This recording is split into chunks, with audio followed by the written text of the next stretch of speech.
Hoplite dragged a massive tank-sized chunk of rock free from its position atop a small mound of rubble, the grinding of stone against stone loud in his ears. He then heaved it down the hill toward an unoccupied area, where it would impact the bare soil away from any workers. Hoplite had taken care to ensure the rubble he trussed didn't injure or kill anyone while he searched. The last thing he wanted was to crush a civilian by accident.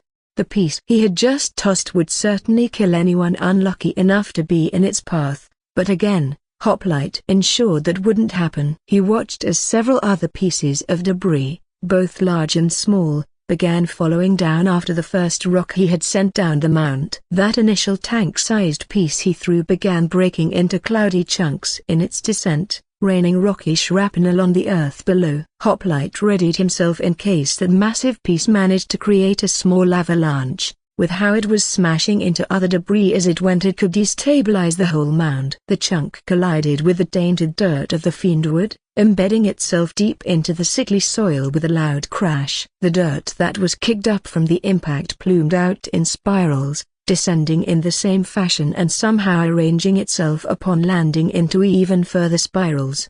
This was a sight he had grown used to after the first dozen times he had seen it, though he still had no explanation for how it worked. All he got from Lance was the death spiral taints even the soil. Did that mean that this dirt could infect those walking about without a hazmat suit? If that were truly the case, then surely there would have been signs of spreading infection by now. But no one had been infected yet as far as Hoplite could tell. These people seemed to understand how the curse could spread, and Gali had told him that the dirt could not cause significant enough pain to spread the curse.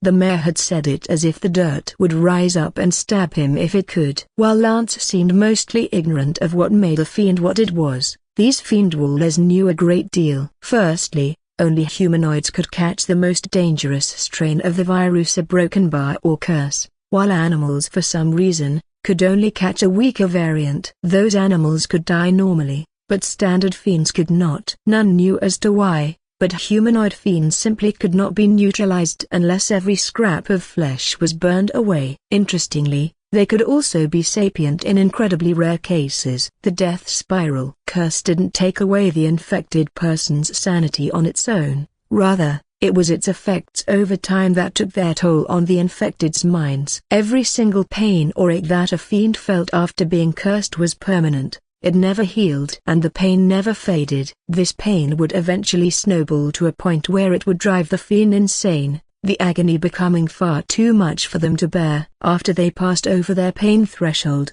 they would go looking for uninfected hosts to spread the curse to, rendered essentially mindless. The reason being this: if a fiend causes pain to any living thing not afflicted by the curse, their pains ease, and their wounds heal. Eventually they are driven by the agony they feel to cause pain, spreading the curse by any means necessary, despite any previous moral standings. Anything to get the unceasing agony to stop. This information actually made Hoplite feel a broken bar bad. Yes, bad for the wretched infected. The feeling of sympathy was a rare one in him. Hoplite rarely felt it for anyone, even fellow Tenans falling on the battlefield. It was a privilege to die for Terna and the octopus after all. Yet a broken bar, the thought of eternal agony that never faded, forever undying and just feeling that pain until you reach the point of desperate insanity. A cruel, cruel fate indeed. No wonder anyone infected committed suicide before the spirals could taint them. Hoplite shook his head to get his mind back on track. It was a small motion, one that would have been imperceptible to anyone but another Hoplite. He looked down into the rubble cavern that the large piece of debris had been blocking, only to see nothing in the darkness below. It had been 2 days now since he began his search for the shuttle, and still he hadn't found it. A team of men with pickaxes approached the chunk of debris Hoplite had just tossed aside with pickaxes and hand carts, all with sheens of sweat at their brow that shone in the fading light of the day. It was like that across the valley on this side. Everyone that was free was out clearing rubble and breaking apart the bigger chunks to be carted off. A small camp had been erected on this side of the fiend wall, with a guard patrol of defenders and tongues surrounding the worksite to ward off any new fiends that arrived from the south. The debris that was taken away was simply dumped in a large pile a good distance away from the breach. There had been talk of reusing the rubble to make a temporary wall around the camp, but Hoplite didn't know if that would ever come to be.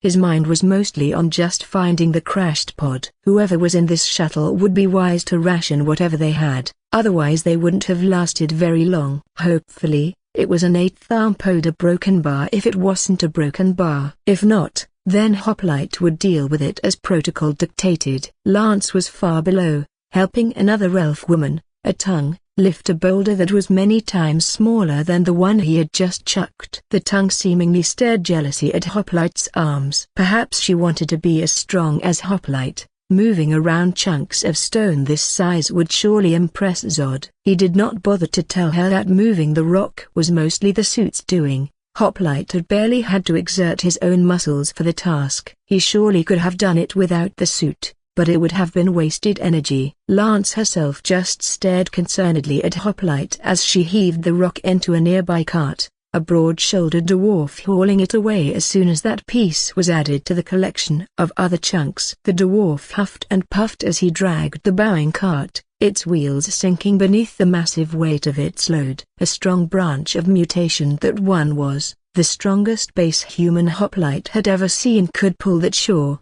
but there weren't many that could. That dwarf was broad across the shoulders and quite plump, with a large gut that hung out from beneath a sleeveless shirt. He had seen other dwarves occasionally, ones far broader and without the paunch. How much weight could the stronger ones tug? He turned his attention back to the pile, rummaging for a long while until he heard a familiar voice call out from atop the significantly smaller rubble hill. A female voice. Hoplite checked his camera without turning and saw the half-elf Twindle, standing atop the rubble and wiping a sheen of sweat from her brow. "How goes it, Hoplite?" Twindle shouted with a wave. "Is that Lance down there?" she called, carefully descending the treacherous terrain. "I see you've cleared out most of the fiends already. We heard about it in the camp."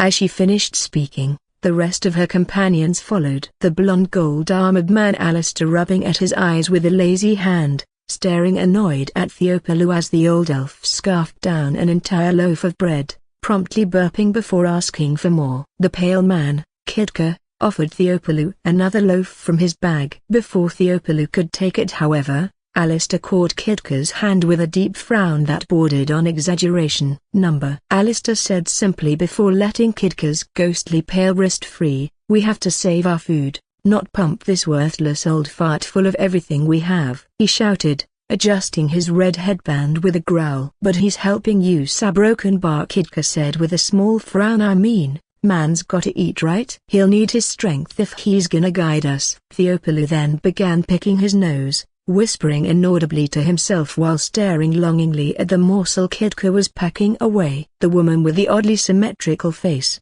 Nolvi, then came over the hill, fussing with her hair and sneezing. The sneeze was unguarded, falling upon the back of Alistair's neck and forcing him to tense up with disgust. The two then began arguing and Hoplite turned his attention away from them, seeing Lance jog up to meet Twindle. Hoplite turned away, lifting yet another large boulder to reveal nothing below, and tossed it aside as he did the last, continuing as he half observed the interaction between Lance and Twindle below. "Twindle," Lance shouted happily, "it is good to see you again. I am afraid I haven't had the time to do as you requested." "I don't suppose you've found out who it is yet?" she said, clutching Twindle's hands in her own. Twindle smiled, that small scar at her lips tugging it down slightly as she shook her head. "No, I'm afraid not. I'm beginning to suspect that he may not have been a watcher." Lance sighed as she let go of Twindle's hands. "Well, if you're from a man, then I don't know who else it could be. Broken bar, maybe an overly curious elf from the Bastion." Twindle put a hand to her chin in thought. "Maybe, but a broken bar, well, I'm not sure if you know, but a man does not, that is to say, pure-blooded elves area broken bar," she continued slowly, her eyes sinking to the dirt. Lance put a hand on her shoulder. "It's okay, I know all about what they do. Lance looked at a broken bar, angry at the mention of Amant, furious even. What was this Amant and what did they do to pure-blooded elves? In truth, this wasn't important to his mission, but listening in was distracting him from the growing frustration he felt at not finding the pod. He then heard another shout from the hill and turned his attention that way, seeing the red devil-looking mutant alum with his grey-patched arms stretched high, waving to Hoplite. "Ho, the Hoplite!" Alum yelled. "I heard that there was another one that fell here, so tell you what, we'll make it a contest. Whoever finds it first owns it. What do you say?" Alum shouted as he began to descend the rubble. "I warn you though, these horns are lucky and will guide my path. Best to give in now and settle on splitting the loot with me." Hoplite didn't respond, keeping his attention on his work. "Don't be like that," Alum whined, stumbling and almost tripping as he gestured that graying hand toward Hoplite. Curious, a broken bar had the tumorous grey patch grown since he had seen the red mutant last? The bulging veins seemed to have broadened and lengthened across the limber broken bar. Likely it would need to be amputated if it was cancerous. He doubted these people possessed the technology to cure such a strange growth. Yet, was that truly cancer? He'd never heard of tumors growing externally. A broken bar, it didn't matter. He was hardly an expert on the subject of exotic skin diseases. Now that all of the rest were here, where was the angel Bamiel? Maybe the man had thought it wise to keep the mutant out of sight of common people. Hoplite could not imagine that even the locals of this planet would find it easy to stomach the sight of such an abomination. That was what made sense to him anyway.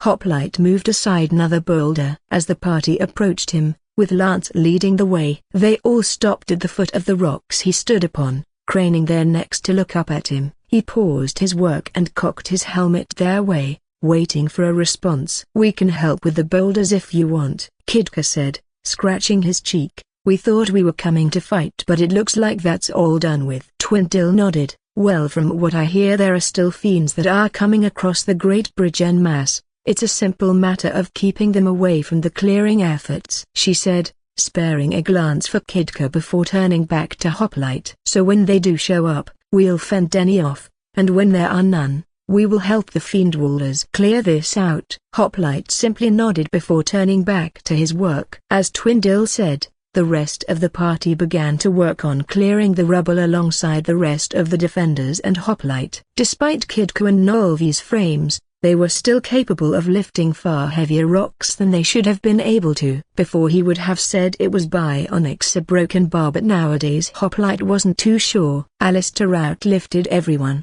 save for Twindle, who still was capable of picking up table-sized chunks of stone on her own. Twindle seemed to be physically the strongest despite not being any taller than Lance. Certainly she possessed a wider frame than Lance and was corded with lean muscle, but table-sized chunks of stone should have been too much weight for her to lift on her own. Alum didn't seem to outperform anyone in feats of strength, but he didn't seem to be tiring out despite the intensity of the work. Theopolis, for his part, did nothing, laying flat on his back to stare up at the darkening sky. Everyone besides Hoplite and the Misfits seemed to tire of the work far more quickly. They were keeping pace with Hoplite. How could that be? Nolvi didn't look like she was built for long-winded work such as this, with that slight frame and those thin hands. Something to think on while he worked. Another hour passed of digging through rubble, putting the debris on carts to be tugged away and being frustrated until Alistair suddenly called out, "I am sanctioned, I am an Athier and I must summon my Eidolon." "Do not panic," Alistair shouted from atop a rubble mound 100 paces from Hoplite. Many fearful eyes turned upon Alistair as he began to summon forth what Hoplite presumed to be Bamiel. Just as the creature had vanished days ago after that encounter with the fiends, it appeared in the blink of an eye, looming tall beside Alistair. With that creature helping him, Alistair would have been able to work much more quickly. So why wait until now to summon it? Why not just announce himself as sanctioned beforehand so the work could get done faster? Many shouted their fear and a few ran when Bamiel appeared, its slathering lower tongue licking up small pieces of debris as the upper half folded its arms, its all too human eyes staring down upon the mewling mortals beneath it. At least, that was the impression it gave off. Alistair pointed to a jutting section of rubble, and Bamiel complied, its two lower arms gripping the stone and dragging it away to reveal a glint of gleaming metal. Hoplite leapt from his position and quickly scrambled up the rubble toward Alistair and his angel, more people screaming as Twindle brought out what she was insisting were sanctioning papers. Some stopped to look at them, others still ran, screaming a pillar-born or a godling in sheer fright. Ignoring their screams, Hoplite topped the hill, seeing what Bamiel had revealed beneath its feet. He saw the crimson octopus insignia on the door, the symbol of Terna. He quickly began digging away more rubble, clearing away whatever rocks that buried the shuttle before gripping the lip of the door. Hoplite strained, dragging it out with the screech of metal scraping against stone. Many of those who didn't flee at Alistair's proclamation clutched their ears and did not let go until the pod was finally level atop the hill. It had been horribly damaged in the fall, twisted metal and jutting cords marring what should have been a smooth surface. The tungsteel alloy that made up the pod should have only suffered a few dents, even after the collision. A broken bar. So how had this happened? It doesn't matter. Focus. He entered in the pod code used for the Sparrow, but not even the beep of him pressing the keys could be heard. This shuttle had lost all power, unsurprising given the damage it had received. Hoplite gestured for Alistair and Bamiel to step back as he gripped the edges of the door. Hoplite had to do this once before when one of these pods lost power on him 30 years ago. It was rare but did happen occasionally. Again Hoplite strained, his fingers denting the metal of the door until he could get a good enough grip to peel it away. Which he did, tearing the door completely off and setting it down haphazardly next to him. The bent metal slid away, clanging down the hill as Hoplite stared into the darkness within the pod. If there had been more sunlight to see the interior of the shuttle, he was sure Alistair would likely be retching more than he already was. A pale corpse lay flat in the middle of the stinking shuttle, cheeks sunken in beneath a full black beard. Behind it were the corpses of several Ternan Marines that were stuffed behind the cockpit's entrance. Fluid leaked from the slightly parted door. Broken bar. Raw sewage, blood and entrails now seeping out across the floor of the pod now that it was leveled. It rolled across the body in the middle of the pod, and Hoplite was shocked to see it raise its head, staring in apparent disbelief at Hoplite. The Marine's black armor was stained with every bodily fluid imaginable and his white flesh was beginning to yellow. Black bags the size of quarters swelled beneath bright blue eyes that looked hollow with despair before recognizing Hoplite for what he was. "See a broken bar?" the Marine said with a trailing cough. "What took you guys a broken bar so long? A broken bar?" Hoplite stepped in, caring not for the vile fluids that roiled around his boots as he gently lifted the man from the ground. The Marine had apparently removed his helmet at some point, revealing a head of close-cut black hair that shone in the waning sunlight as he removed him from the pod. "It's cold out here." Broken bar. The Marine coughed with a shiver. He was a brawny man, but those hollow cheeks spoke of a lack of food. A broken bar. Had he not been able to eat because of the reeking stench of the pod? Dried vomit caked the man's beard, and a split in his scalp indicated that he had at some point hit his head. The wound was festering, the sewage that had splashed into the wound exacerbating the infection. If only Hoplite had been quicker. A broken bar. If only he... No, now was not the time for that. He carefully descended the hill, the Marine groaning with every step until finally they both reached the tainted soil. "Cold." A broken bar. The Marine repeated. A small whispering crowd gathered around them, all staring with wide eyes at the two Ternans. "What's your name, Marine?" "Stay with me," Hoplite ordered sternly. "I need medical staff ASAP. Take me to them now." He nearly growled, head tilting up at the crowd. Twindle came running up then, her usual smile gone and replaced with a determined frown. "I know where the medical tent is. Please come with me, Hoplite. There are things I can do for him, but after that it is in the pillar's hands." "My name is a broken bar." "Michael, sir." "Name's Michael." "Is Nate with ya?" "Broken bar?" the Marine rasped, empty eyes looking around at the gathering crowd before focusing back in on Hoplite. "Please sir, I'm so cold." "A broken bar. Can ya get me a broken bar?" Whatever he had been about to say was cut off when his head fell back, limp against Hoplite's arm. Those blue eyes then began to glass over, staring at nothing as his breathing ceased. Hoplite adjusted his grip and quickly pressed a gentle finger to Michael's neck. "A broken bar. No pulse." "Whatever you're going to do, do it now," Hoplite shouted, turning his body fully towards Twindle, who stared worriedly at Michael. "A broken bar please," she whispered, placing a hand to Michael's brow. "Let his diseases be cured, let his heart beat, let him continue to be tranquil in life." A warm golden glow then emanated from her gloved hand. A broken bar. Michael's eyes slowly opened, breaking away the crust that held them shut as he crawled back into consciousness. His mouth was dry, yet he no longer felt dehydrated, and something was roiling around in his gut now. He was sure of it. That all-consuming pit of hunger was gone, and in its place was a sense of fullness, as if he had eaten a full-course meal for 5 men on his own. He was in a broken bar. He was in a tent, that much was for sure. Looked like a tent based on the rows of white cots he saw running the length of it. There were a few other people in here, but not many, all occasionally turning in their cots or grunting in discomfort. Was this really a medical tent? Those people didn't look like they had grievous injuries. A broken bar. It must be though. Where else would he be taken to after he's a broken bar? After that, did he really remember the details of his rescue? Right? Let's see. A broken bar. He knew there was a hoplite,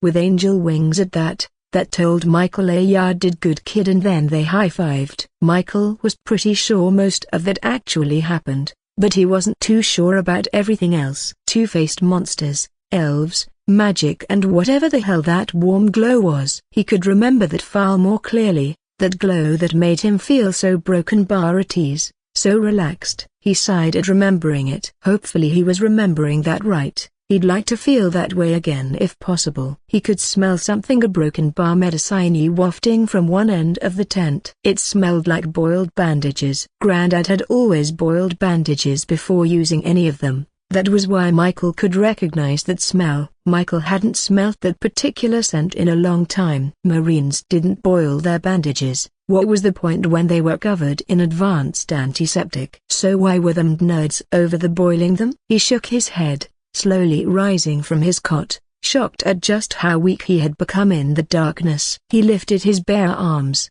seeing that they were now a tiny bit thinner than they had been on the Sparrow. A broken bar. Not by much. But Michael could definitely notice it. Though, in truth Michael was more concerned with his overall frame. A broken bar. He was beginning to see his ribs. That simply would not do. It was now officially bulking season. He swung his legs from the cot, nearly stumbling as he stood. The blanket fell away to reveal that he was as butt naked as the day he was born, and he felt his face grow hot with embarrassment, leaning down as quickly as he was able in order to cover himself. It was a disturbingly long time before he managed to get that blanket up around his shoulders. Man, they didn't even leave him with his underwear. The hell was the big idea around here? Maybe the nurses had wanted a peek. If that was the case, Michael understood. He had always thought of himself as quite the looker. With that thought, he stumbled on wobbling legs toward the people working at the end of the tent. Right next to them was an open flap going into daylight,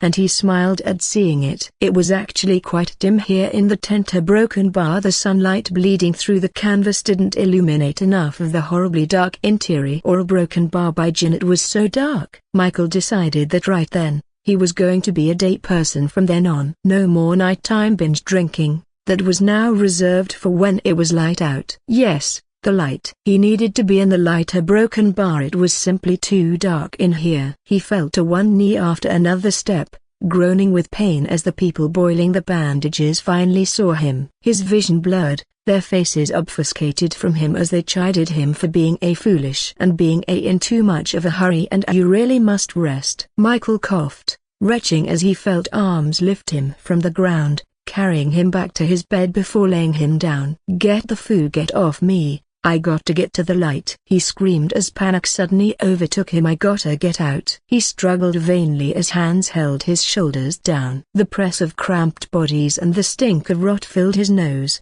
and he screamed again. The light. He wept. Please. Hoplite immediately grabbed his helmet at hearing Michael's blood-curdling screams, slipping it back on and grabbing up the massive bulging canvas sack next to him before darting toward the medical tent. Hoplite's terrifying speed blurred his form as he passed into the tent, his heavy boots leaving deep imprints in the grass behind him. What was happening in there? The boy sounded as if his skin were being peeled from his very bones. It was no wonder why Hoplite took off the instant it began. With how fast Hoplite ran, she was surprised that the heavy sack he carried didn't get torn from the weight of the countless things he had secured from Michael's shuttle. A whole heap of new guns, rations, and ammo lay within, packed neatly in the bag to conserve space. Garly had given it away freely when Hoplite requested a sack to use for packing up the contents of the pod. A fine work of craftsmanship, the tightly threaded brown canvas holding well against the great weight placed within it. Hoplite had been guarding it tightly,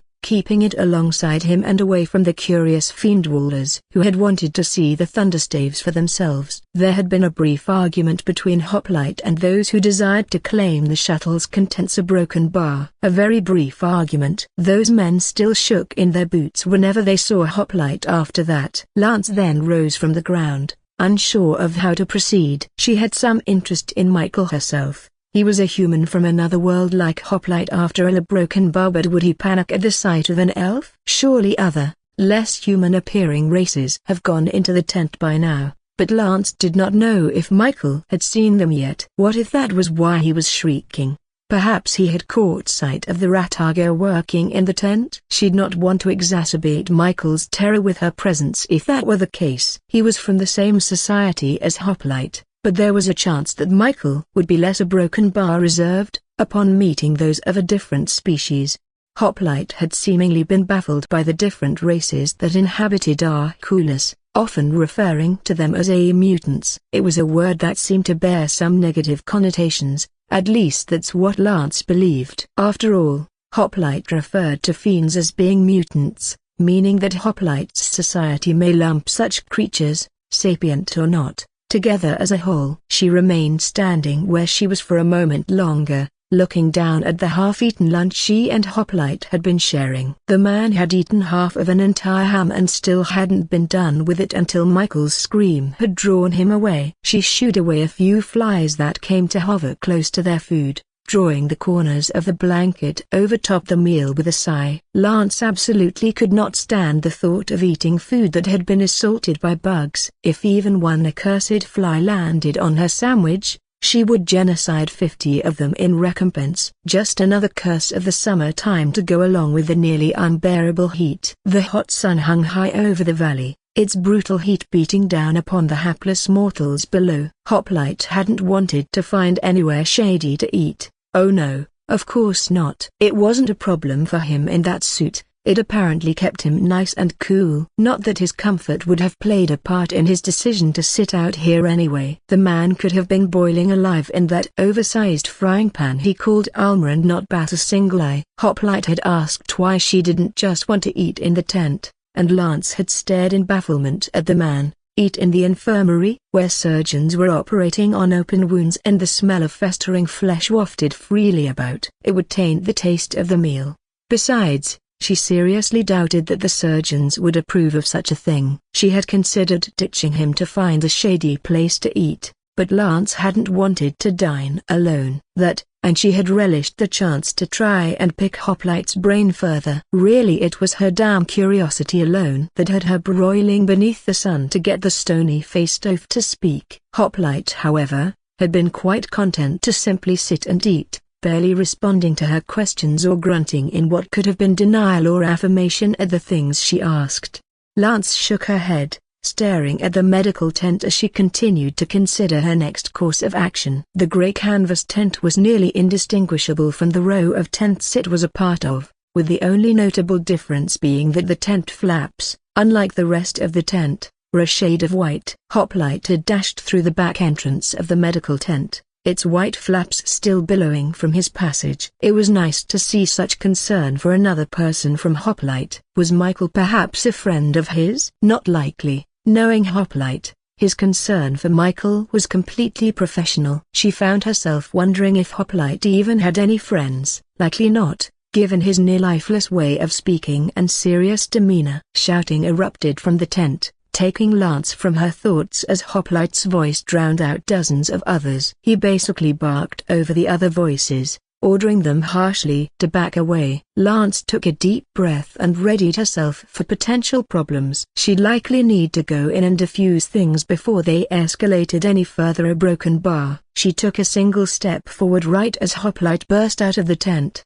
Michael weeping in his arms as the sunlight touched his pale flesh. Lance averted her eyes upon noticing that the young man was completely naked, babbling incoherently and reaching out toward the sun. The split in Michael's scalp that she had seen before was completely gone, with not even a scar remaining in its place. Twindle's doing, no doubt. The half-elf had claimed to use the power of Athena to seal Michael's wounds and purge his body of infection. Hoplite had asked Twindle earlier how it was possible that she could do such a thing, getting frustrated when the paladin simply replied with my faith in Athena. What else had he expected? No matter, right now she needed to figure out what was going on. Lance then put her fists on her hips. What are you doing? She shouted. Michael, while look significantly healthier than he had the day before, was still in no condition to be manhandled, much less brought out into the open wearing no clothing. Michael, however, didn't seem as if he cared, reaching for the sun while thanking Hoplite between heavy sobs. Hoplite didn't reply, merely standing there in the light while doctors in aprons that may have once been white emerged from the tent, complaining after him. He needs bed rest, you oaf. An older human shouted. Put down my patient at once. Negative. He needs light. Hoplite replied. He is not a plant. The older human yelled back. Now if you please, bring him back inside. Shut up, nerd. Michael cried angrily through clenched teeth. The doctor sputtered. How dare you? I'm trying to help you, young man. You need to be in that bed. Michael shook his head quickly, seeming to cling on to Hoplite even tighter than before. People were beginning to come out from the alleys between the rows of tents, likely to see what the commotion was all about. Before Lance could get much closer, however, the curious fiendwallers began packing around Hoplite, leaving a small gap of space around the back entrance of the medical tent. She slowly began inching her way through the crowd, whispering apologies as she began pushing people out of her path. Several of these people were furious at Lance for a moment before they took notice of her garb and ears. A broken bar. Then they became silent, eyes going wide. Most of these had likely never seen a watcher this close up before. Lance hoped that they wouldn't make too much of a fuss about it. She'd been in the camp a while. Word of mouth should have reached every ear about her presence by now. Mostly though, the people in the crowd whispered and pointed at Hoplite, saying things like the hero of the wall in awed tones or why is he holding a naked man? If Hoplite cared about his new title of a hero of the wall, he did not show it, and he didn't react to the growing crowd either. Michael, after a moment of sobbing, took a deep breath, and looked to the doctor. You get a light going in there, a real bright one, and I'll go back inside, Michael said in a shaky tone. It's too dark in there, all right? The doctor stared at the man for another few seconds before sighing and nodding his head in acquiescence, waving his hand at a nearby assistant before ordering her to bring a few torches. Michael breathed a sigh of relief before he stared at the doctor, his brow furrowed in confusion. Why, Michael sniffed, wiping tears from his eyes. Would you use a torch? You mean like a flashlight, right? The doctor stared back at Michael, visibly perplexed. I am not sure as to broken bar what that is, the doctor replied. Now Michael stared, all previous terror seemingly dissipating to be replaced with apparent confusion. You're all out of batteries or something? He asked. Ya thinking glow globes? Oh hey, wait a second. A broken bar? Sir, my junk is showing. Can we get? I'll brief you on the current situation, Marine, Hoplite said, cutting him off. What is your rank? Michael coughed, and sniffed again. Private, sir. I serve the Octopus and Lord Gin loyally. He finished in a formal tone. Hoplite 37, I serve the Octopus and Lord Gin loyally. Hoplite replied in just as formal a tone. 37? Michael shouted in an awed tone, his expression changing to an almost a broken bar childlike giddiness. That's right, or man, I was so scared in there I wasn't thinking. Lord Jin? The Octopus? So was this Lord Jin the ruler of Hoplite's homeland? He must be. What kind of man was he like? Or was it a woman? No, humans called higher-ranking women a lady, and they had both said Lord. The onlookers exchanged confused frowns as they began asking one another about both the octopus and this Lord Jin. Lance hadn't heard of Lord Jin before this encounter either, but unlike the Fiend Wallers, Lance knew that was because of the fact that Jin was an Outworlder ruler. No one here could possibly know who Lord Jin was, except for Hoplite and Michael. She at least knew that the octopus was the symbol for this Terna, based on the blood-red insignia she'd seen on both Hoplite's and Michael's shuttles. It wasn't too long before the assistant returned with the requested torches, lighting 2 of them and handing one to the doctor, who took it with an annoyed expression. They all re-entered the tent then, leaving Lance and the gathered crowd behind. Was Hoplite particularly famous where he was from to elicit that reaction from Michael? And what was Thea's broken bar 37 deal? Was he the 37th Hoplite? She remembered back when they had first met, he hadn't said my name is Hoplite, he had said a broken bar I am a Hoplite.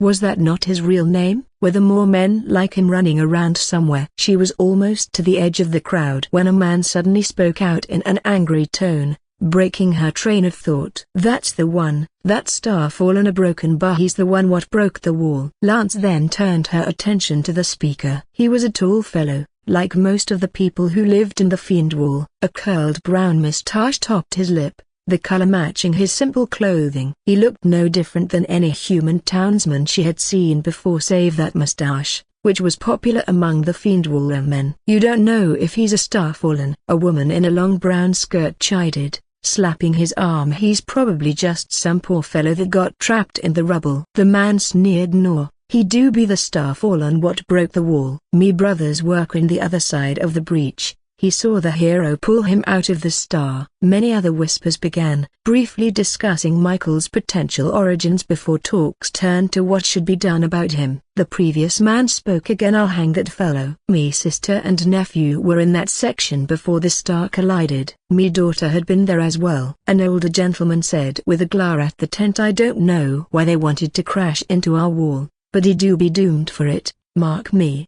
We do not know if he did it on purpose. A man argued. Who can control where a star do land? It no matter. A middle-aged woman snarled. He be dead for killing me son. Lance shrunk back until she was once again behind the crowd, circling around it to reach the front of the tent. Hoplite had to know that there was likely going to be trouble here. Soon a broken bar. She just wished she could tell him how soon. That is all the intel I have gathered so far, Hoplite told him, looming tall over Michael's cot and speaking in the deadpan the super soldiers were known for. 37 had spoken quickly and curtly, listing certain things off as matter of fact while presenting other intel that he said needed more investigating, all in the span of a couple minutes, not slowing by even a bit when Michael attempted to ask questions. Sir, no offense meant of course, but you are broken bar. Michael then took a deep breath to calm his nerves. Was he really going to say this to a Hoplite? The Hoplite even? Michael sighed as he resigned himself to fate. He had to be honest here. That's stupid, Michael told 37, wincing as he waited for the legend's reaction. Hoplite paused for a long moment before replying in his usual monotone, negative. That is the intel I have gathered so far. Michael shook his head at 37's words. Elves, orcs and dwarves. What a load of crap. A lost colony from before the first contact era that somehow regressed to medieval times? Ridiculous, especially when Hoplite told him that it was slightly possible that this was an alternate dimension. Michael was like 90% sure that wasn't what happened. He wasn't no scientician or nothing like that. But bombs didn't send people to alternate dimensions. A broken bar, unless maybe a broken bar, well, it had been an antimatter bomb, right? Okay. He was like 80% sure that this wasn't an alternate dimension. It was supposed to be antimatter or whatever. Who knew where that stuff went after the bomb went kablooey? A broken bar 70%. Wait a dang second. These folks spoke definite Chinese in back up to 80%. Now, all this about anomalous powers was ridiculous phooey. Only Lord Jin was capable of the impossible. Maybe 37 had to be broken bar indoctrinated. Michael shuddered. Not a pleasant experience. From what he'd heard, Michael personally had almost had to go through it a few times for all kinds of stuff he'd done, but he'd managed to avoid it so far. If 37 started spouting off all this magic crap to the brass, that'd be it. Hoplite would definitely get a broken bar. Oh, who was he kidding? There was no brass anymore. Terna had started losing the war after Lord Jin vanished 100 years ago. Best not to think about that now, and it was definitely not a good idea to bring that up to Hoplite. Why would 37 tell him all of this? Sure, Hoplite might have believed the stuff he said, but he sounded like he expected Michael to just accept this bonkers intel without question. A broken bar. Wait a second. Michael understood now. Michael thought that Hoplites were supposed to be deadpan serious all the time, but he could see now that they indeed had a sense of humor. Hoplite had to just be pulling some kind of weird joke on him, right? That would be incredibly inappropriate, but it would make sense if it were just some awkward attempt at a joke from a Hoplite. A broken bar. Hearing it from the Hoplite though was something else entirely. Now, the stuff about this world being shaped like an eyeball might not be a joke. One of the other Marines in Michael's shuttle had said that the planet they were gonna land on looked like an eye, but Michael had thought it was just our broken bar. Well, a planet that just kinda resembled one a little bit. From what Hoplite was saying though, the thing looked exactly like some sort of flying space eyeball thing. That made Michael really uncomfortable. Was he on some sort of eldritch horror monster? A weird construct art world by the final kind? Michael decided right then, to not think about it. Yes, that would be a lot easier. Now all this about fantasy creatures. A broken bar. Well, he thought he had seen a couple people with pointed ears in the tent, but he chalked that up to some kinda cosmetic work. The short buff people though? Well, that was it. They were just short buff people. Nothing special about that, right? Save for the fact that they all had thick braided beards down to their guts. That didn't mean they were dwarves. That just meant that the broken bar kinda looked like dwarves. That was all. Now the rat person he saw. A broken bar. Well, Michael had chalked that up to a hallucination. Rats didn't just up and walk. That was ridiculous. He hadn't seen one of these orcs either, so clearly they didn't exist. Michael couldn't believe that 37 of all people, of all the Hoplites, could be tripping this hard. Was he high? Did Hoplites shoot up in their spare time? Probably. Dude was probably high as a kite right now. Eating weird shrooms off the ground and whatnot. Interplanetary shrooms were dangerous things to toy around with. Michael knew that for a fact. It could also be something in the atmosphere of the planet itself or broken bar. Who knew? Michael could have sworn that he saw that rat person earlier butte a broken bar. If the air on this world was hallucinogenic, that could explain it. It was either hallucinogens or it was some kind of mutant branch. Best to get the question out of the way and ask 37 now. See a broken bar. Michael began sheepishly. Have you been exposed to a broken bar contaminants? Negative, Marine. The Hoplite replied sternly, taking him from his thoughts. That is the situation. Michael winced at Hoplite's tone. He dearly hoped that he hadn't just made the big metal square with limbs mad. Michael still held those doubts for sure. A broken bar, but it would likely be best to keep those to himself for a bit. Situation, sir? What do we do? Michael asked him, leaning back on his pillow with a sigh. There any aliens need killing? He asked after a moment. The Hoplite nodded after a small pause. Somewhere, I'm sure. I believe there are more crashed shuttles located past the Fiend Wall. Michael stared. The what's it? Fiend Wall. The Hoplite replied, a sliver of irritation in his tone. What your pod crashed into? Michael nodded after another wince at Hoplite's tone. Oh, okay, good. Just a wall, he stammered briefly before collecting himself. Was scared we crashed through a building or something. It was a settlement private. They were people living in the wall. Hoplite told him in a tone bordering on gentle. I don't know how many casualties. Michael's blood went cold and his eyes widened in panic. I wasn't the pilot, sir. I didn't know. Michael stammered, his breathing quickening. Hoplite put a hand on his shoulder, a cold grip that gave a somehow reassuring squeeze. The situation is resolved. You will not be punished. Michael breathed a sigh of relief, but a feeling of hot guilt still burned in his gut. Sure, he hadn't decided where the pod was going, and after you breached the atmosphere it was usually in Jin's hands at that point. A broken bar, but damn, a broken bar. Dozens of lives lost just so he could survive. What made him so important? All he did was kill aliens. A lot of aliens, granted, but he was still just a simple killer. Dozens of civilians and the Marines that had saved him, all dead but Michaela Broken Bar. Why did he deserve to live when everyone else died? He shook his head, feeling as if he were forgetting something important. A Broken Bar when he could not recall. He sighed. He slumped back out of the hoplite's grip, the back of his head hitting the pillow as he winced. Michael shouldn't be alive. He should have died to a Broken Bar. He shoulda, but here he was. Private? Hoplite asked, leaning closer to Michael's face until that featureless helmet was mere inches away.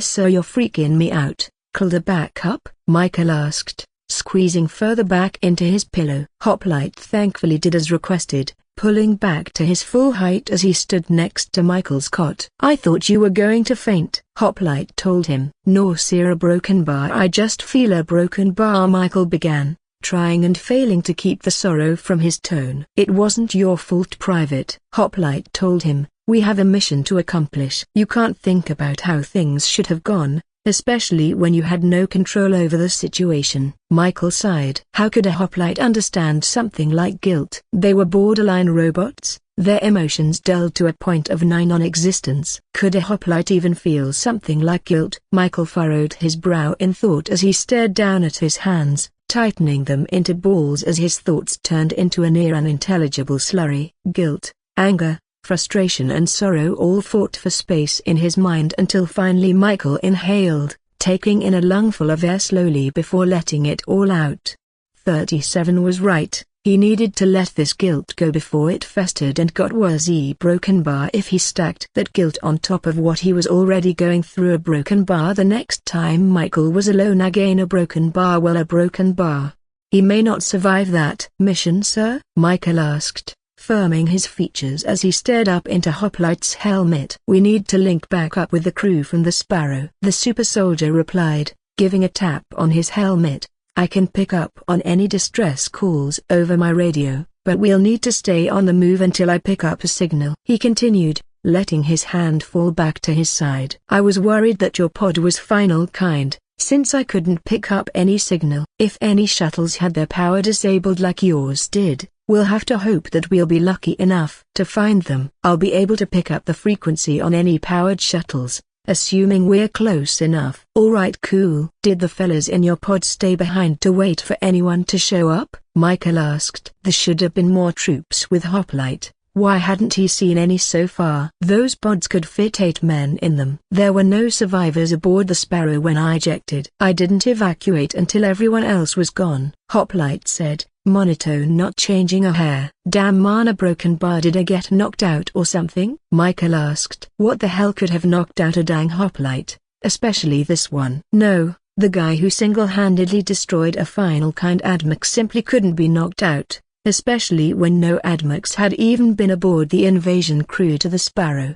I was caught off guard and was knocked unconscious by a T-57 Rhino prior to the evacuation, Hoplite said flatly, his tone still unwaveringly lifeless. No shame, just a pure statement of fact. Knocked out by a friggin' Rhino? Did someone run him over or did it get chucked at him by a Ugara? Must have hit him in the back of the head or something to not see it coming.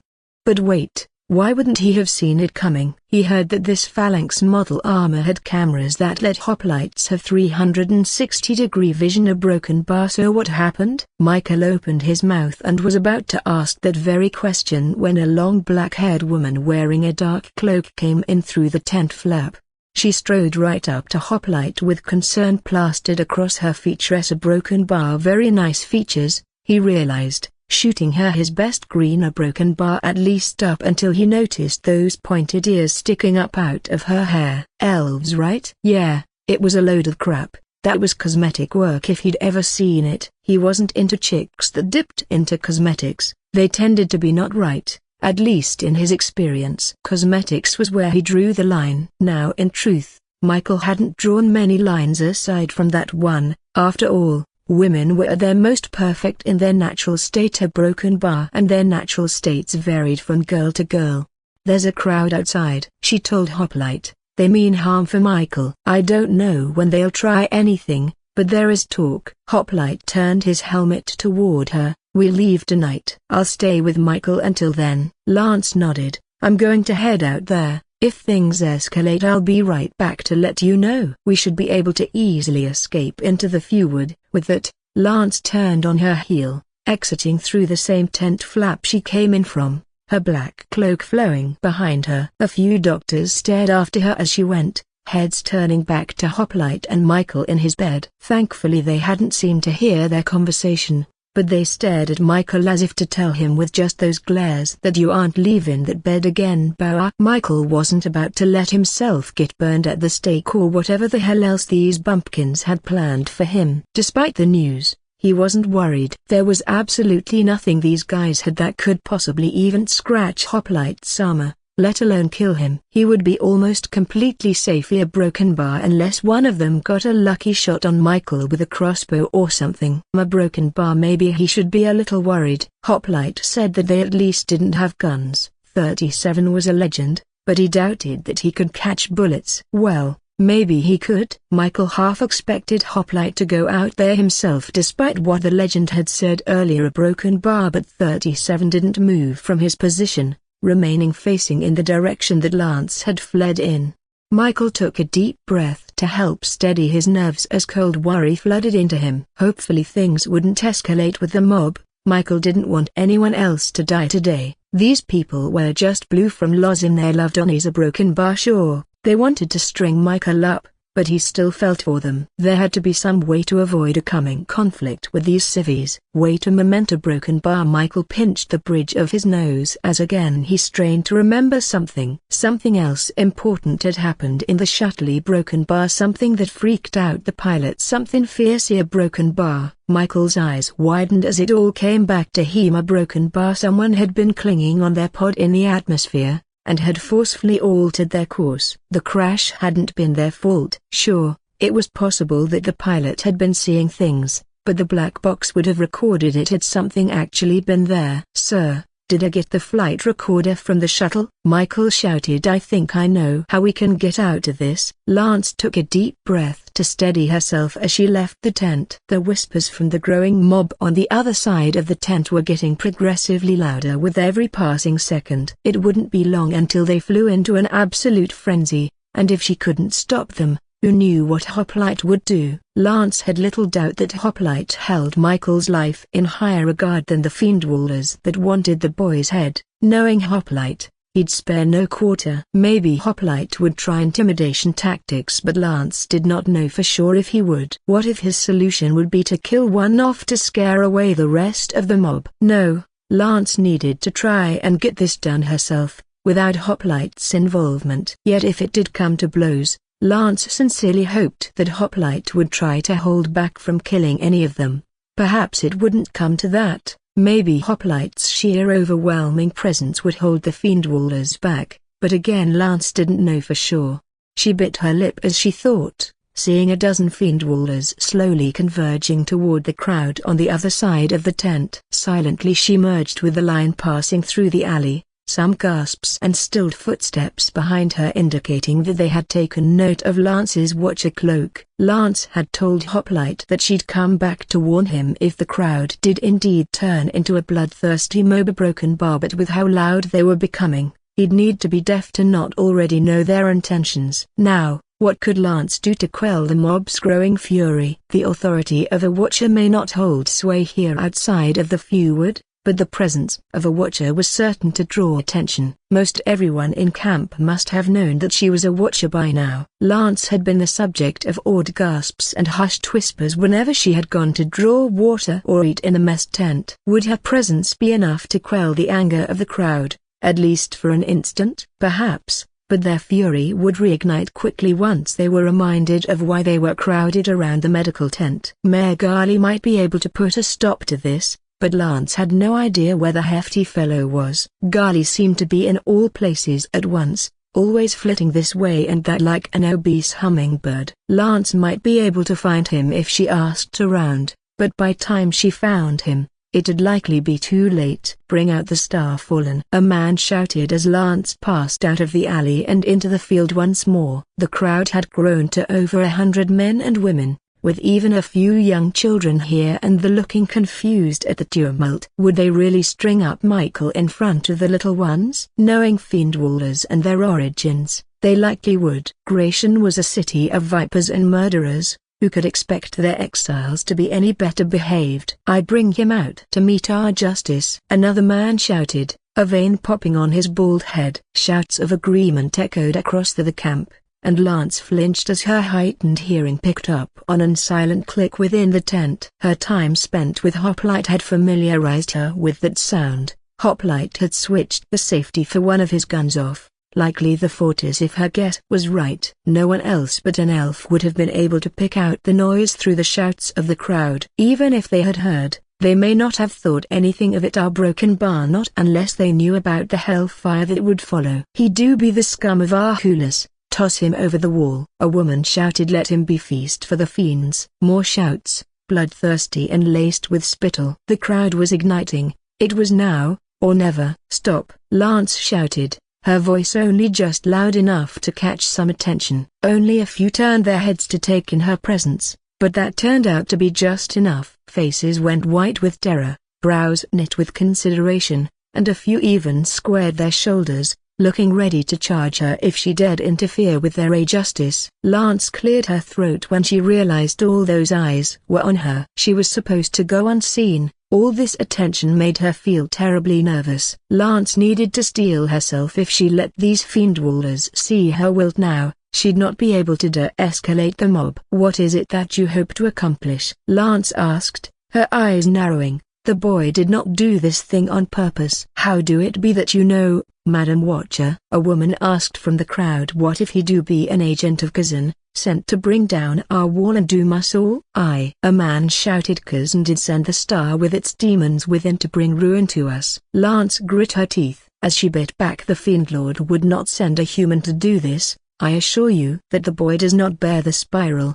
Having seen Michael stark naked, her confirmed that, but she doubted that her word would be enough for the Fiendwalkers. Lance wasn't even sure that they'd stop if they knew. The lack of a spiral upon his flesh didn't mean that Michael was any less at fault, at least not from their perspective. This wasn't going where she had hoped it would. Telling the Fiendwalkers that it had been an accident was a foolish thing to do, but she was not adept at quelling mobs. What would Muro do in her place? He certainly wouldn't appeal to their humanity. Likely he would just threaten them in some way, but not directly. A broken bar. Wait, that was it.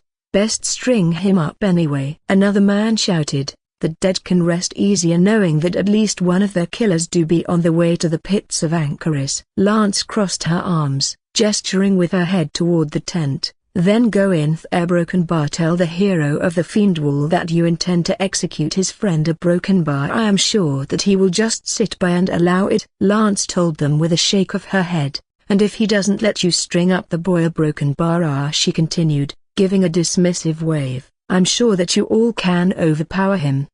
They all froze then, the crowd going dead silent as they stared wide-eyed at Lance before turning to goggle at the tent. It seemed that, in their rancor, they had forgotten just who else was in the tent with Michael. They all knew that Hoplite, their hero, was all but attached to the hip with Michaela Brokenbar, and they also now knew just what Hoplite was capable of. No one in this crowd could be foolhardy enough to honestly believe that they had a chance to overpower Hoplite, and that was what Lance was banking on. And thanked the pillars, it seemed to be working perfectly. Angered shouts quickly turned to hushed whispers as the Fiendwalkers considered their options. A large man stammered, backing out of the crowd. I do remember that I needed to be doing my chores. He finished just before turning his back and sprinting away from the medical tent like a man being chased by wolves. This was soon followed by a veritable wave of excuses, the most common one she caught being something about a laundry. The crowd scattered like a horde of bugs beneath a lifted rock, scurrying to the nearest crevices in order to avoid the light. Lance let out a sigh of relief as the last Fiendwalker left her sight. Now it was just Lance, all alone in the field next to the medical tent. Almost alone. They do be angry. Garley's voice said from behind her. I heard the tail end of that. Thought it was strange that they did be gathering here. Lance turned to see the hefty man, His eyes darkened with heavy bags. When was the last time Gali had slept? Or even the last time he'd taken off his armor? The heavy plate mail was still spattered with some of the same bloodstains she had seen upon first meeting him. It seemed that Gali was still being overworked, even with the eradication of the fiends outside the wall. It would be best if you folk left with the Star Fallen. I no want him here either and cannot promise him succor, Gali told her, pinching the bridge of his nose as he fully came out of the alley. Accident or no, it do be hard to look upon his face and not feel angered. I did have many friends that lived in that part of the wall, friends that did come here with me from Gratian when I was but a lad. I am sorry for your loss, Lance told him sincerely. We'll leave as soon as we are able. Gali nodded. That would be best. I do wish to speak with Sir Hoplite first, however. I wish to thank him again for his service to our people, he continued, fingering a small pouch tied to his waist. I have something I do wish to give to him. Lance stared at the small bag, briefly wondering what could be within before saying let's get in there then. Michael had just drawn his blanket up to his chin when the fattest fella he'd ever seen waddled in dressed like some medieval knight, Lance following right after him. The doctors all froze at seeing the large man, face going pale as bed sheets before they went back to their individual tasks. They were scared of this guy, that was for sure. Michael understood somewhat. The dude might be fat, but Michael could tell there was a mountain of muscle beneath all the pudge. The walking tank then approached Michael's cot, stopping at a gesture from Hoplite. Stay at that distance and don't approach, Hoplite told him, hefting up his legendary Fortis pistol. It's okay Hoplite.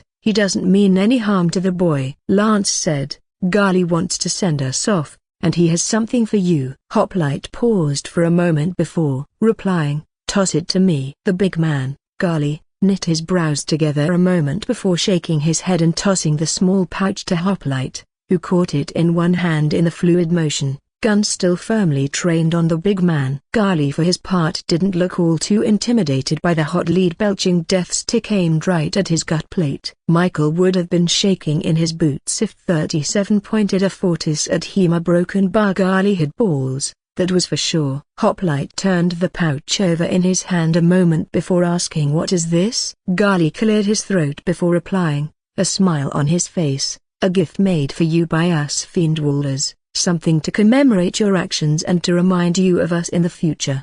Michael's brows knit together in confusion. A gift for a Hoplite? That was illegal. Would 37 arrest Gali himself, or would he leave it for the higher-ups to handle? Hoplite seemed to a broken bar quiet about this matter. Michael turned in his cot to stare at Hoplite's smooth helmet, as if somehow he'd be able to pick up on the super soldier's intentions. To Michael's shock, Hoplite lowered his gun and began opening the small sack, pulling out a gleaming piece of metal. It was a palm-sized silvery shield, the image of a spiral etched into its surface. It looked like a broken bar. A medal? Hoplites weren't allowed medals either. Michael knew it had something to do with how Hoplites were supposed to view themselves. Tools didn't get rewards, they were simply there to be used. Even 37. It was cruel in Michael's eyes that Hoplites were forced into denying their humanity, but they were more effective that way. A broken bar, at least that's what he was always told. Hoplite would have to deny the award, of course, a sad thing really. But Michael goggled as Hoplite slipped the medal into one of the pouches on his waist, his jaw dropping as he, with his own eyes, saw the super soldier go directly against protocol. Thank you, Hoplite told Gali in his usual monotone. No, there was no way. There had to be another reason for why Hoplite took the medal. A broken bar? Maybe he just wanted to be polite. This was apparently a lost colony, right? These guys didn't know Ternan law in the least. A broken bar, and considering the mob that had been outside just a moment ago, maybe Hoplite thought it would be better to simply accept the gift to avoid any offense. That had to be it. We have evidence that proves Michael's innocence, Hoplite said finally, pulling out the small flight recorder from the bag. This device recorded everything that happened before the crash. Hoplite continued, holding up the black box. I looked through the footage and found that an unidentified hostile had managed to throw Private Michael's shuttle off course. Gali's eyes shifted over to Michael, narrowing suspiciously for a moment before his eyes found Hoplite again. "I not know what you do be meaning by that exactly," a broken bar Gali said slowly, eyes narrowing on the flight recorder. "Would I be able to look through this device myself?" Gali asked, crossing his arms over his broad breastplate. Without a word, Hoplite then pulled out a compact digipad from the bag. As Hoplite had done earlier, he drew out a retractable cord from the flight recorder, sliding the plug into the digipad before setting the black box on Michael's cot. 37 then began tapping at the surface of the pad until finally, the audio of the footage could be heard. Michael's skin went cold as he heard the screams of both himself and the other Marines that had been on board, pressing his hands into his ears to block out the horrid noise. The flight recorder unfortunately also picked up on the noise from the inside of the shutly broken bar. He shook his head, trying his best to avoid returning to the darkness of the pod. The stink of rot, there. Michael bit his cheek hard, drawing blood and shocking him out of reliving that time. He needed to focus on something else, anything else. His eyes found Lance's then, those green eyes moistening. Why was she about to cry? Michael himself was on the verge of tears. A broken bar. It was almost as if the elf knew exactly what he was feeling. "Cousin!" Gali shouted suddenly, his booming voice barely muffled by Michael's hands. He turned from Lance to see that the large man had gone pale in the face, his jowls quivering as he stared down at the digipad Hoplite held out. "That be the Lord of Hate himself, thief of spiraling death!" Gali shouted, the doctors and them tense seeming to seize up from the mere mention of a cousin. Color drained from Lance's face as well, her jaw dropping a fraction. "Why, you cannot know that for sure!" Lance shouted, all but trembling in her cloak. "He's not been seen outside the Fiendwood in centuries." A broken bar. "Aye, not outside the Fiendwood." A broken bar. Gali began, letting out a tired breath before continuing. "But we Fiendwallers see him constantly. He likes to hover high above our wall. I've seen him myself. The Lord of Hate no bring us harm so far, but now." A broken bar. "Now though, I do suspect that he do be preparing to unleash spiraling death upon Ahkoolis." Michael blinked in confusion as he stared first at Gali, then at Lance. What the hell were they talking about? It sounded like some kind of plot to an old-timey storybook, the kind where the hero has to battle a villain with a bunch of nefarious titles. Just what had all this turned into? After a long pause, Gali nodded. "Aye, that's good enough for me," he said, looking to Michael. "The boy be innocent. I offer succor until you all decide to depart." "Having you around," Gali said, looking to Hoplite, "would be a boon. I can provide you permanent lodgings in exchange for your service to our wall." "Negative," Hoplite replied, not giving any further explanation. "That do be unfortunate." A broken bar. "But we are Fiendwallers, we will manage," Gali said. "Would you like my defenders to come guard the boy?" "Negative," Hoplite said again in a flat tone. "Your defenders could be compromised. They might try and kill Private Michael." Gali lifted an almost amused-looking eyebrow at Hoplite's words. Lance's eyes widened in surprise at the fat man's expression, and Michael's brow furrowed. "Something you know that we don't?" Michael asked him. Gali cleared his throat. "The defenders area." Broken bar. "Well, they do be bound to me. They are unable to resist my commands, but I do be thinking that you'd need to see such a thing to believe it. I do like to think that they follow my orders of their own free will nowadays, but I still can force them if I do have to," Gali said, finishing with a small groan. "I no want to pressure them, however. They be good fellows." "Tell you what, hero, how's about I give you your own tent to keep your boy in, set it up where you want and I will no tell anyone where it is." Hoplite paused a moment. Just what was 37 thinking? Michael himself thought it was a pretty good idea. He'd sleep anywhere away from this camp, just enough to recover completely. Michael would need his strength to properly aim his rifle to get his revenge. If somehow Michael met this cousin freak, he'd put a bullet right between his eyes. He wanted to avenge both his fellow Marines, and the innocent civilians that had died. Michael wouldn't have believed that someone could have been physically capable of pulling an escape shuttle off Causey Broken Bar if he hadn't seen the footage for himself. Of course, that pitch-black cloak ripping in the wind, silvery hands ripping out cords and chunks of tungsteel like they were foil, and worst of all, those piercing yellow eyes, slitted like some kind of serpent.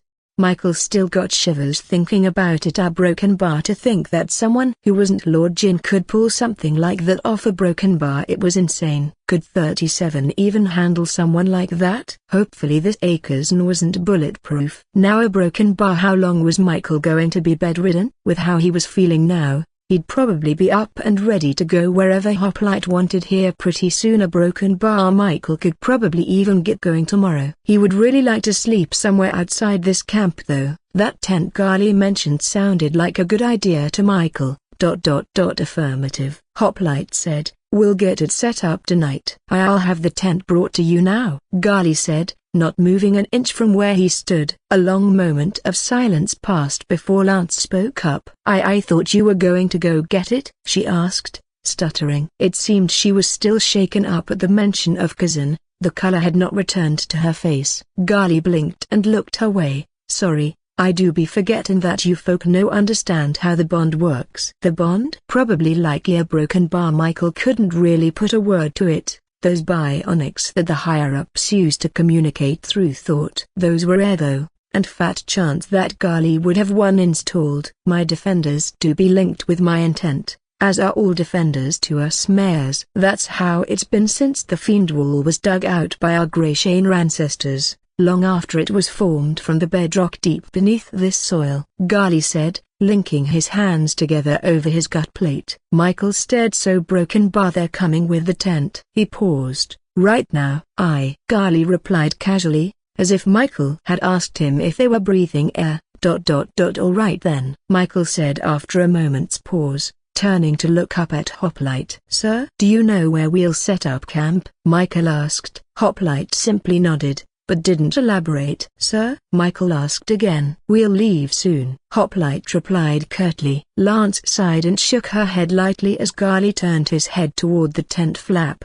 as if he had heard something approaching. And sure enough, something was. An armored man with a tall tower shield and spear in one hand and a rolled-up canvas bundle in the other marched straight for Gali, stopping next to him before tossing the bundle to Hoplite. 37 caught it easily in his free hand, holding it aloft to inspect it. The guy then bowed to Gali, and simply walked off after a word of thanks from the mayor. "That do be a tent capable of fitting 10 men. I could send for some smaller separate tents though if you wish," Gali said as Hoplite lifted the bag up to his helmet. "Negative. This will work fine." "Thank you," Hoplite said. Michael then yawned before pulling the blanket up over his head. He was getting pretty sleepy. A broken bar. Sleepy. A broken bar. Wait, a broken bar. Now it was too dark. He briefly panicked a moment before Michael remembered what he promised himself he'd do once he got out of that darkness. That was more important than his fear by leagues. He pulled the blanket back down to look at Hoplite with eyes full of intent, drawing his attention from Lance. "They were buried, right?" Michael asked groggily, keeping a firm tone as best as he could. Hoplite nodded affirmative. "I took care of it myself." Michael sniffed, his eyes filming over with unshed tears as Lance gave a small nod, a tiny frown on her face as she looked him right in the eyes. "Aye, Hoplite would no let anyone touch the bodies." "That do seem to have been the right choice, considering," Gali said silently. Michael nodded, his chin quivering as he turned his head from their gaze. He would not let them see him weep, especially not the Hoplite. Michael hadn't really known them, but they had still been Marines. They had all gone through the same hellish training Michael had, and they had fought the same relentless enemy. Somehow, they all died while Michael got to lie via broken bar. No, he would not let the guilt drag him down. It wasn't Michael's fault a broken bar. It was cousin's. Hoplite opened his gallon canteen, placing the container to his lips and guzzling the cool water quickly. It rushed down his throat in a torrent, Hoplite chugging half the container in one go. He let out a breath once he was done, relishing the soothed soreness of his throat before resealing it. Today, he was going to ask Lance an important question that had been at the back of his mind ever since the Ahkoolis had told him that he was an outworlder. Slowly but surely, Hoplite was beginning to think that this really was an alternate reality, where the laws of physics he knew and understood simply didn't apply where it should have. Men capable of pulling an escape shuttle off course, unkillable monsters, and a broken bar. Magical powers, threw Hoplite's understanding of the world out the window. But what about that footage? It was difficult for him to think in such a way, to acknowledge the potential existence of such things as magic, but until he found definitive proof that this was a lost colony, a broken bar well, that would be a part of the question he'd be asking Lance. The footage. Hoplite's eyes widened, his jaw clenching so tight that he felt one of his teeth crack. Once it regenerated, he opened the flap to the tent, peeking in to see Michael sound asleep, a bowl sitting next to his bedroll, scraped completely clean of its contents. No scars or bruises showed the proof of Michael's previous wounds from when Hoplite had pulled him from the stinking shuttle. Another unexplained anomalous ability, healing grievous injuries by praying to a god. A broken bar. Hoplite winced at the thought. A broken bar. Reindoctrination. A broken bar. No, he would not be reindoctrinated for trying to ascertain the functions of this world. He closed the flap again, turning away from the tent to face the sprawling forest they had set up camp in. They hadn't traveled too far into the fjord, but Hoplite had still wanted to be well away from the locals to keep Michael from harm. The setting sun's orange light poured between the dozens of leaves overhead, casting several shifting shadows that danced along the ground and across his looming form. Hoplite then looked up to Lance, who had been perched high on a tree branch near the edge of the forest in the direction of the fiend wall. She was keeping an eye on the camp far below, using the tree's great height as a vantage point. With her position, there was no way anyone could possibly come up here from the valley without her seeing them. Still, Hoplite had begun guarding the tent in case of that possibility. There was also the very real risk of fiends finding the tent. Sure, most of the lesser fiends had been cleared out of the fjord, but there could still be stragglers searching for victims. Hoplite would simply not allow Michael to fall prey to man or fiend. It had been a few hours since Gali had given them the tent, a massive heavy thing made of sturdy canvas. Hoplite had made sure not to mention to the mayor where he intended to set up camp, just in case. It wasn't just because Hoplite didn't trust the man, it was that prying ears could easily pick up on what was being said. It could have been a doctor in the infirmary, or even a nearby fiendwaller listening through the canvas from the outside. Hoplite would not risk Michael's life to give Gali information he simply didn't need. The mayor thankfully didn't seem to be offended by Hoplite holding back the location. Indeed, he seemed to have expected that outcome. Gali had said that he would try to spread the word of Michael's innocence, but not until the wall was at least partially rebuilt. Gali had said that if the fiendwallers heard about Kazan's involvement, they would panic, maybe even abandoning the wall entirely. A broken bar. Gali did agree to get the camp's attention so they could leave without any notice, calling a mandatory meeting to discuss what would be done about the breach. Such a thing needed to be discussed anyhow, Gali had claimed. Never in the 2,000 years since the fiendwall's erection had it been breached, and figuring out how to repair it was going to be a monumental task. This was due to the fact that the fiend wall had not been conventionally built. It was a thin mountain of bedrock that had been risen from the earth in a solid chunk to keep out the fiends. Apparently, the pillar god of justice, Oz, had heaved the stone right out of the bowels of Ahkoolis with nothing but his bare hands. There were no seams, no bricks, just solid rock that had been hollowed out by Grayshaners hundreds of years ago for the rich minerals within. Gali had said that fiendwallers were descendants of criminals from the city of Grayshan, sent here to live as punishment. New faces did arrive from Grayshan still, other exiles and the muck of society pushed away to live in the fiendwall. The fiendwallers didn't seem to treat it as a punishment from what Hoplite could see, besides having to make their homes in the wall and not the valley like several had apparently wanted. How did they manage to live like this? Did they have farms inside somehow, or did they only live off of trade? Hoplite turned his attention back to Lance. Right now he didn't want to think about the fiend wall. He needed to ask her this question now. He began moving forward, his boots making deep imprints into the thick grass with his heavy steps. Lance turned to look at him, breaking her perfect stillness from her crouched position atop the branch. Their eyes met for a moment before Hoplite slipped his helmet back on, and Lance smiled. For what reason he wasn't entirely sure. He drew closer, making sure to keep the tent in sight on his rear camera as Lance began descending the tree with a practiced smoothness. For a moment, She almost appeared to be falling, moving down the trunk at a near dizzying speed. He'd seen other watchers climb up and down trees much like Lance herself was currently doing, yet her movements made her comrades appear borderline clumsy. When Lance reached the base of the tree, she turned, approaching Hoplite with a small skip in her step and a smile plastered on her face. What was she so happy about? When she finally drew close, she stopped, hands clasped behind her back as she leaned toward him. "So you want to talk to me, ...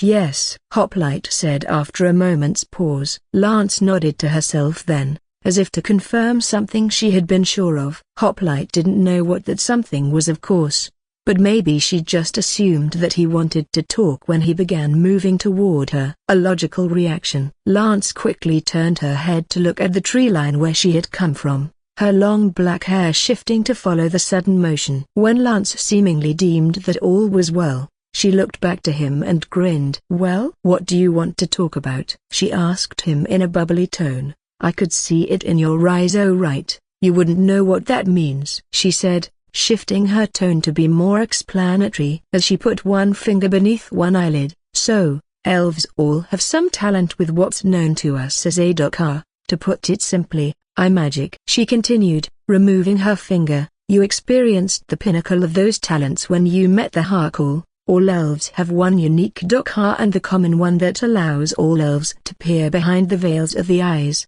Hoplite narrowed his eyes behind his helmet. "What does that mean?" "That you can read my mind if we share eye contact." Another anomalous ability he would be keeping in mind for the future. He needed to keep his thoughts from steering toward Project Chimera while his helmet was off or broken bar. "Not precisely a broken bar," Lance said with a wince. "I can a broken bar well. I can see your emotions and guess intentions based on them. When we made eye contact while I was in the tree, I could see your curiosity peak," she said with a small shrug. "I assumed it was because you wanted to ask me something." "I do, but not about these a broken bar." Hoplite said flatly. "We'll continue on that subject another time. Right now I have a more important matter I want to discuss with you." Lance's eyes widened, looking expectant.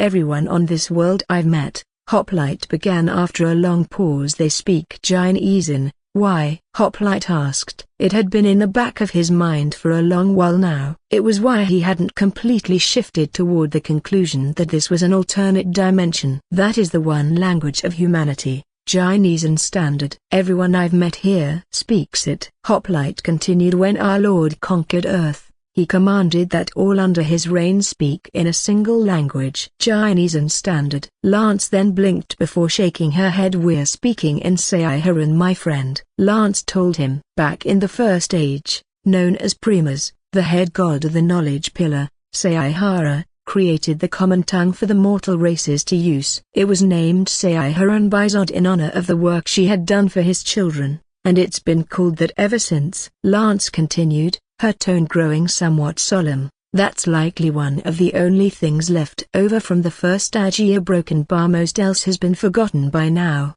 Seiharan a broken bar, Chinese on a broken bar." It could still be that this was truly a lost colony that had made up a mythology. The thought still somehow felt hollow, but how was it possible that two different worlds in two separate dimensions could develop the same language? No, it simply couldn't be. That made no sense. Unless a broken bar. "I've been called Outworlder before," Hoplite said. "So other Tnans have been here before, in the past?" Lance nodded. "They have to be. All Outworlders come from the same realm, but the name of it has been lost to history. There hasn't been an Outworlder in the current age besides yourself, Hoplite. You and your friend, that is." Lance then blinked in surprise. "Well, I suppose it was lost to history. You said it was Earth? Why would you name your world after dirt?" "That's silly." "What age is it now?" Hoplite asked, the words almost rushing out as the freshly grown hairs on the back of his neck stood on end. It's Decima,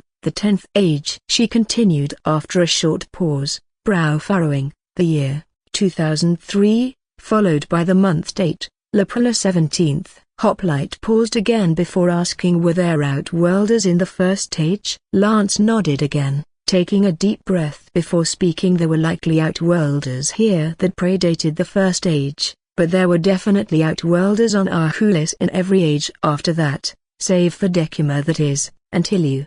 If that was the case, then that would mean that, despite what Lance had told him, Seiharan wasn't made by the gods of Broken Bar. It had to be Atnan that had brought Ginesan to Ahkoolis. But Ginesan was only made standard 2,000 years ago. Broken Bar Decuma was apparently past its 2,000th year. The peoples of this world had been speaking it long before Decuma had even begun. A broken bar that left only one possible explanation. This really was a different dimensional broken bar. The speed of his thinking increased, time seeming to stop as he considered dozens of possibilities. 5 whole seconds of real time passed before he finally came to a conclusion. Time during dimensional travel had to be warped in some way. For some reason, Tenans had been able to get to Ahkoolis thousands of years before Jin was even born on Earth. The millennia that had passed in the histories of both Terna and Ahkoolis didn't match, yet both spoke in Ginesan. The math simply didn't add up, meaning that unless Hoplite was wrong or Lance was misinformed, this really was a different realm. He had no idea how time would be affected between dimensions. He was no scientist, but it was the only broken bar he struggled to think logical conclusion he could come to. In truth, it didn't feel like a conclusion, a broken bar. He just felt like an idiot, blundering around in the dark to find an answer to this impossible situation. His shoulders slumped slightly, a showing that he'd not normally allow anyone, but he couldn't help it. It was near overwhelming to accept that the impossible had really happened at a broken bar. His world was flipped on its head and nothing he knew of reality could apply any longer. Suddenly, something filled his right hand and he looked up to see Lance's hand gripping his own. It was tiny, barely covering the surface of his thick metal gauntlet, yet Hoplite could still feel her squeezing hand through the sensors. It was an alien feeling he didn't know how to respond to. "It's okay, my friend," Lance said in a gentle tone. "I know it must be a lot to come to grips with a broken bar, especially considering how obstinate you've been about how our world works," she said with a short laugh. "But I'll be here to help you out. You can ask me whatever questions you want and I'll answer them to the best of my ability. A broken bar, I'm not a historian after all," she finished with a shrug. "And a broken bar, well, I've been thinking about it. A broken bar, I'd like to come with you to help find your friends, if you'll have me. I just need to come before the Ahkoolis to request temporary leave, but I know they'll approve. I've been at the jobs for 200 years now without as much as a day off," she said with exasperation.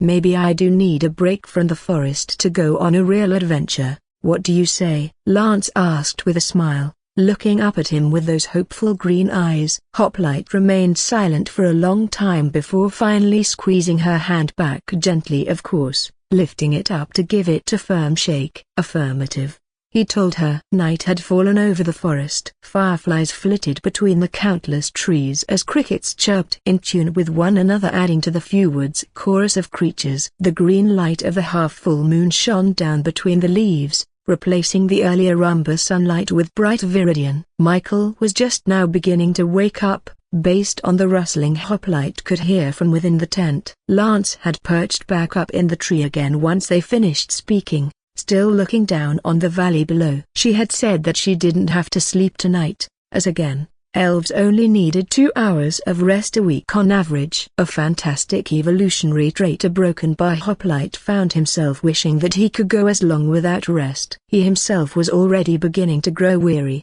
How many days had he gone without sleep this time? His eyelids bore the weight of the world, it seemed, and it was a constant battle to keep them fully open. It was time to get some rest. He wouldn't try and fight against it this time. Hoplite would be removing his armor as well. He needed to get cleaned. He then entered the tent, a scream of terror tearing through the nighttime peace once Hoplite was inside. Michael stared wide-eyed at nothing, scrambling away on all fours to back himself further into the tent, continuing to scream in sheer fright. "Marine!" Hoplite yelled, moving toward the naked man's side. Michael screamed, eyes bulging as his head darted this way and that, gagging as if he had inhaled a lungful of tear gas. He managed to get out before his breathing ceased. Michael then began tearing at the canvas wall he had backed into, wailing through clenched teeth. Hoplite quickly bumped his chin, then, engulfing Michael in a brilliant white light. The Marine froze suddenly, eyes wide, his hyperventilation slowing fraction by fraction until Lance rushed in through the tent, long daggers drawn and face hard. When she saw what was happening, she let out a breath, sheathing her daggers and picking up Michael's discarded blanket. She then walked over to the Marine, wrapping it around Michael's shoulders with a sigh as the Marine hugged himself. Hoplite put a hand on Michael's shoulder. "Get a hold of yourself, Private," Hoplite said as gently as he was able. "I can leave the light on for you. It can stay on even when I'm not wearing the helmet." Michael nodded slowly after a moment, looking up to Hoplite. "That'd be nice, sir, thank you." "A broken bar," he rasped. "Yeah, broken bar. When I woke up, I thought I was back there, in the pod." "A broken bar," he gagged. "Just gimme a minute broken bar." Lance looked to Hoplite, her brows knit together and lips drawn in a tight line. She looked as concerned as Hoplite felt. This wasn't good. There would likely be missions in the future that would require them to hide in the dark, or simply sleep without any light. A broken bar, well, they would need to work on getting him readjusted to normal levels of darkness again. It was as simple as that. A broken bar, right? Hoplite wasn't sure. He wasn't a trained psychologist. A broken bar, it was the best he could think of though. Michael shuddered as if he were freezing cold, scrunching up his nose while wiping at his skin as if something horrid clung to it. He gagged occasionally, shaking as he continued to wipe his skin and stare off into nothing. Eventually Michael's hyperventilation slowed to an even rhythm, and he stopped wiping at his skin, placing both hands on his temples and taking a deep breath. He leaned back in the light, his long shadow copying the motion in the helmet's light. "Thank ya kindly," Michael said after a long sigh. Lance suddenly stood up, and Michael looked at her with a frown. "What's up?" he asked her, eyes shifting to the still-lit helmet before back to her. "I'll be right back. I have an idea, but I'll need to run down to the camp and get something." Lance said, "Don't worry, no one will see where I came from." Hoplite paused for a moment before giving a nod. He had a feeling that he knew exactly what she was going to do. "Great, be back soon," she declared in a bubbly tone as she darted out of the tent flap. A moment of silence passed between the two men until Michael said, "I'll get over it, sir. I just got to have some time." "Ya noto broken bar to just get over it. Time's the best healer, right?" Hoplite nodded. "I believe so." "Will this be a problem for future missions?" Hoplite knew that it would, but it felt appropriate to ask anyway. Michael frowned, leaning forward and blowing out his lips with a long exhalation. "Probably, sir." "Not gonna lie," he said, his eyes darkening. "Just a broken bar. Don't take me out at night. I'll be fine during the day." "A broken bar, well, I don't think I'm ready for the dark yet." Hoplite nodded, removing his helmet and placing it against the wall of the tent. Michael looked up into Hoplite's face then, his eyes widening. "Wow, a broken bar. You all got eyes like that?" Michael asked him. Hoplite blinked in confusion before replying yes. That wasn't what Hoplite had thought Michael would say when he removed his helmet. Hoplite had been expecting him to bring up the fact that he was now growing hair on his head and face. Hoplite himself had been more fascinated by that, considering that he hadn't felt hair on his head since before his first deployment in the field. His golden eyes had been with him ever since his first infusion. A broken bar. He didn't even remember what color they used to be anymore. His golden eyes may as well have been sewn into his being from birth, because they were. Hoplite shut his eyes tightly, ignoring 25's lies. "So broken bar while we wait for Lance to get done with whatever she's doing." Michael began nervously. "Can ya tell me how the hell you managed to murk an admic?" Hoplite's eyes opened,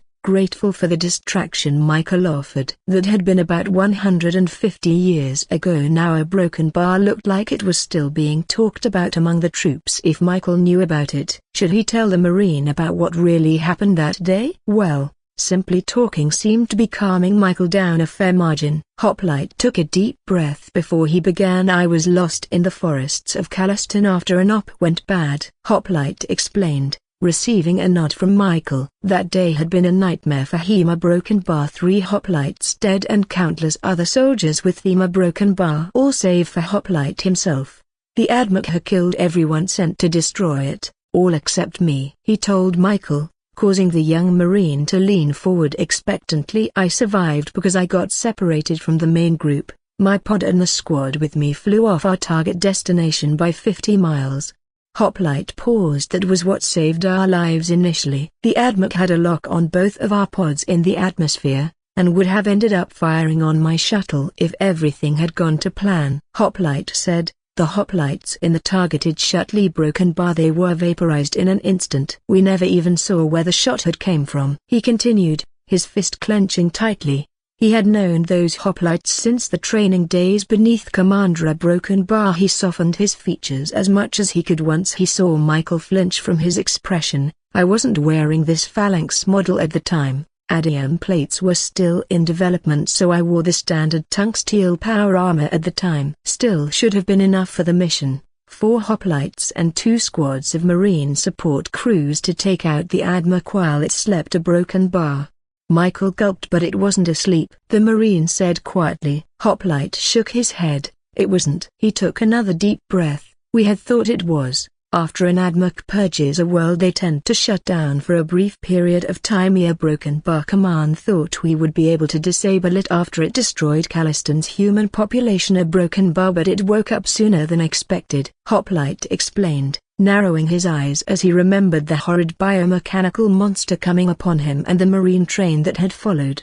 It found us soon after we crashed a broken bar. It was a massacre. Private Hoplite said, lifting his chin to stare at the ceiling of the tent. The Marines with me didn't stand a chance. I didn't stand a chance. See a broken bar. A feeling of frustration bubbled within him as he remembered just how he had defeated the Admech. Michael leaned forward even further. Sir, I don't get it. If ya didn't stand a chance, how'd ya beat it? Hoplite shook his head, looking down to stare into Michael's eyes with a hard gaze. I didn't. It shut down before it killed me, and I killed it then. Hoplite said, it hadn't really shut down when the mission began a broken bar, but it had reached that point after finding us. Hoplite's face hardened further. I got lucky, and the Lords of the First Arm spun it as the hoplites' superiority to final kind super soldiers, but that isn't the truth. Michael gasped and sat up straight. So ya didn't actually kill one? Hoplite shook his head. No, I did kill it, but it couldn't fight back a broken bar. The frustration was not from denying the final kind super soldier a fair fight. Hoplite knew that no such thing existed in war. He was merely frustrated from the constant praise heaped onto him by officials and troops that didn't know the real truth of the mission. Even knowing that it was not allowed to give praise to a tool, they seemed not able to help themselves. Those that did know the truth kept their mouths shut about it, and let Hoplite continue to get praise he simply didn't deserve. At least it was just the 8th arm that thought he had destroyed it. As far as Hoplite knew, it was knowledge exclusive to those who had joined the military. Hoplite could understand the reasoning for allowing the idea of his victory to spread a broken bar. It was a huge morale boost for the troops. He shouldn't have cared about such things, a broken bar, but the praise and awe irritated him for a reason he could never explain. Perhaps it was because it was supposed to be illegal to do such a thing, or maybe a broken bar. Maybe it was a left-over vestige of humanity within him. No. He was a hoplite, a tool, a thing, just as Commander had always said. So why did Hoplite let it bother him so much? Well, considering that those alien freaks only had 5 of them, I still think it's cool you gotta kill one at least, Michael said, flashing a thumbs up. Hell, I still think you're cool. You know that there's action figures of ya, right? Or at least they're a broken bar, Michael continued, scratching his beard. Had one when I was a kid even. You had bending limbs and all that, but you were wearing your classic suit and ya just had the Fortis.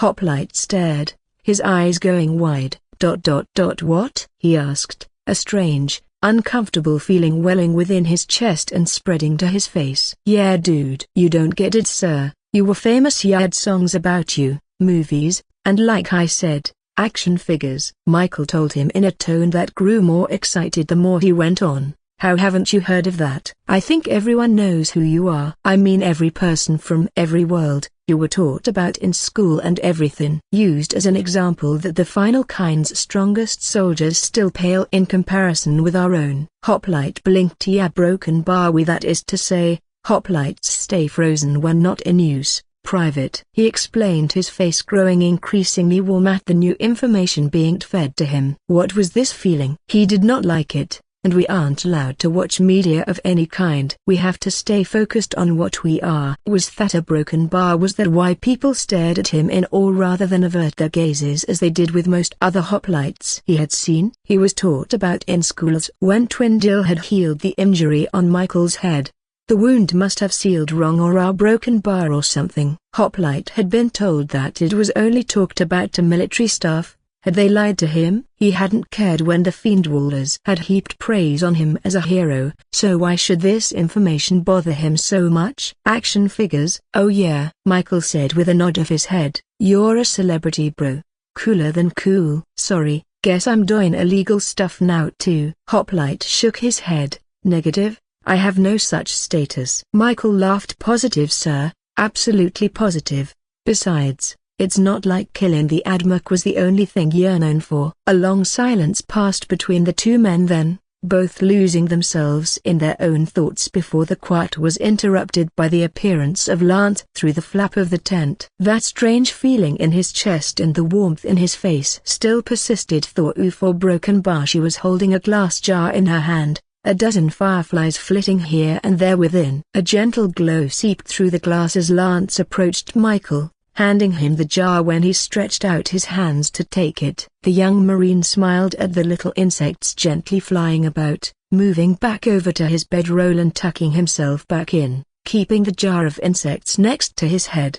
Thanks. A broken bar. Guess girls with cosmetics ain't all that bad after all. A broken bar, Michael said, his voice drowsy. Lance stared with a furrowed brow as Michael passed out, the exhaustion he felt apparently being too much for his body to handle. Likely the earlier adrenaline rush had burnt out, and he had begun to crash hard. Lance then looked to Hoplite, reading his eyes before he could look away and lifting a confused eyebrow. You're embarrassed? She asked him, surprised. Why? Negative, Hoplite said simply. Yeah, broken bar, just need to rest. He was embarrassed earlier. Preposterous. A broken bar, right? Either way, he really did need to get some rest. The bags beneath his eyes were beginning to weigh as much as a T-57 Rhino. He reached over to his helmet, clicking it off and seeing the little fireflies in Michael's jar dancing more clearly. The glow of the jar cast dozens of moving shadows against the floor of the tent it surrounded. It made the tent feel a broken bar warmer somehow. He needed to remove his armor first. He could sleep in it, but he needed to take care of other needs later, and it would need to be removed for that to happen. So he put his helmet back on, and bumped his chin, the sections of his armor clicking free for removal. Lance began backing out of the tent when she saw what was going on, likely still uncomfortable with nudity. Thank you for your assistance, Hoplite told her. Lance turned to smile at Hoplite. Of course, friend. And then she was gone out of the tent flap. Friend? Hoplite frowned as he thought on Lance's parting words. Hoplites did not and could not have friends, but he'd not correct Lance in this matter. Removing the rest of the armor was a simple process. The part he dreaded was putting it all back on. Later, a broken bar. Perhaps Michael could help him with that in the morning. Once he was free of the plate, he moved the individual sections to one corner of the tent and tucked himself into his own bedroll. He stared up at the ceiling of the tent for a long while before sleep took him, his last thoughts being of his trainer, a broken bar commander. What had ever happened to him after Earth fell? Awaken, thing. Jazz. No. A broken bar. Hoplite heard a cold gravelly voice say from above him. He was a hoplite now. He didn't have a name, no name. Just a hoplite. A thing. Hoplite opened his eyes, seeing Commander staring down at him with angry eyes. A bright white light that was always left on silhouetted Commander's form before Hoplite's eyes could adjust. He was a tall man, well over 7 feet in height and installed with some of the most advanced bionics known to man. A paladin, retired to train the next generation of super soldiers in the way he himself had been trained. Hoplite had been taught to address him as Commander, as were all the other children in this bunker. His features bore deep furrows of age, marred by a severe plasma burn across half of his square face that exposed all the teeth on the left side of his jaw. He wore a one-piece jumpsuit of solid black, with a matching long-sleeved overcoat that seemed to drink in the surrounding light. It made his presence all the more intimidating, and along with the glow of those terrifying red bionic eyes, a broken bar commander looked like despair personified. The overhead lights shone off of Commander's bald head, a sight that may have been funny, had Hoplite not been scared witless of the man looming over him. Even the overwhelmingly brightness that hung overhead seemed to get drunk in by Commander's dominating darkness, making Hoplite feel as if he were all alone with the monster that had lived in his closet. Commander was feared and respected by all who crossed his path, sending even first-arm nobility fleeing with but a mere glance. A part of Hoplite's training, though, was being able to look Commander in the eye without flinching. He needed to be strong, but the looming evil figure before Hoplite sent him into a fit of terror. Hoplite pressed his back into his cot in a vain attempt to create a distance between him and Commander, but a strong hand gripped Hoplite's nose, hauling him up out of the bed and to his feet. Commander snarled, spittle flowing from his half-burnt mouth and seeping between his exposed teeth, as those horrible red eyes penetrated Hoplite's very soul. After a few seconds, he released Hoplite's nose, the tip smarting from the powerful grip of the retired paladin. Hoplite did his best not to cry. He knew that whatever Commander had planned for him would be so much worse if Hoplite wept a broken bar. As he came to his feet, he could see the rows and rows of bunk beds lining the barracks of the Hoplites, all occupied with children that didn't even move their heads to look his way. Hoplite knew they would be awake, but he didn't blame them for avoiding movement. One couldn't know where Commander's wrath could land next. A broken bar. It was best to avoid having his attention on you if you could get away with it. The white lights blazed overhead, casting Commander's and Hoplite's shadows across the hard concrete floor as Commander shoved Hoplite to the ground. Still Hoplite didn't cry, even as his shoulder took the whole fall, exploding with agony. Something to be proud of, perhaps. A broken bar. 37. You weak runt, Commander shouted. Did you really think you could sneak in contraband without me finding it? Hoplite's breath caught Tessa. Wait, he began with a terrified stutter. I had it with me when I got recruited. A broken bar, he whispered, avoiding Commander's gaze by instead staring at his chest. Commander reached into his sleek black coat, pulling out a thick book from one of its pockets. I saw the bulge beneath your mattress, you thing. Commander waved the book out in front of Hoplite as he nursed his sore shoulder. You have defied Terna and Lord Jin himself by bringing this drivel along with you. I don't care if you somehow managed to hide it during the search, only the clothes that were on your back were to be allowed, not this. Hoplite read the title on the face of the novel, knowing every single word by heart from the countless times he'd read it to help cope with the horrid training he had been put through. Whenever they were given rest and no one was looking, he had read it to escape and remember who he really was. A book of wizards, elves and magic. A broken bar, his only escape from the pains of his body and the trauma of his mind. Commander then gripped the book in both hands tightly, and Hoplite's eyes widened with shock as the paladin tore the book in half with a curse. The sound of paper ripping beneath powerful bionic muscles echoed throughout the barracks, causing a few other children to shift slightly in their beds. Hoplite stared wide-eyed in horror at the destruction of his one escape from this place, feeling his eyes beginning to moisten. Commander didn't say anything as he stuffed the torn book back into the black pocket of his long coat. Hoplite felt the tears beginning to slide down his cheeks. A broken bar, and right then, he knew he was doomed. A Hoplite does not weep, Commander said in a suddenly flat monotone.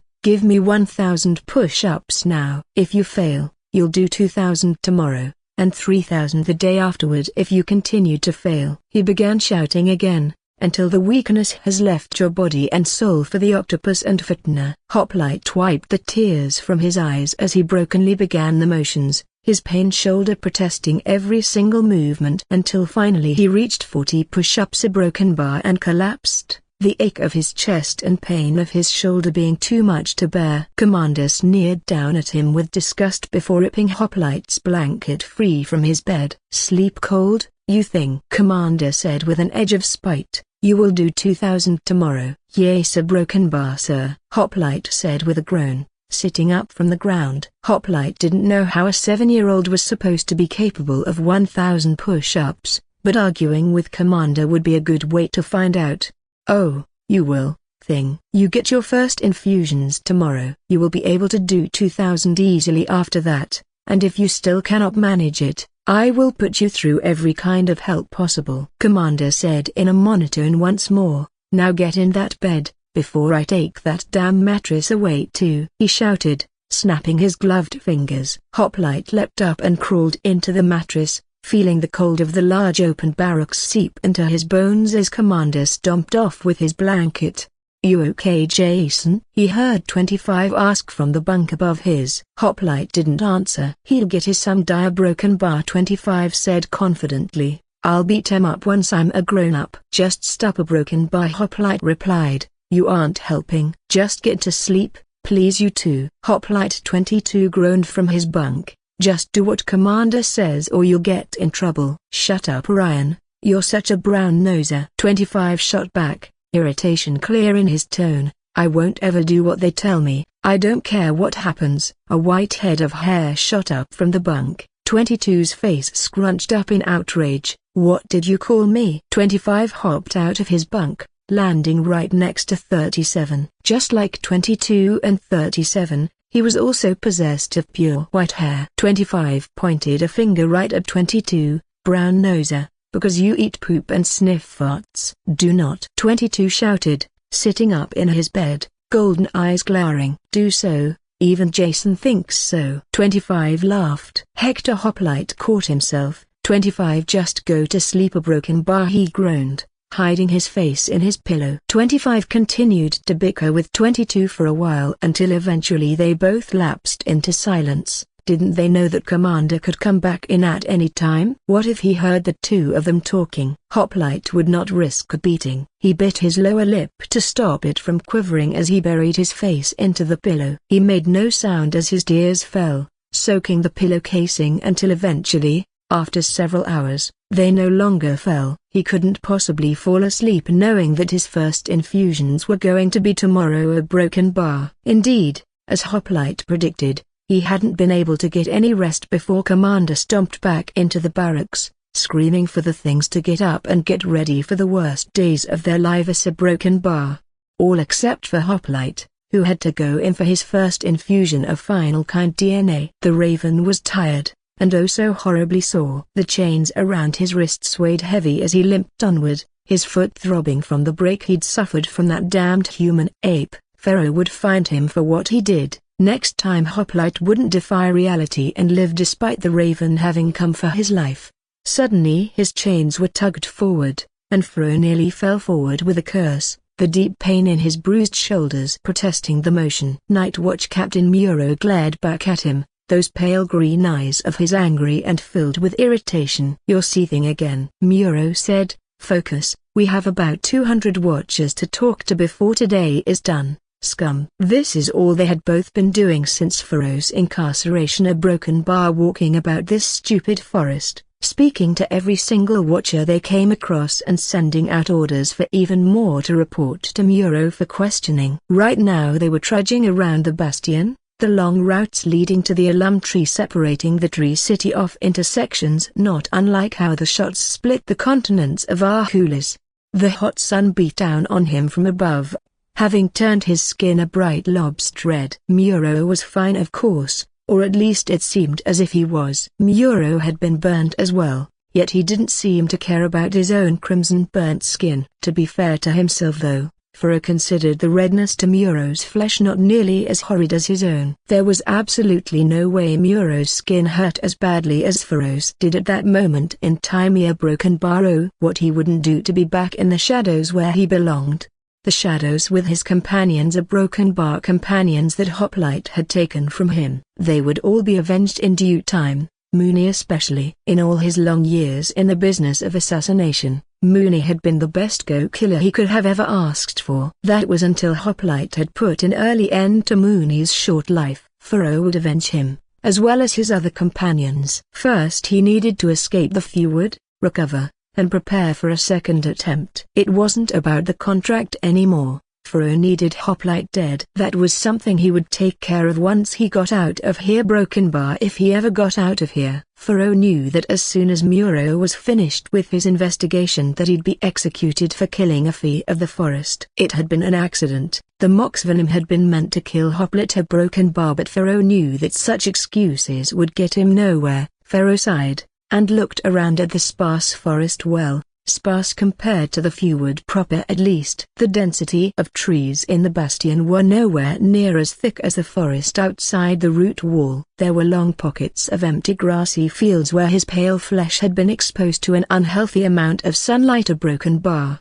He was an elf of the night, a damned assassin. He had no Dan to protect from his hated enemy's rays. It seemed that today Muro had decided to drag Furrow to a large field of grass, the occasional stray bush here and there to break the otherwise flat landscape. Precious shade was far off in the tree line, where Fekin citizens gawked at him from their tree houses. Those eyes constantly stared from windows or balconies embedded in the living trees, some going as far as to open their doors and point in his direction. Furrow glared at them and bared his teeth, briefly considering which out of all of them could be his parents before shaking his head. That part of his life was over with. He'd not seethe over his abandonment any longer. It was wasted effort. Before Muro and Furrow stood a large gathering of about 100 day watchers, and Furrow's head hung in despair. Muro wanted Furrow to talk with each of these morons to find out which one hired him, the purple sanctioning band around his neck bearing a twin that replicated its effects. Furrow had told Muro that the elf that had hired him to kill Hoplite was capable of entering mist form, but the Knight Captain was still intent on questioning every watcher,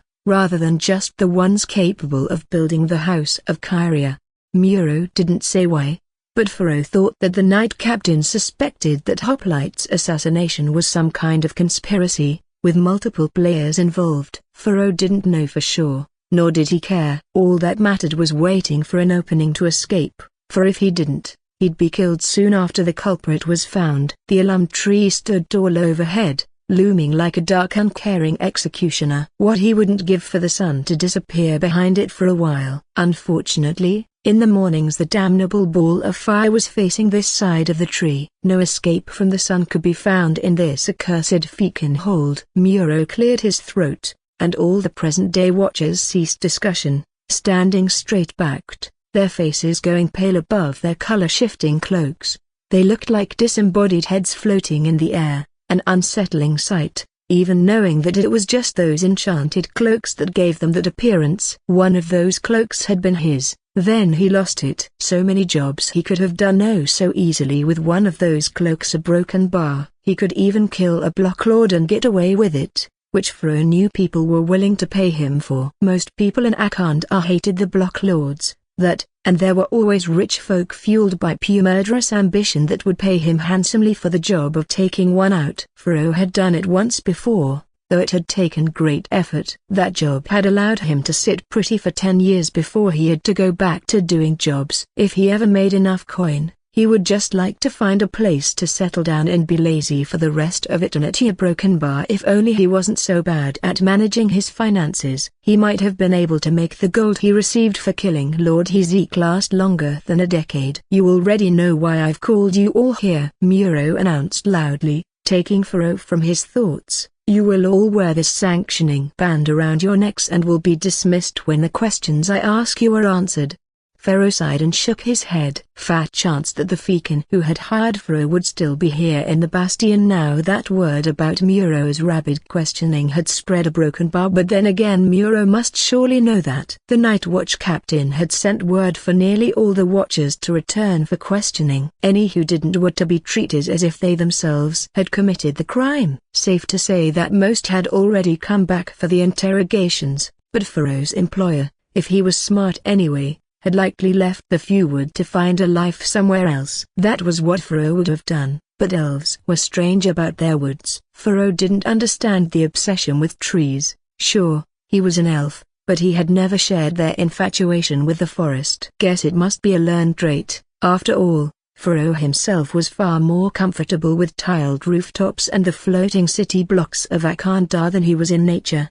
The first of the elves walked up after a long silence from the group, a particularly nervous-looking fellow. Muro then put up a hand and shouted for him to halt 10 paces away from him. Furo watched as Muro then tossed the band to the elf. Face as hard as always. Put that on and stay right there. Open up your cloak to show that you hold no weapons ready to be used against me. If you do, lay it at your side now, he ordered sternly. This goes for all of you. The one I search for is likely to attempt a violent escape, which is why I insist you put the collar on yourselves, he explained as the elf complied, opening his cloak to reveal the thin cotton clothing beneath, discarding a long thin blade along with a hand crossbow before clamping the collar around his neck. Muro then stared daggers at Furo, turning his head and asking loudly enough for the group to hear, "Is this the man that hired you to kill Hoplite?" Furo groaned and shook his head before answering, "Number." Muro then looked back to the Day Watcher and asked loudly, "Did you hire Furo the Raven to kill Hoplite, a man protected by the Oath of Shelter? Are you in any way involved with the disappearance of 5 color-shifting cloaks?" The man actually breathed a sigh of relief at the question, and answered, "No my lord." Muro however, stared suspiciously at the elf. Furo himself wondered why Muro hadn't moved on to the next Watcher. This one had just said he wasn't involved in the assassination, with a sanctioning band on no less. It was impossible to tell a lie with one of those things clamped around your neck. "What did you do to act so nervous about the sanctioning band, Watcher?" Muro asked, eyes narrowing at the startled elf. The elf went pale and shook his head quickly. "And nothing, sir," he stammered, Furo able to read the terror in his eyes. He'd been getting better at reading people's emotions lately, what with all the eye contact Furo had been forced to make these last few days. Muro seemed to pick up on this as well and narrowed his eyes on the elf further. "What was it that you did?" Muro asked. "No crime can be tolerated from Watchers, now speak." The elf stammered, his face going red. I laid with my friend's sister under his own roof." The air fell still as all went silent. After a moment, Muro shook his head, pinching his brow as he waved for the elf to remove the collar. "Give it to the next elf to step forward." A broken bar, Muro said with a short sigh. "From now on, I will stick to the questions that matter," he announced, before pointing to the elf before him. "Grab your weapons and go stand over there. Be ready to give chase should I find the betrayer." The elf gave a quick nod to Muro and looked back to the crowd with his eyes wide, lips drawn tightly. It was then that Furo noticed another elf in the crowd, glaring fury at the Fekin before Muro. That must have been his friend, Pillars save the poor fellow. Around an hour passed of Muro repeating the question, with each elf taking turns confirming that they indeed hadn't hired Furo. It was an agonizing process, having to stand in the open sun as his flesh peeled and wounds throbbed. It was a process that lasted until the very last elf to be questioned wore the band. The elf that stood before Muro now was tall, unelvenly so even. He could have been of a height with an orc. A broken bar. Why had Furo not noticed this giant before? Likely it was because he was wearing the hood of the cloak while he waited for his turn. Did Watchers recruit elves with gigantism? It was hardly the optimal build for sneaking about. Furo himself certainly wouldn't have hired anyone this large. The massive elf then approached. Only the lower half of his square jaw was visible. Was the large elf sick? His skin was a sickly pale green hue. A broken bar. He opened his cloak when instructed, revealing a pair of massive veiny arms that stretched the cotton shirt he wore near to bursting. Inelvenly indeed. A broken bar. He watched as the band physically stretched itself to allow the fellow to fit it around his bull neck. Many items infused with Kyria's magic always operated in such a manner when they were worn,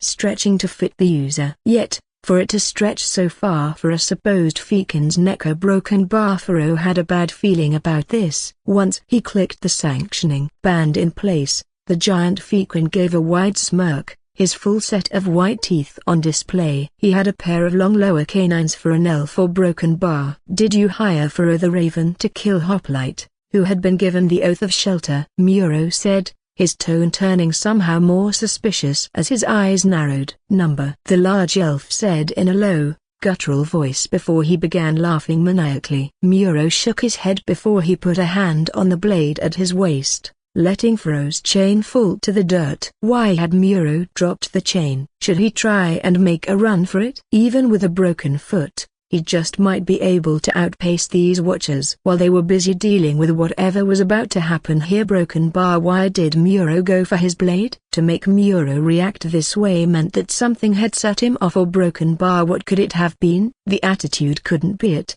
Muro hadn't put his hand on his blade whenever Furo had given insult. No, the older elf had simply given Furo a taste of his shoe, much to the raven's humiliation. So what provoked Muro to show open hostility? It was as he had thought, that Furo caught a glimpse of the blood-red eyes beneath the hood of the Fekin's cloak. Reading the emotion on display there, Furo felt a small tremor of fear at what lurked in the large Fekin's eyes. Sheer, unadulterated madness and a hunger for violence. The Fekin then removed the hood, revealing a full head of long bloody red hair that seemed to writhe in the wind. At a glance here, Broken Bar, they almost looked like bloody worms, wriggling to escape his scalp. The pointed ears confirmed that the stranger was indeed an elf, or Broken Bar, or at least that he possessed elven blood. Orcish tusks jutted up from a wide protruding jaw, tusks that Furo hadn't seen the full length of until the hood was completely removed.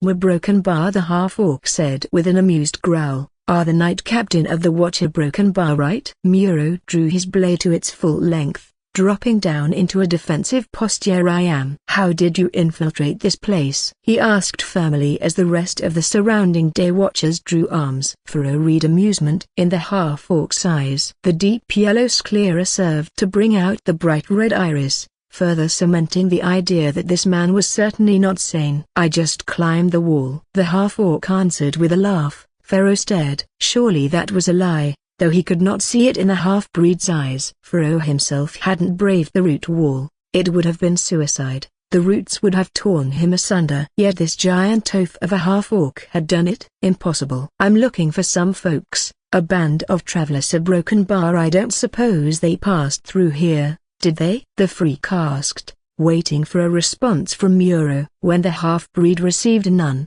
he smiled. "You may be wondering how I myself came across this cloak," he said, flourishing the invisible cloth. "Once I got across the wall, one of your watchers spotted me and attacked, therefore consenting to Toma between us. I crushed his skull and took the cloak for my own, as Toma dictates." Toma? He was from the Bloodlands, battle-crazed lunatic shamani dogs, all of them. But what else could be expected from the homeland of the tongues of Zod? Muro then drew his blade fully, the point poised to pierce 2G's throat. "Oh, you wish to engage?" Toma? "Very well, a Broken Bar. I had hoped for a fight between us. I've heard much about you, Muro." The half-orc grinned. "In truth, I didn't think you'd know where my quarries had gone, but it has been a long time since I've had a proper challenge, so I indulged my impulsiveness and sought you out." He admitted with a small shrug. "I will give you this one chance to back down, to break Toma between us before it truly begins." "You will not leave the bastion alive," Muro growled. "How dare you strut up to me wearing the cloak of a watcher you slaughtered?" Furo then began backing away slowly as the other present watchers began closing around the half-orc. This could be his chance to escape Muro's clutches. "Excellent!" the beast shouted, his voice echoing across the field. "You will know me. I am Tujir Broken Bar, the son of Zod," he declared loudly, freezing the blood of every individual who heard it. Furo screamed as he fell to his rear, trying to scramble away from the monster before him. The surrounding Day Watchers all took a step away from the elf. No, the demon that seemed to tower even over the elm tree itself. A monster of legend, a bringer of the end times. "Pillarborn!" Furo screamed in terror. He needed to get out of here, broken foot or no. It was the end of Decuma. The fact that 2G wore the sanctioning band during his proclamation was meaningless. Even had 2G declared divinity without the collar, there would have been no doubt that he spoke the truth. Broken Bar mortals could not declare themselves as the children of gods. 2G was, without a doubt, the son of the pillar god of might. "Watchers to me!" Muro shouted as 2G gripped the cloak and his shirt with one hand, ripping both away to leave him shirtless. 2G's flesh was seemingly nothing but corded muscle and scar tissue. The demigod bore every kind of scar imaginable, old wounds received from blades, jaws, claws, and burns to name only a few. They pulled taut against his flesh as he stretched his arms out wide, seemingly to invite all the watchers to come attack him. His feet were bare, and his long trousers were black and baggy, though despite the bagginess of the trousers, Furo could still tell that Tuji's legs were built like tree trunks. The Pillarborn smirked. "It wouldn't be a fair fight if only you attacked me, Muro. I hereby challenge all present to Toma," he shouted, his grin widening to show every single tooth in that accursed mouth. "Kill the Pillarborn," Muro shouted with a snarl, darting forward with his slightly curved steel blade. An intricate pattern of a leaf was engraved onto the hilt of the sword, marking Muro as a blade master in these lands. A broken bar Furo knew in his bones through that it wouldn't be nearly enough to take on a godling though. Muro swung his blade, his arm like a whip as the sharp edge approached bare flesh. Tuji caught the blade with a lazy hand, quirking a single red eyebrow. Muro gasped, and the surrounding watchers all froze, faces going pale while Furo tried desperately to get to his feet. Muro tugged, likely hoping that the blade would shift in the godling's grasp and sever his fingers. A broken bar, yet the blade didn't budge an inch in Tuji's steely grip. Muro would have had better luck pulling his blade out of a rock, rather than the hands of a Pillarborn. "Nice knife," Tuji said in an admiring tone before giving the blade a squeeze. The blade shattered beneath the force, and Tuji grinned as Muro backed away, dropping the useless hilt to the dirt with a curse before raising his fists. Tuji again raised a red eyebrow at the gesture, but did the same, lifting both of his fists right up beneath his own eyes. The day watchers still stared in sheer fright at the monster before them, and Furo couldn't blame them for their cowardice. A broken bar, if only he himself could be a better coward to get away from this freak. Simply standing of his own power seemed to be too much effort, his aching shoulders and shattered foot proving to be banes to his escape. So he did the masculine thing, and began to slide backward on his rump, using his unbroken foot to speed him along. No one moved to seize him. "I broke your sword, Muro, a broken bar, yet you still wish to fight," Tuji said with praise. "Truly, you are the bravest of the watchers." "Kill the Pillarborn, you cowardly wretches," Muro shouted. "Think of what he will do to the bastion, to the elm tree if he's allowed to live." Muro then began throwing punches, controlled and expertly placed, yet Tuji didn't even move as he received blow after blow, blood flying from Muro's knuckles as he refused to cower away from the Pillarborn.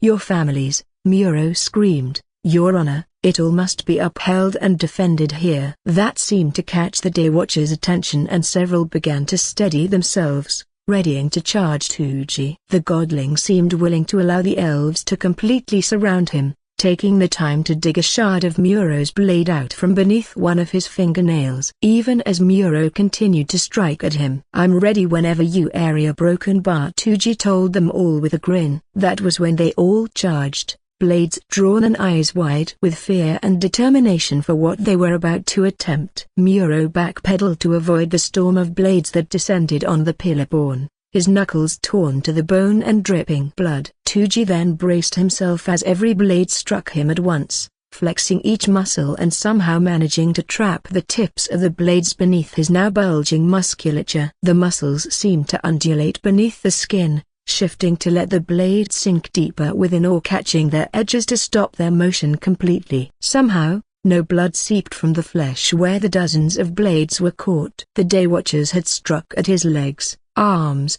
torso and his neck, yet the many blades proved to not be enough to hurt the son of Zod. The elves all jumped back in terror, leaving their weapons stuck in the godling's skin. Tuji's face contorted into a disgusting leer as he flexed once more, his muscles seemingly ready to tear free from his body like taut steel wires.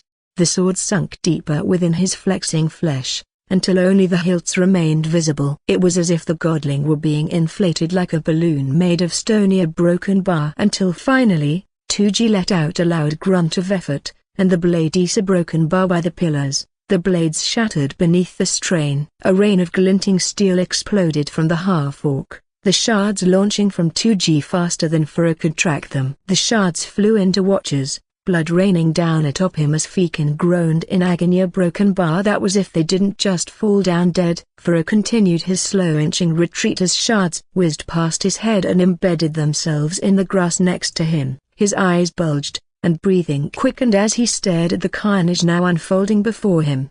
Blood seeped from dozens of gaping wounds where the shards of steel had embedded themselves within elf flesh. Muro stood tall, ripping out a large chunk of steel from his shoulder with a curse. 2G was upon them after his muscles ceased their straining, a wide grin splitting his face as his hand found the head of a nearby elf. The massive hand squished the front half of the elf's head, and 2G whirled to spear his arm through the chest of another that had been charging with a blade in his hand. A heart lay still beating in 2G's hand, and the pillar-born crushed the organ before twisting his body, the corpse quickly sliding off his arm in a spray of blood and gore toward another dozen watchers. The corpse impacted with a series of crunches and cries of agony as Muro darted forward, landing a punch on 2G's jaw which didn't make the creature's head move at all. 2G then quickly gripped Muro's wrist, crushing it flat in his grip and flinging the Night Watcher high in the air as the formerly stoic Fekin screamed in agony. The godling frowned up at the flying shadow, disappointment clear in those horrible red eyes. Another brave watcher darted forward with a dagger, plunging it into 2G's ribs to no effect. The godling then grabbed that watcher's wrist and a broken bar. Pharaoh tried to kick away further as 2G began beating the other watchers with the elf's body, using the poor sod as if he were a pair of chain sticks. 2G's hands worked fast, switching between ankles and wrists in a perfect rhythm as he bashed away at the hopelessly outclassed watchers, a blur forming around him from the speed he swung the watcher about like a doll. All that were hit were flung away violently, their bones shattering on impact wherever the screaming body connected. After 2 connections, the body stopped screaming, but 2G was not done using the corpse, continuing to batter away at the watchers that still remained to fight. It had been reduced to a clump of unrecognizable flesh and bone as it blurred in 2G's hands, a dervish of blood and pain among the small army of elves. At this point, the rest of the day watchers had begun to flee, dropping weapons to the grass as 2G cackled, dangling the limp corpse of the watcher he had been using above his head. Bones jutted from bloody flesh and limbs were bent at wrong angles, a broken bar, and at some point the skull had been completely destroyed. 2G's pants had been sliced to shreds from the earlier attacks, hanging limply from his waist as blood coated seemingly every inch of him. 2G then dropped the twisted corpse to the ground before letting out a long sigh. "No challenges here to sate me, a broken bar," he said wistfully before turning his head to Pharaoh.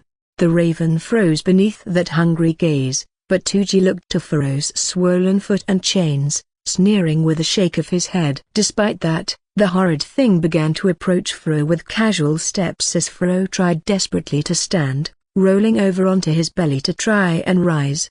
A massive wet calloused hand then clamped the back of his neck, lifting him from the ground and setting Pharaoh on his feet. "Go, little bird," 2G said, ripping the chains free from him. "You are the Ravner Broken Bar. I had heard of you. Surely you could be a challenge?" 2G asked, looking him up and down. Pharaoh had been about to protest, to say that he was nothing but a little baby that hid in the dark, but 2G interrupted him. "But I cannot claim your life now. Go, recover and grow strong. Then I will seek you out, and we will do battle." Pharaoh shook his head and shouted, "Hells no!" more in terror than defiance. 2G grimaced then. "Very well, coward," he said with spite, lazily waving his bloody hand toward the tree line. "Go free, knowing that you will never be great." Pharaoh's pride didn't sting at that statement. Only a fool would try and fight a godling one-on-one. And if 2G was willing to let him get away, then that was a chance he was absolutely going to take. Did Muro still live among the mangled groaning bodies laying about the field, or had he perished falling back to the dirt? Well,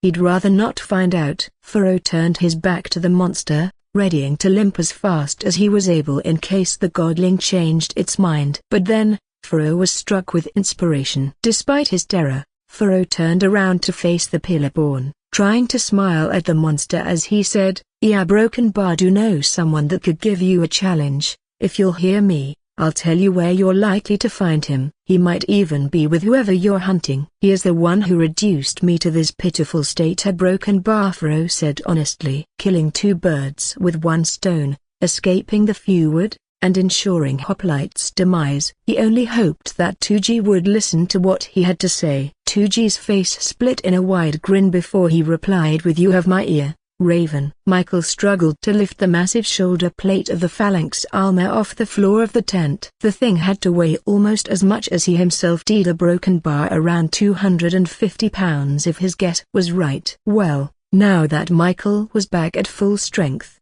or as good as anyway, he needed to put his muscles back to work. Helping 37 put his armor on would be a good way to get AM to ache. Lance had gotten Michael a pair of burlap trousers for him to wear earlier that morning, something he had taken from her gratefully. Michael knew that he had a penchant for being overconfident, though that confidence didn't make him want to walk around in the nude like Hoplite did. The pants were itchy though, real itchy, and the sweat now caking his legs only served to make it chafe. Helping Hoplite put on his armor had proved to be a more excruciating process than he thought, especially since Michael couldn't very well scratch his itchy legs while his hands were occupied with holding hundreds of pounds worth of metal in place. As soon as Michael finished helping Hoplite gear back up, then he'd be able to put his own, less itchy, standard issue marine plate. That was something Michael felt real comfortable in. Nothing boosted confidence quite like knowing that you were covered in an ultralight tungsteel alloy from head to toe. But even tungsteel was nothing compared to adamantium,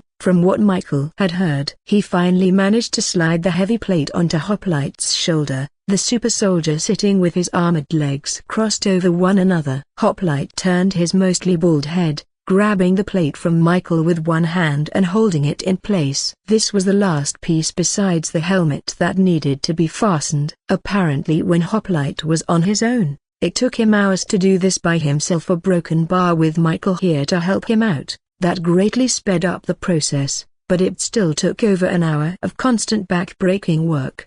"All right," Hoplite said, "I'll hold it like we did with the other side. You wiggle it until it clicks into the groove." "Yes, sir," Michael replied, gripping the sides of the wide plate and wiggling it until he heard that oh-so-satisfying click of metal on metal. Hoplite stood to his full height then, moving his arms and lifting his legs in sequence to ensure that the phalanx suit had been assembled properly. After a few seconds of opening and closing his hands, Hoplite nodded and turned to stare into Michael's eyes with those golden orbs of his. How did his eyes get like that? Sure, there were cosmetics that let people change their eye color, and there were some mutations that might change folks' eyes to gold, but this was a friggin' Hoplite. Hoplites didn't do cosmetics or have mutations, they were the pinnacle of natural humanity. His eyes have to just be like that, a broken bar, right? "Thank you, Private," Hoplite told him, gathering his smooth helmet from the ground and sliding it over his head with a click of metal. "Don't mention it, sir," Michael replied. "So broken bar, sorry, I'm sorta confused.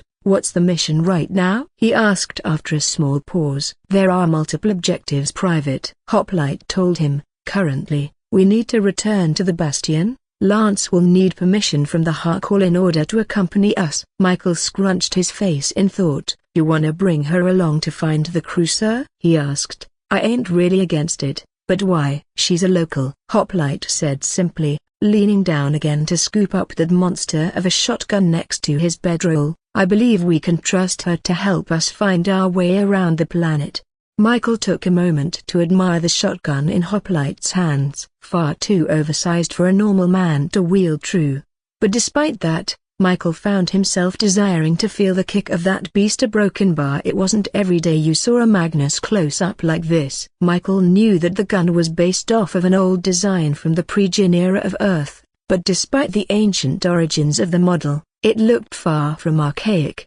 Once Michael was done admiring the Magnus, he turned his attention back to Hoplite. "All right, so she'll be our guide," Michael said with a nod. "I dig it." "Didn't ya say earlier we'd be going into the Fiendwood to look for pods?" "Affirmative," Hoplite replied. "I believe more shuttles crashed to the east of our current location. I was unconscious for a long time before I managed to make it planet-side." The crew of the Sparrow must have landed toward the other end of the planet, based on the world's rotation at the time of evacuation. If good old Nasty Nate managed to get off the Sparrow, he'd definitely be to the east then, based on what Hoplite was saying. Michael hoped more than anything that Nathan survived both the assault on the Sparrow and the chaotic evac. He was a really good guy. A broken bar. Nate didn't deserve to die yet. Michael nodded again, cooler broken bar. That means that there's gonna be some aliens in need of a blastin' too," Michael said with a small smirk. "They definitely got the hell off the dragon after it got cut in half," he finished,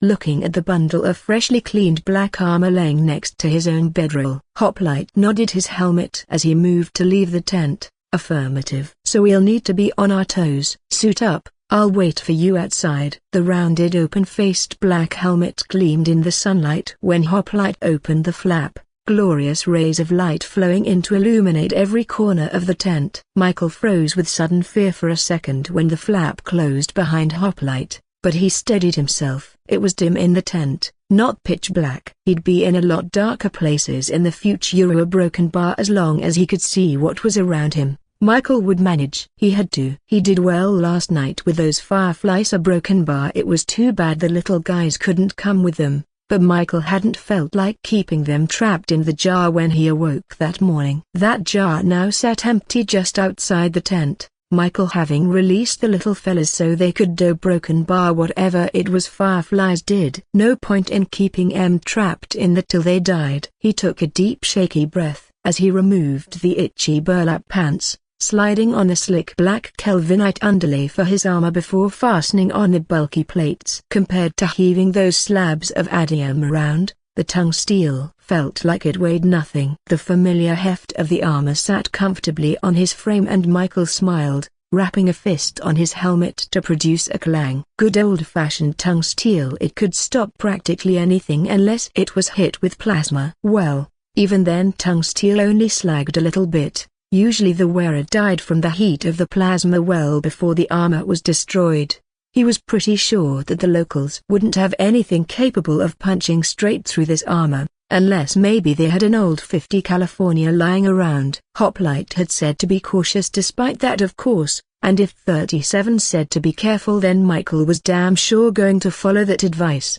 The super soldier had still been on about what he called anomalous abilities, and now that Michael was completely back to tip-top shape, he had remembered that someone had a broken bar glowed on him. It had been a pleasantly warm glow that had made him feel all kinds of right. But as Michael recalled, it was just the hand that glowed, not some kind of fancy schmancy tech. An anomalous ability like Hoplite claimed, or how the locals called it, magic. Hoplite had been talking to Michael for the duration of suiting up, and from what 37 thought, the reason these people speak Chinese was because Etnan ended up here far in the world's past. Assuming that really was what happened at a broken bar, who had it been, who taught these folks Chinese? It had apparently been the common language on this planet since the first age, all the way up to the 10th age, Decima, which was the age that was currently ongoing. Apparently it had been going strong for about 2003 years now. Thought for broken bar. Michael didn't think the timeline added up right. If Decima was 2000 years, how long were the other ages before it? Chinese only became standard around 2000 years ago. Broken bar. Oh wait, what if Ahkoolis years were longer than Ternan standard solar years? 365 days in 24-hour cycles? The days seemed to follow standard Earth rotation though, so maybe it was a matter of more days in a year. He'd ask Lance about it later, but he was pretty sure he was onto something. Michael moved to leave the tent but paused, eyeing the wonderful bag of guns between the bedrolls. It simply wouldn't do to go outside without carrying a little slag with him, would it? Michael grinned as he began arming himself,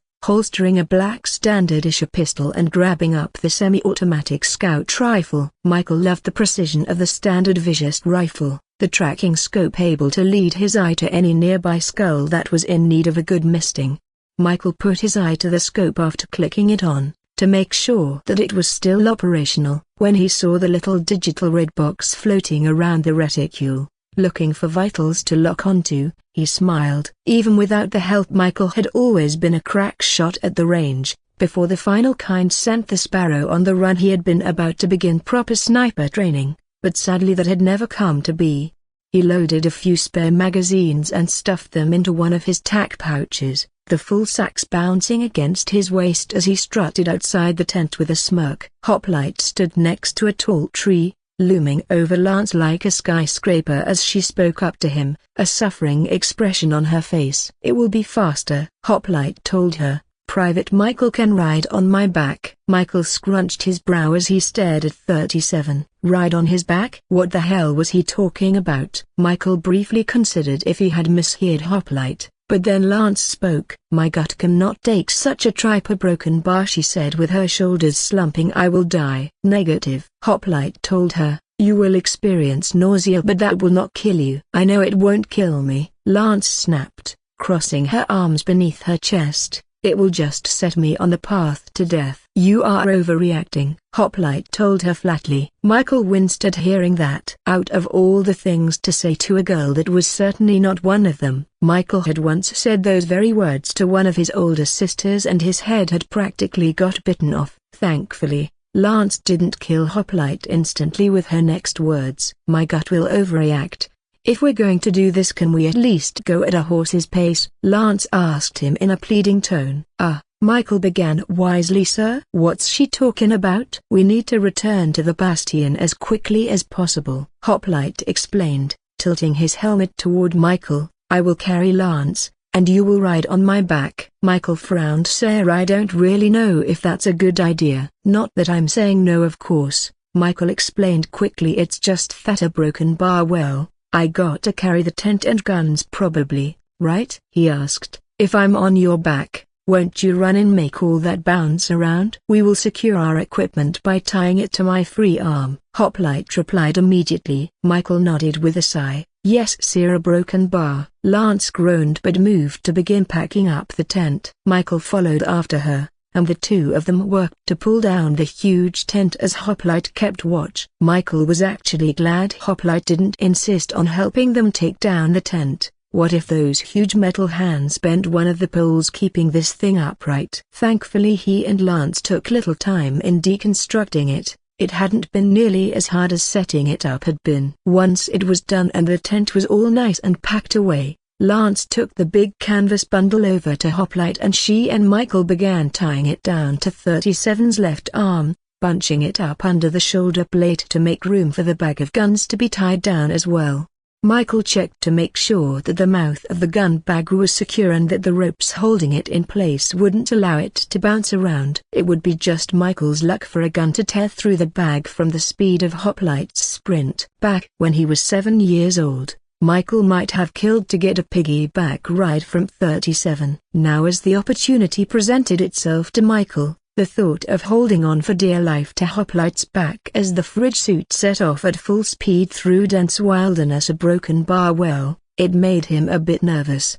19 was a suitable age to die at, right? Michael supposed he'd find out if Hoplite accidentally clipped a tree on the way back to this bastion. Lance, Hoplite began, see if you can tie some rope around Michael so he doesn't have to struggle to keep a grip. Michael then let out a sigh of relief. Why hadn't he thought of that? Now that he was covered in tung steel he wouldn't get rope burn either. He just looked like a toddler riding on a metal gorilla's back. Maybe speeding through the forest while riding on the back of a legend would turn out to be pretty sick, assuming they didn't crash of course. Alright, but before we leave I wanted to let you know that Twindle and the rest of them are going to be heading into the Fiendwood soon. Lance began, I know that we will be going through there as well to look for your friends. So Twindle said that they would wait to go in with us.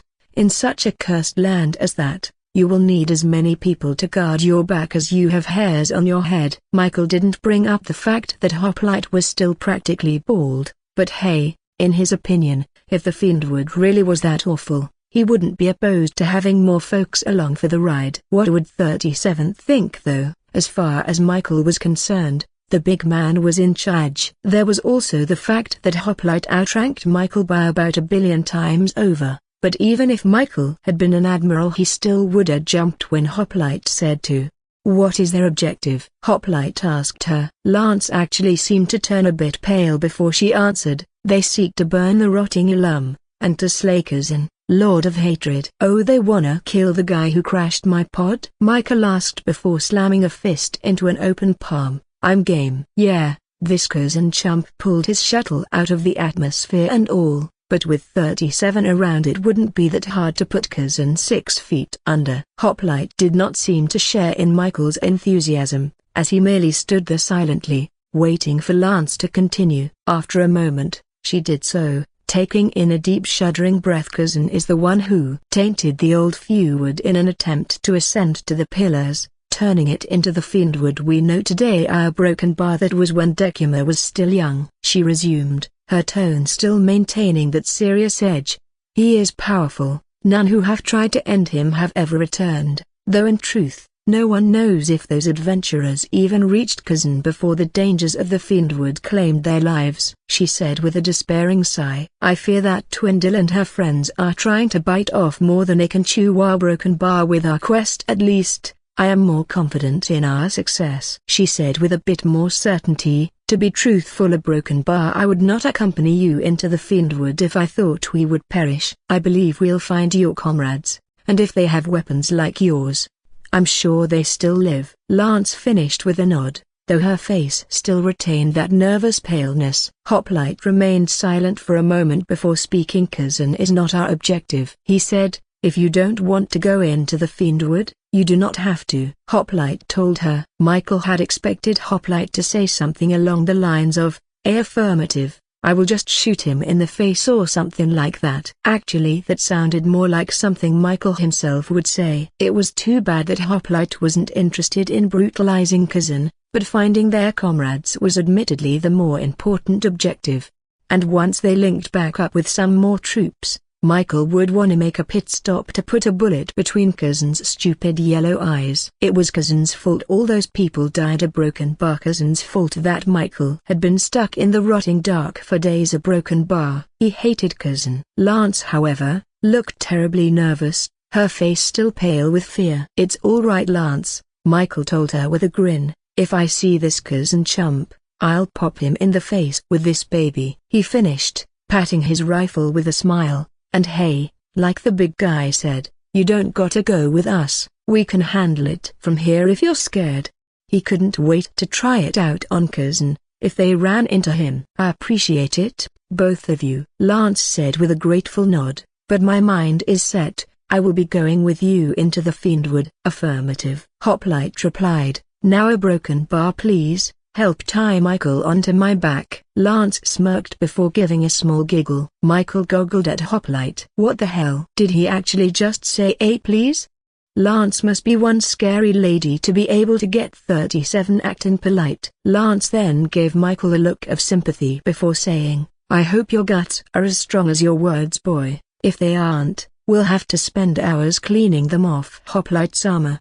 Michael wouldn't puke on Hoplite. A Broken Bar, right? He couldn't bear the thought of it. As Michael approached Hoplite's back, he spotted something hanging from the super soldier's waist. It was the pouch he had received from Gallia. Broken Bar, the medal. A Broken Bar. Hoplite had not gotten rid of it. 2G smiled down at the raven before giving the elf a gentle shove, sending the little bird on his way. For the raven had turned out to be a pitiful creature, unwilling to do battle even after 2G offered for the time he'd need to recover from his grievous injuries. Injuries that this Hoplite had inflicted upon him with relative ease. If 2G had heard the humiliation in Furrow's tone correctly. Furrow had been a legend that 2G had wanted to face since he was a child. But now a Broken Bar. 2G crossed his arms as he stared at the retreating back of the limping raven. If Hoplite was able to reduce such a capable assassin to this crippled state, a Broken Bar, he smiled. Surely such a mighty warrior would accept his challenge? Even if Hoplite knew that 2G was pillar-born, a warrior such as Hoplite would not shirk such an opportunity to test his mettle.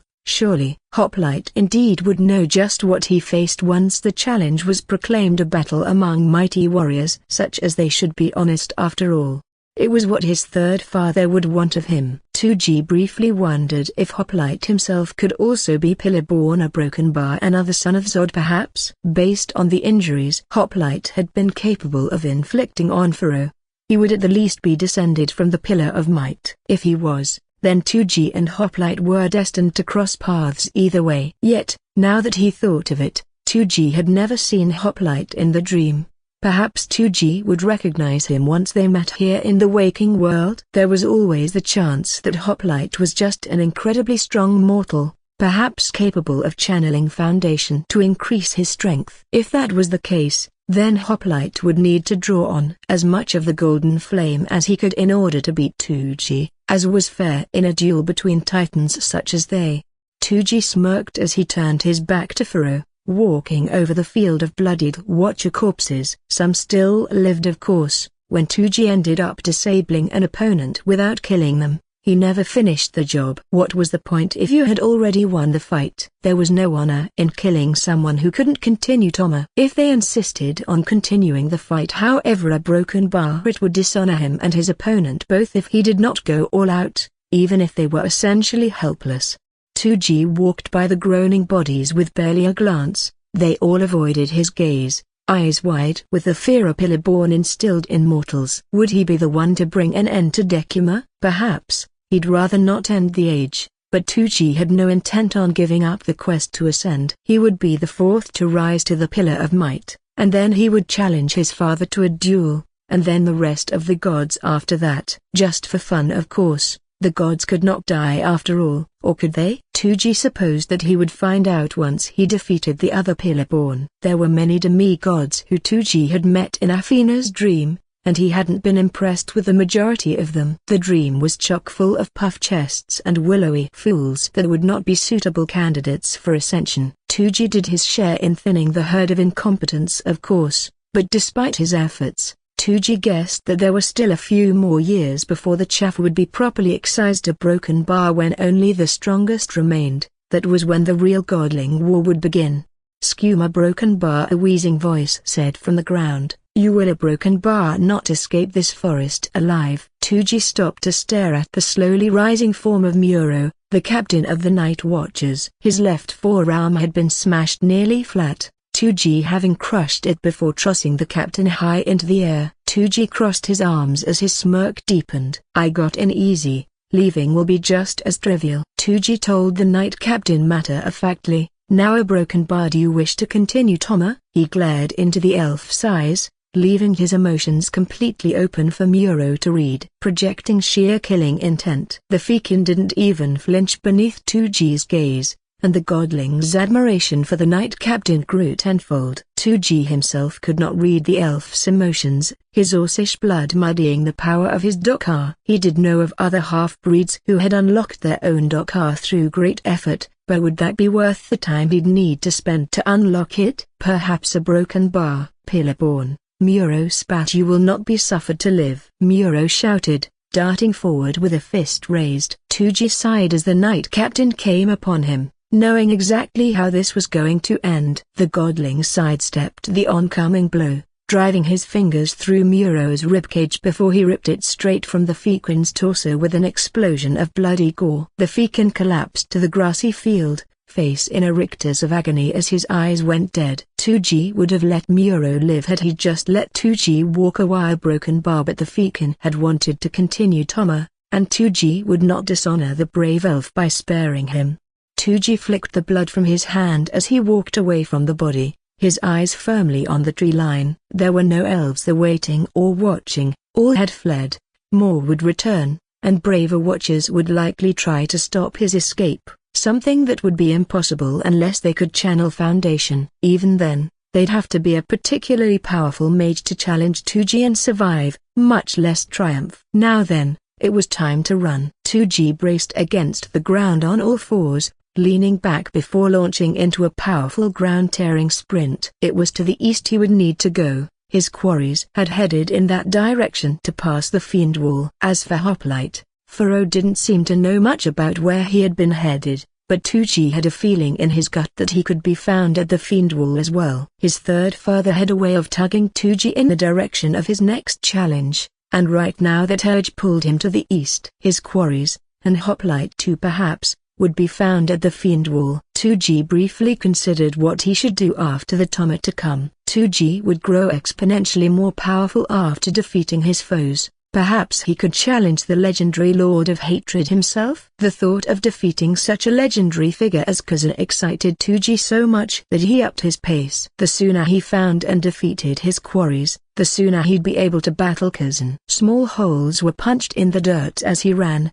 kicking up a gust of dirt that seemed to chase Tuji like a tsunami. An easily followable trail, as was his intent. 2G would face anyone that would deign to follow it. Word had likely already spread that a pillar-born was in the bastion. Watchers had a way of spreading info to the Ahkoolis quickly. 2G wasn't quite sure how they did it, but Watchers must have some kind of ability that allowed them to communicate to the Ahkoolis from anywhere. Either that or they could teleport directly to the Ahkoolis. He wasn't entirely certain. Oh, what he wouldn't give to battle the entirety of the Ahkoolis broken bar, especially Fire Eyes Turlin. 2G collided with a tree shortly after passing into the forest, the trunk splintering as he went. 2G had barely noticed the obstacle until he had finished passing through it. Hearing the tree fall to the earth with a loud crash of crunching branches, 2G felt a pang of guilt at destroying the tree. He hadn't meant to do that. The blood-curdling scream of the fee he had killed by mistake ripped into his very soul. That had been dishonorably broken bar. He'd not break another if he could help it. 2G needed to keep his mind on track. If he let the guilt consume him now, then he'd never get out of these woods. Now that he was focused purely on the sprint, 2G was better able to weave around the trees. If he had really wanted to, he could have just run straight through each and every single one that got in his path. It would have barely slowed him down, but trees and the fee that inhabited them couldn't fight back. It was dishonorable to destroy a living thing that could not engage in proper Toma. Killing an ant would have been more honorable than destroying a fee, for the ant had the means to fight. Their size was not a factor in Toma. He sped past more elves, not watchers, just citizens of the bastion going about their business, living in their moving trees. Just as humans mucked about in their huts, so too did the elves live in these trees. They all screamed in terror at seeing him, but 2G did not intend to harm these fekin. These were not warriors and they certainly would not accept any challenges from him. Best to leave them be. He found it hard to distinguish the mobile tree creatures from the immobile ones at times, often having to adjust his course to avoid smashing into the moving homes. Fighting one of those may be honorable, they could at least fight back, but then, were they really trees? 2G was not certain, though they certainly looked the part, save for the writhing roots that they used to move about. He continued his musings for a long while until a crossbow bolt flew out from a high branch above him. The bolt hit 2G in the throat, causing him to gag and stumble in his stride. The bolt hadn't pierced his steel flesh, of course, but having a crossbow bolt thud into his throat still managed to trigger his gag reflex. 2G looked above to see where the bolt had come from, digging his heels into the dirt to stop his momentum. Twin trails of dirt followed his heels until he finally came to a stop, straining his eyes to see where the attacker could be broken bar. After all, 2G took an ambush as a challenge. Ambushes were completely fair in Toma. It had been 2G's own fault that he hadn't been properly prepared for one. That had been something he was taught in the jungles in the north. The tribal peoples of Florovis had been wise teachers,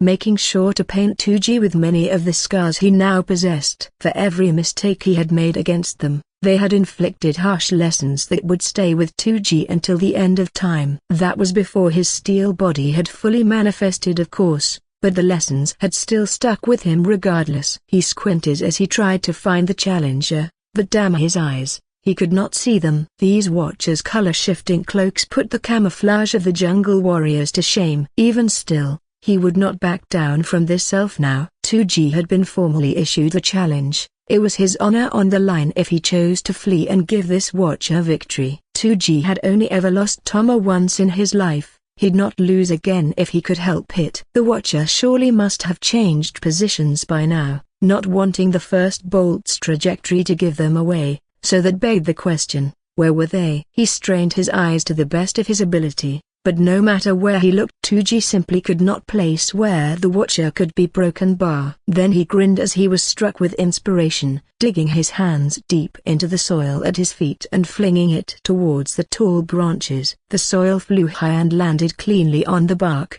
and 2G threw more and more until finally a broken bar. On the tree to his left, the dirt seemed to hover above one of the branches. 2G jumped high, coming face to face with the watcher before he lashed out with a kick. His foot collided with the watcher's chest with a crunch, the elf giving a bloody rasping cry as he was sent flying into another tree far behind the one he'd been perched upon. The body exploded into a gory mess, the cloak now fully visible from the coat of red now adorning its cloth. The fallen watcher then slid down the tree in a heap, painting the bark crimson as the body came to rest at the base of the tree. Tuji turned and continued his sprint. Another victory tallied in his mind. How high had that branch been? 20 paces? 30? Tuji was still getting stronger. It seemed a broken bar just the month before he'd only been able to jump 10 paces higher. Broken bar. Other challenges appeared on his path, slowing his advance toward the bastion but otherwise succumbing to his might. His footprints and a trail of broken fecund bodies marked his path,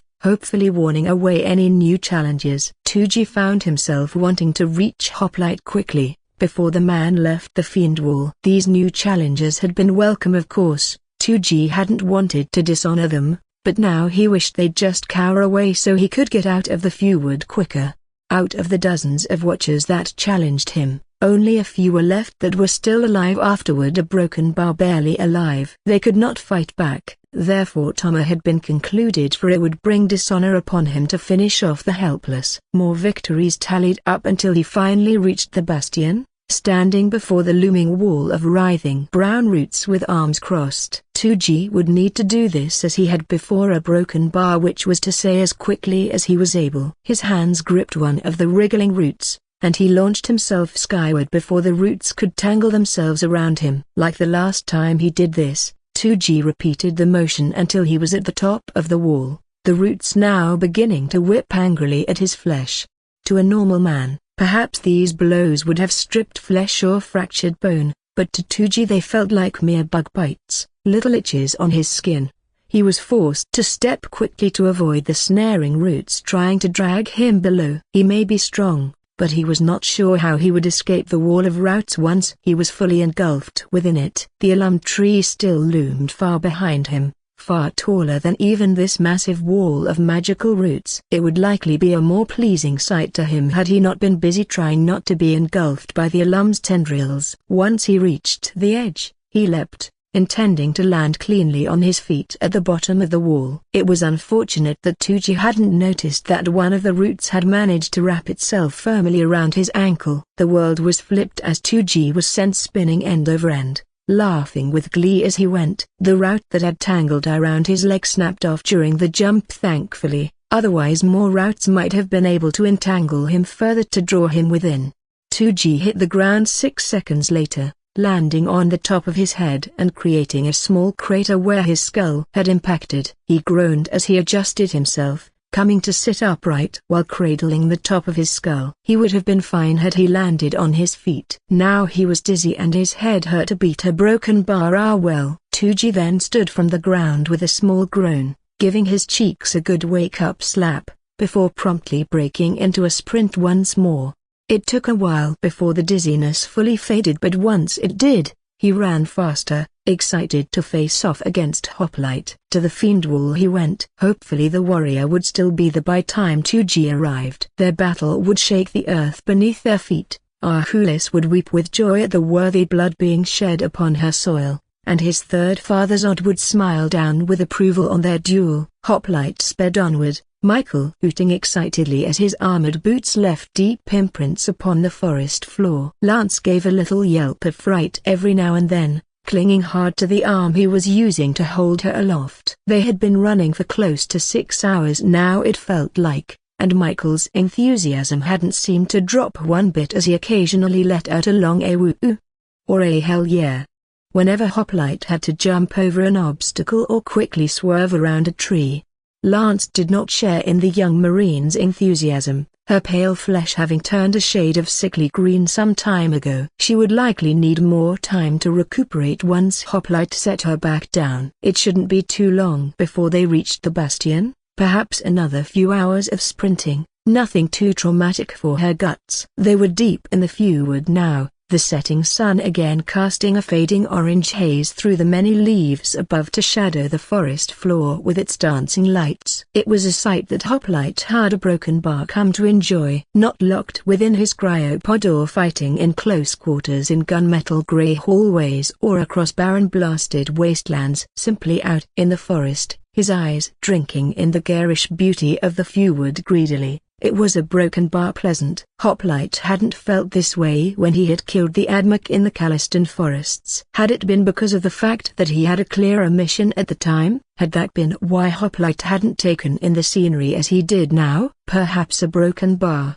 This growing appreciation for things not related to warfare were beginning to make him somewhat uncomfortable. Despite that feeling, however, Hoplite could not stop from enjoying his surroundings. As an object, a thing, Hoplite should not view anything as beautiful. Nature was simply another potential battleground, nothing more. The thought felt hollow as Hoplite stared in awe at a squirrel scrambling up a tree nearby. Hoplite had seen countless squirrels back on Earth when he was training to serve Terna. Had he been just as intrigued by the creatures then as he was now?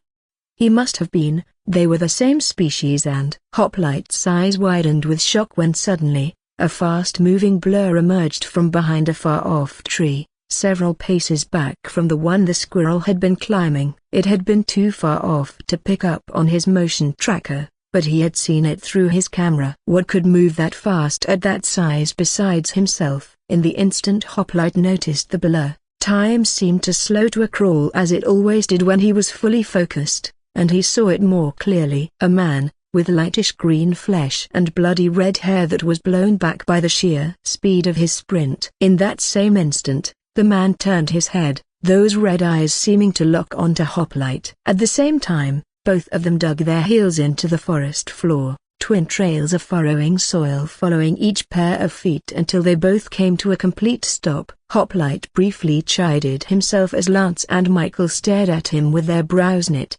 Lance looking particularly green while doing so. This wasn't related to his current objective. There was no reason for him to stop and talk to these a broken bar anomalous individual. Hoplite turned to continue the journey back to the bastion, but the stranger then began jogging toward them. What did the mutant intend? Lately even the term a mutant seemed to be ringing hollow. Perhaps Hoplite should refer to them by the terms used by the locals. After all, this really wasn't a mutant, was it? They were a completely different species in a different dimension, not mutations of humanity. The fact that Hoplite did not argue with himself after that thought was concerning, but until he had definitive answers, he would continue to assume that this indeed was a different dimension. Hoplite then set down Lance as Michael noticed the stranger, undoing his own straps and falling to his feet behind Hoplite, staring with narrowed eyes at the approaching stranger. The green man was huge, being at least of a height with Hoplite out of his armor. He crossed wide scarred arms over his muscled chest, smirking with a set of full white teeth and dorsish tusks, coming to stand a dozen paces away. He was shirtless, with tattered pants and flesh scored with as many scars as Hoplite himself had. That bloody red hair seemed to writhe in the wind like long scarlet grass, his equally crimson eyes seeming to stare hungrily at Hoplite. "We're broken bar," the stranger said, his tone deep and gravelly. "Have got to be the one." Michael unslung his rifle and brought it to bear, not aiming it yet, but staring at the stranger with intensity. Hoplite noticed that the young Marine's finger was nearing the trigger, but other than that, Michael remained almost completely still and silent. Something about this stranger had set Michael off, it seemed. Hoplite unslung the Magnus, not aiming it, but having it at the ready in case the stranger turned out to be aggressive. Lance swayed and stumbled over to a nearby tree,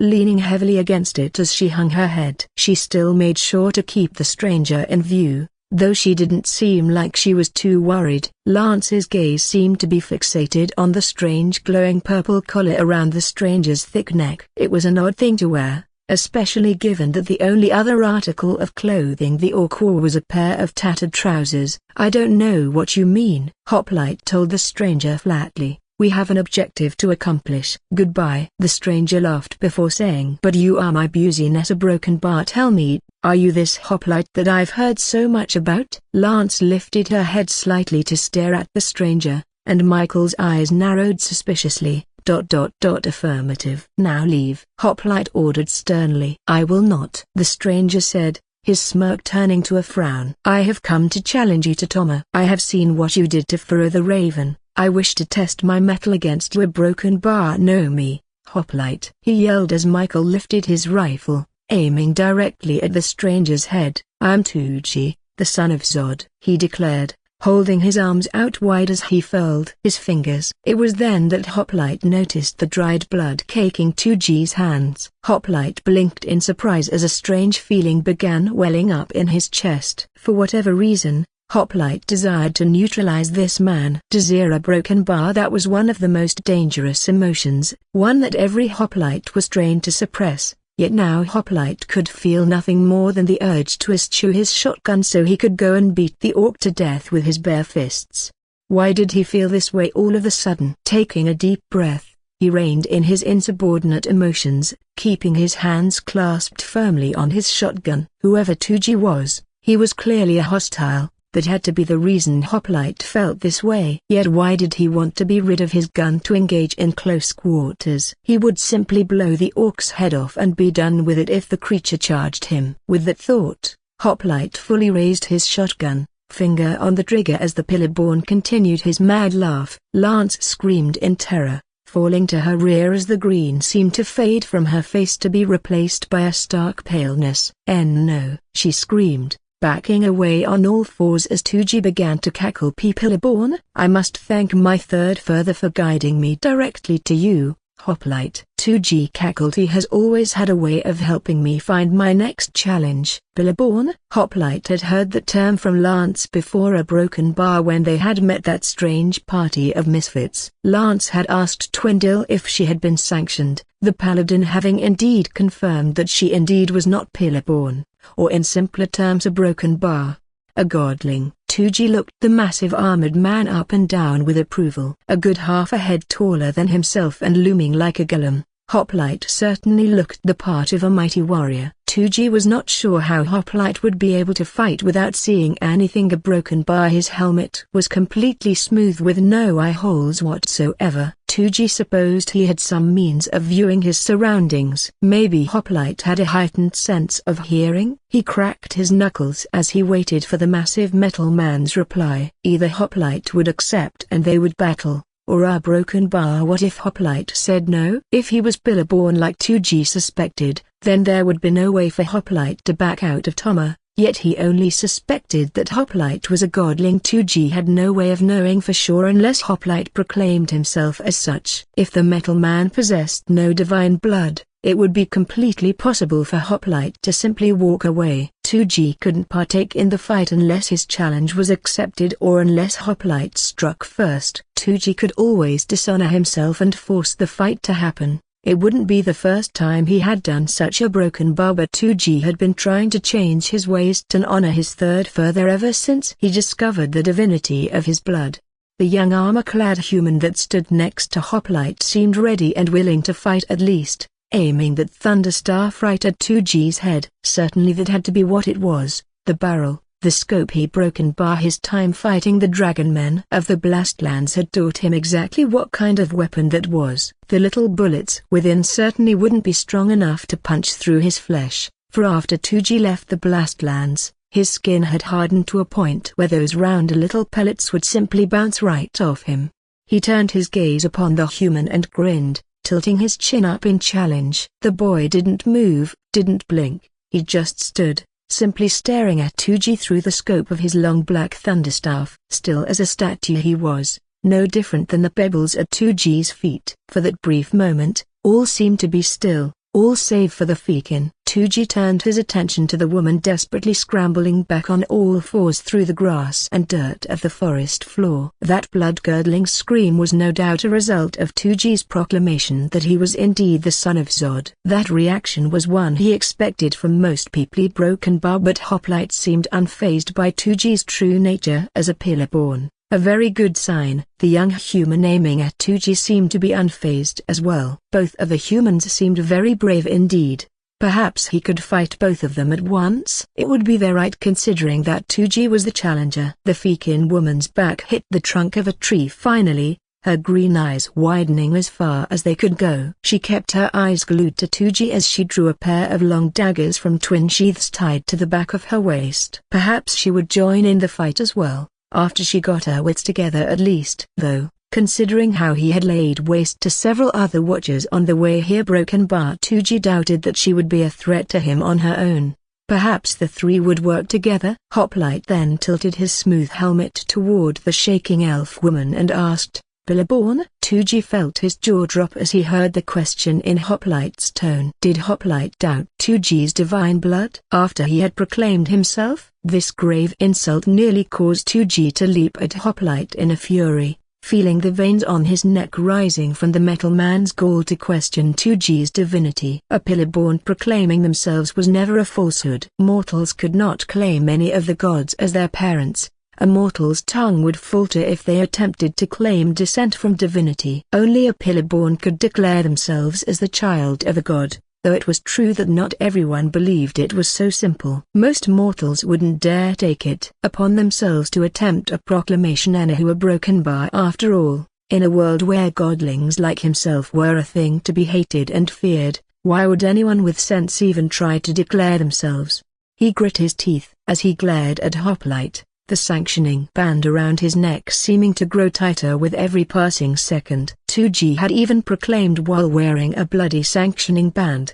Perhaps Hoplite was simply dim-witted. It would be impossible to tell even the most harmless lie with this damnable thing around his neck. Everyone should know that by now. In fact, why did he still bother with wearing it? Tuji gripped the collar around his neck and ripped it free violently, the metal bending beneath his grasp as he tossed it aside like trash. As the broken band bounced across the grass, it shrunk, the metal fusing itself back together as it came to rest flat in a patch of dirt. Tuji grit his teeth again, turning to glare at Hoplite once more. Tuji's blood seemed to boil the longer he stared at Hoplite, his hands desiring a place around the large man's throat. Hoplite, keeping one hand firmly on the grip and trigger of his thunderstaff, then began untying the bundles that had been tied to his armor. Hoplite simply let it all fall to the dirt, seemingly without care. Once that was done and he was free of his parcels, Hoplite again gripped his thunderstaff in two hands, aiming it right at Tuji. That could count as consent to Toma,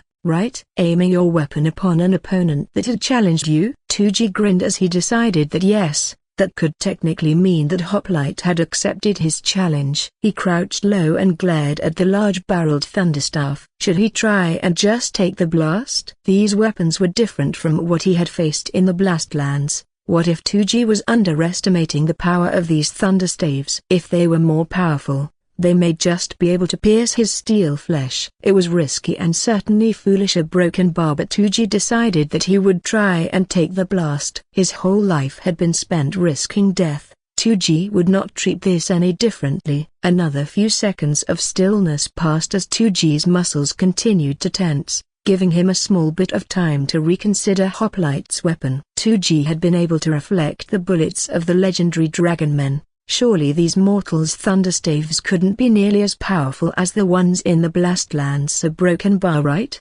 There was only one way to find out for sure. Tuji grinned, and shot forward at blinding speed. He doubted that Hoplite would be able to pull the trigger before Tuji reached. Hoplite pulled the trigger before Tuji was even halfway to him, and Tuji felt his feet leave the earth, as he was blown backward from the shocking force of the thunderstaff. He had been hit with blunderbusses before, but nothing could compare with the lightning that had just struck him. It was as if the alum tree itself had been thrown at him. The air was knocked free from his lungs, and Tuji saw his own blood fly before his eyes in droplets. How long had it been since he'd seen his own blood? His chest was racked with agony, his flesh feeling like it had been cratered by the impact. Tuji coughed as he hit the ground, lifting up his head to stare bewildered at Hoplite. He needed to get up, and the human next to Hoplite pulled the trigger on his own thunderstaff, the bullet hitting Tuji dead in the forehead and knocking his skull back to the dirt. Tuji's world began to spin violently and he awkwardly scrambled to his feet,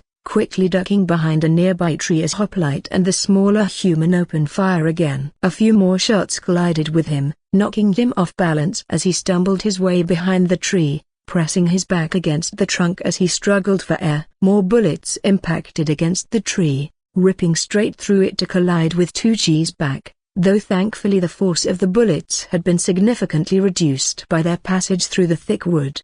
They still kicked him forward off of the trunk for an instant though. Those rounds would have instantly killed a lesser Pillaborn. Dangerous weapons. Thusi broken bar. He quickly turned, his dizziness already fading as he began scrambling up the tree, the goose egg on his forehead shrinking as the little flattened slugs in his chest were pushed out of regenerating flesh. Tuji looked down briefly to see the glinting metal of the slugs falling free from his closing wounds. He was shocked to see just how massive the holes were in his chest before they had completely resealed. The smallest among them were the size of a man's hand. Scar tissue quickly formed over the wound, and Tuji supplemented the growing hunger in his gut with foundation to keep his body mass from shrinking, tapping into the golden flame and letting it energize him. Heat spread through his chest, painful at first, as it always was when drawing on the raw flame of foundation. Tuji gasped as he reached a high point on the tree,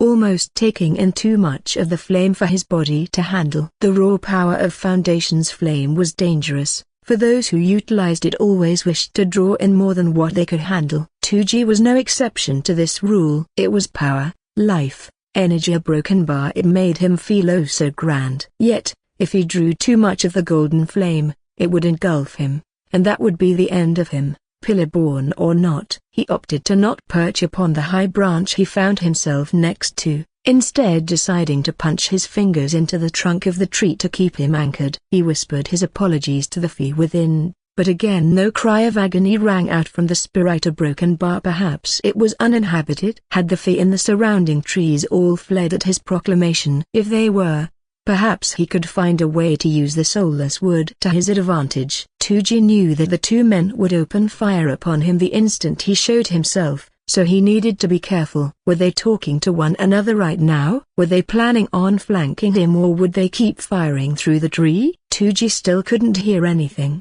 the ringing in his ears blotting out everything save for his own heartbeat. Why weren't they shooting? Did they wish to spare the fee, or were they wanting to save their bullets for when Tuji showed himself? He did not take Hoplite for the kind of man who would care enough to spare a fee, especially when it was to his detriment. If the humans were coming up with a battle plan, Tuji wouldn't be able to hear it. But then wouldn't they too be deafened by the sound of those thunderstaves? Perhaps the smaller human was, but Hoplite's helmet could have dimmed the sound to a tolerable level. Tuji didn't discount the strong possibility that those two could be using hand talk to come up with whatever schemes they had in store for him.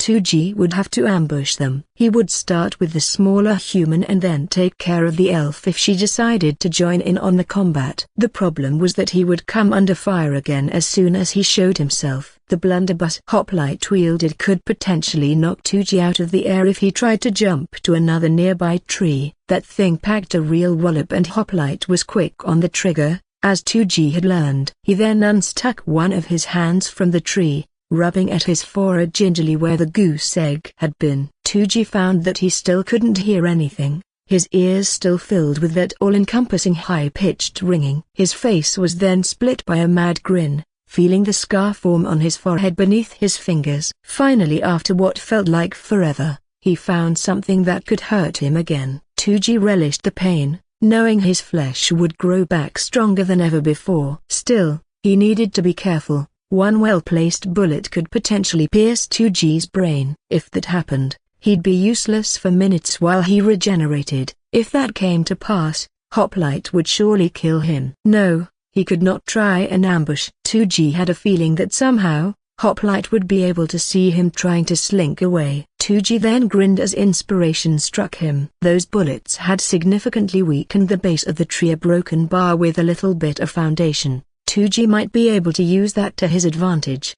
Drawing on the golden flame, Tuji felt his body begin to float, and carefully, he pulled back from his cover, hovering high above the forest floor while remaining centered with the trunk. Once he was far enough away from the tree, Tuji flew forth, as if he'd been launched by a catapult, drop-kicking the trunk with enough force to crack the base below. As Tuji predicted, the tree began tilting forward, and glee filled him as he felt gravity tugging the soulless wood in Hoplite's direction. Tuji cheered as he fell with the tree, reveling in the thrill of this unique battle. He unstuck his other hand, running up the length of the trunk as it continued its descent, cackling as he went. When Tuji reached a thick branch toward the end of the tall tree that blocked his path, he leapt, soaring through the air and spotting Hoplite readying his thunderstaff. The metal man stood tall, directly to the right of where the falling tree was going to land. He saw that the other human was ushering the elf to safety,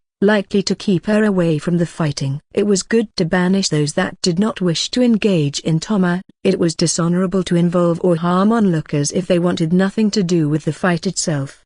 2G watched them as his perception of time slowed, the two slinking off into the forest to his left. Before they were completely out of 2G's sight, he could see the human hand something small to the Fikin, a broken bar, something metal from the belt at his waist. Could it be a pistol, like the ones from the Blastlands? If the human was handing her a weapon, why then were they both fleeing? Perhaps it was to set up an ambush, or maybe the human just wanted the Fikin woman to have a weapon capable of harming 2G in case he gave chase.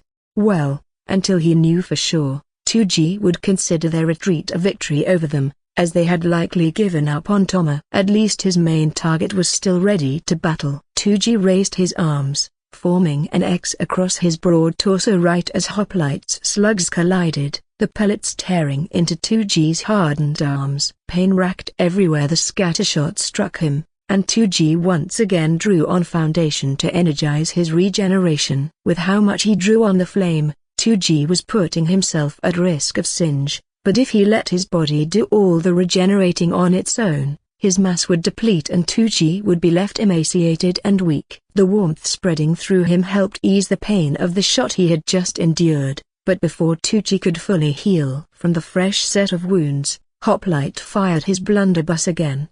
The shells impacted with the regenerated portions of his skin, deeply bruising but not penetrating the flesh as they had just a moment before. When they hit his still wounded arms, however, a broken bar, 2G felt the bones in his forearms crack as the slugs collided, and he screamed as another blast rocked him, knocking him back out of the air to land on his back. 2G would have to draw more foundation to keep up with these injuries. He only hoped that he'd not be burnt by Droy for his greed. There was a thrill in drawing in this much foundation as well, he realized. Risking sudden immolation in the heat of Terna, it was an intoxicating feeling. He immediately flipped when his back met earth, landing on all fours and darting toward Hoplite like a feral wolf. The blunderbuss fired again, and again, knocking him back each time and forcing 2G to draw in more foundation to keep from degenerating into a husk. When was the last time he'd been this close to death? The jungles, surely, when he first began his journey to become the strongest creature on Ahkoolis. That, and his first encounter with a fellow pillar-born, a broken bar that man 2G would slay as well, for surely he would grow far stronger with time. 2G's might was immeasurable. 2G would prove it to Hoplite now by breaking that armor. As the slugs fell free from 2G's cratered torso, Hoplite stopped firing. Likely there wasn't any more shot left in the blunderbuss, and surely Hoplite must have known that there wouldn't be any time to reload that thing before 2G was upon him. 2G reached Hoplite, tackling the man's knees before pinching them together. 2G then leaned all his weight into Hoplite's hip in order to knock the big man to the grass, teeth clenched nearly to their breaking point. It took all the strength 2G could muster to pinch Hoplite's legs together, the veins across his body all popping as his muscles strained to complete the maneuver. It was like trying to bend steel beams with nothing but his pinkies, but 2G would not fail. The blunderbuss fell from Hoplite's grasp as 2G just barely managed to pinch those knees together with a clang of metal on metal. Hoplite then fell to the ground with a grunt, completely flattening the grass beneath his great weight. The two rolled, 2G feeling the breath leave his body every time Hoplite managed to get atop of him. The suit was heavy. How strong did Hoplite have to be in order to move so dexterously in such a bulky thing? 2G supposed that he should have been happy that Hoplite wasn't out of the armor, for surely he would have been even faster without its bulk to slow him. When 2G found himself atop Hoplite once more, he raised a fist, intent on cracking the man's helmet in two. 2G then swung, but his blow hit only air as Hoplite pushed 2G away.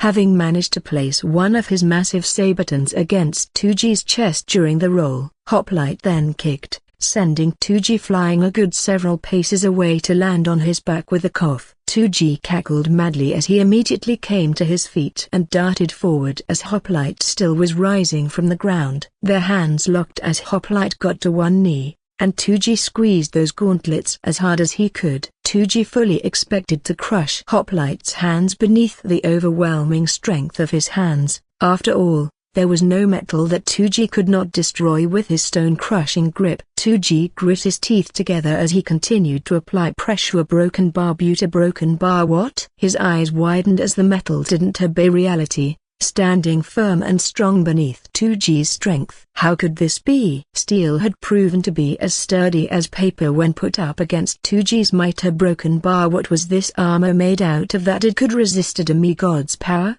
Giving up on crushing the metal, 2G instead began straining against Hoplite in an attempt to keep the big man from rising. 2G glared into that featureless helmet, seeing his scarred reflection as he strained against Hoplite, trying to knock the human to his back. To 2G's simultaneous horror and elation, Hoplite stood a broken bar and began pushing 2G back. They locked for a moment, both straining to shove the other backward. Soon, however, 2G felt his feet digging twin trails through the grass as Hoplite proved that his own strength was somehow greater than 2G's. This hadn't happened since his last encounter with a fellow Pillarborn. A broken bar, a fight that 2G had barely survived. A battle that 2G had definitely lost. Again he found himself wondering if Hoplite was one of his kind, for this strength was nigh impossible for a mortal to achieve. He had to be. Seemingly right after that thought, Hoplite stopped pushing, and pulled on 2G's hands. 2G flew forward with the momentum,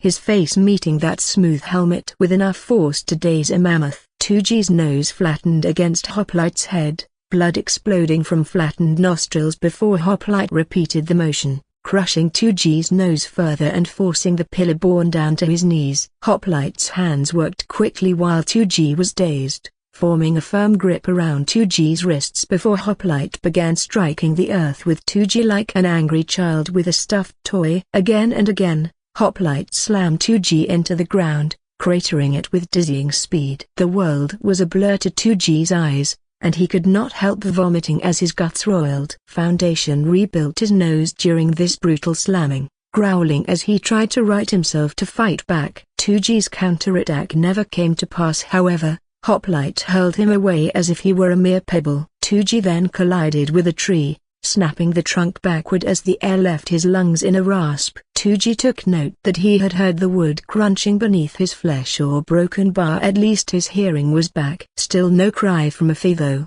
meaning that the tree spirits had thankfully fled. 2G moved to stand, but was sent gasping when Hoplite rammed his metal shoulder plate into his chest, knocking the wind free of his lungs and back into the trunk. The tree bent even further backward and began falling in Hoplite's direction, who stepped aside to let 2G take the brunt of the fall.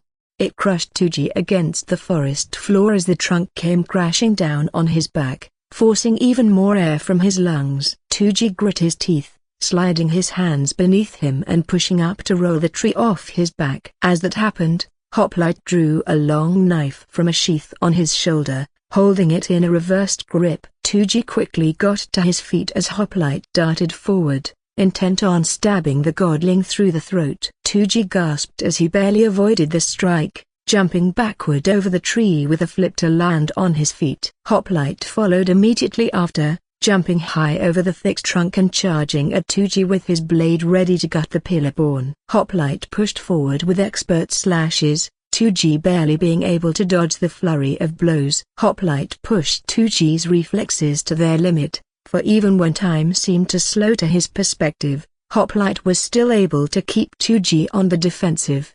If Hoplite's thunderstaff could injure 2G, what could his knife be capable of? If that thing hit his brain, there was a good chance that 2G couldn't regenerate from that broken bar. At least 2G most likely wouldn't be right after it regrew. The speed in which Hoplite swung would have been too fast for a mortal to keep track of, and 2G suspected that if he even so much as blinked, that blade would find purchase in one of his vitals. Hoplite swung again, backing 2G into another tree and rearing back for a stab. 2G barely sidestepped the blade as it sunk deep into the trunk, passing through the hardwood as if it were butter. Taking advantage of the opportunity, 2G lashed out with a fist, smashing it into the side of Hoplite's helmet and knocking the metal man's head down hard into his own shoulder plate. The blow seemed to meet resistance very briefly before colliding a broken bar. Was 2G slowing down? He could fight all day if need be. Stamina was no issue for him. So why had his punch slowed? Was it his imagination? The clang of steel fist on metal echoed through the forest, and Hoplite's helmet proved its durability by not even denting beneath the force of the strike. The big man though? Hoplite stumbled away slightly after the blow connected, and 2G darted forward, lifting his fists up beneath his eyes as he approached. 2G lashed out again with a fast jab, closing into Hoplite's guard and feeling that odd resistance once more. It really was there. It briefly slowed 2G's attack before it connected with Hoplite's chestplate. It couldn't have been his imagination. It felt much like forcing magnets together a broken bar. Was it some kind of magic shield perhaps? That same force must have slowed 2G's haymaker before it had collided with Hoplite's helmet. It was almost like an invisible wall had been erected around the metal man to protect him from the attack. 2G's punch may have been slowed by this strange force, but the strike still clearly had its intended effect. While Hoplite's helmet protected his flesh from 2G, the power of the 2G's first punch would have still dazed Hoplite as it traveled through the helmet. It was amazing that the force of 2G's punch didn't simply kill him, even with the strange magic shield protecting him. A broken bar. What an amazing man. The sound of 2G's fists pounding metal was almost deafening as it rang throughout the forest. Ribs, the head, kicks to the legs. 2G struck him what felt like 100 times. Yet the armor never dented beneath his blows. That strange force. Then suddenly a broken bar popped with an electric crackle, shocking 2G's hands. He didn't stop his barrage however, battering Hoplite with renewed vigor and forcing him back into the middle of the clearing. Hoplite was now taking 2G's full strength now that his magic shield was gone. A broken bar, but still the metal held strong. Dwarf made for certain, though the blunt trauma Hoplite suffered would kill him. 2G just had to keep striking until Hoplite lashed out with wide arms, grabbing 2G and lifting him up in a bear hug before those powerful metal arms began to squeeze. 2G felt ribs begin creaking together as Hoplite began crushing him against his chestplate, the man still stumbling slightly as he held 2G aloft. 2G growled, and began striking that metal dome again, knocking Hoplite's head around to daze him once more. Yet this time a broken bar. The man didn't even react. Why did he not falter now? He struck again and again as Hoplite applied more pressure, 2G feeling his eyes begin to pop. No, he would not die like this. 2G again drew on Foundation's flame, feeling it flood him with its might. Now he would. Something struck the back of 2G's head then, knocking it forward and interrupting his connection with the golden flame. Dazed, he lifted his head back up, turning to see the younger human with his thunderstaff atop the tree that had earlier trapped 2G. Next to him the Fekin woman stood, the barrel of her pistol smoking as she stared at 2G, her face pale with fear. She then lowered it, staring down at the weapon with visible awe. Then the young human fired his thunderstaff, hitting 2G in the temple and knocking his skull back with the same force as it had before. He felt his brain bounce around in his skull, a wave of nausea coming over him as he strained against Hoplite's arms. Thankfully his skin had hardened after regenerating from the initial shot earlier, but the round had still packed enough power to knock 2G's brain around. He floundered for Foundation, searching for the connection to the flame to help him regenerate from the new damage he'd just sustained. Before he could reach Foundation however, 2G felt a massive cold metal thumb dig into his right eyeball. The organ popped beneath the invading digit, and 2G screamed as the thumb curled, locking into his eye socket. With his forearm braced against 2G's lower back, Hoplite began forcing 2G backward. 2G bucked and fought as hard as he could to free himself from Hoplite's grasp, but the armor didn't even budge. He struck at the joint of Hoplite's arm, hoping to break it at the elbow. His fist bounced off the metal with a loud clang, and 2G thought he heard a grunt from Hoplite, but the elbow didn't shatter. 2G tried, again and again, striking the elbow to break it a broken bar, but it was to no avail. 2G just kept bending and bending until, snap! His mouth quivered as his remaining eye found the human in Delph, his view of the world having been turned upside down. Hoplite's thumb slid out of 2G's destroyed eye socket then, blood flowing down to stain his hair. Hoplite had folded 2G backward over his forearm like a towel, snapping his spine in half. 2G's vision dimmed as he searched for foundation, a broken bar for the golden flame, a broken bar. He had to find it, a broken bar before he a broken bar. Before Lance watched Hoplite snap the pillar born back over his arm with a brutal crunch of bone, the remaining widened eye of the creature portraying shock before its death. A broken bar, no fear though, only shock. She shook her head, trying to organize her thoughts. Her hands were shaking. Nervous sweat was pouring down her face as a deep nausea warred in her guts. Not for seeing the pillar-born be killed in such a brutal fashion, a broken bar, but for knowing that Decima was approaching its end. However, she felt something else stirring within her chest as she watched Hoplite drop the broken body of the godling to the grass. Seeing the corpse of the world-ending monster at the feet of a mortal made Lance feel as if perhaps just maybe a broken bar. Why couldn't she figure out this feeling? There was warm faith that grew in her chest, faith that made her feel as if all would be alright, if only she could get her thoughts together. A broken bar. Then it hit her. It was hope that this age wouldn't have to end after all. A mortal had never been able to kill a pillar-born before, and yet Hoplite had. He had slain the creature. Sure, she and Michael had helped by firing those thunderstaves, but even 3 mortals working together shouldn't have been enough to kill a godling.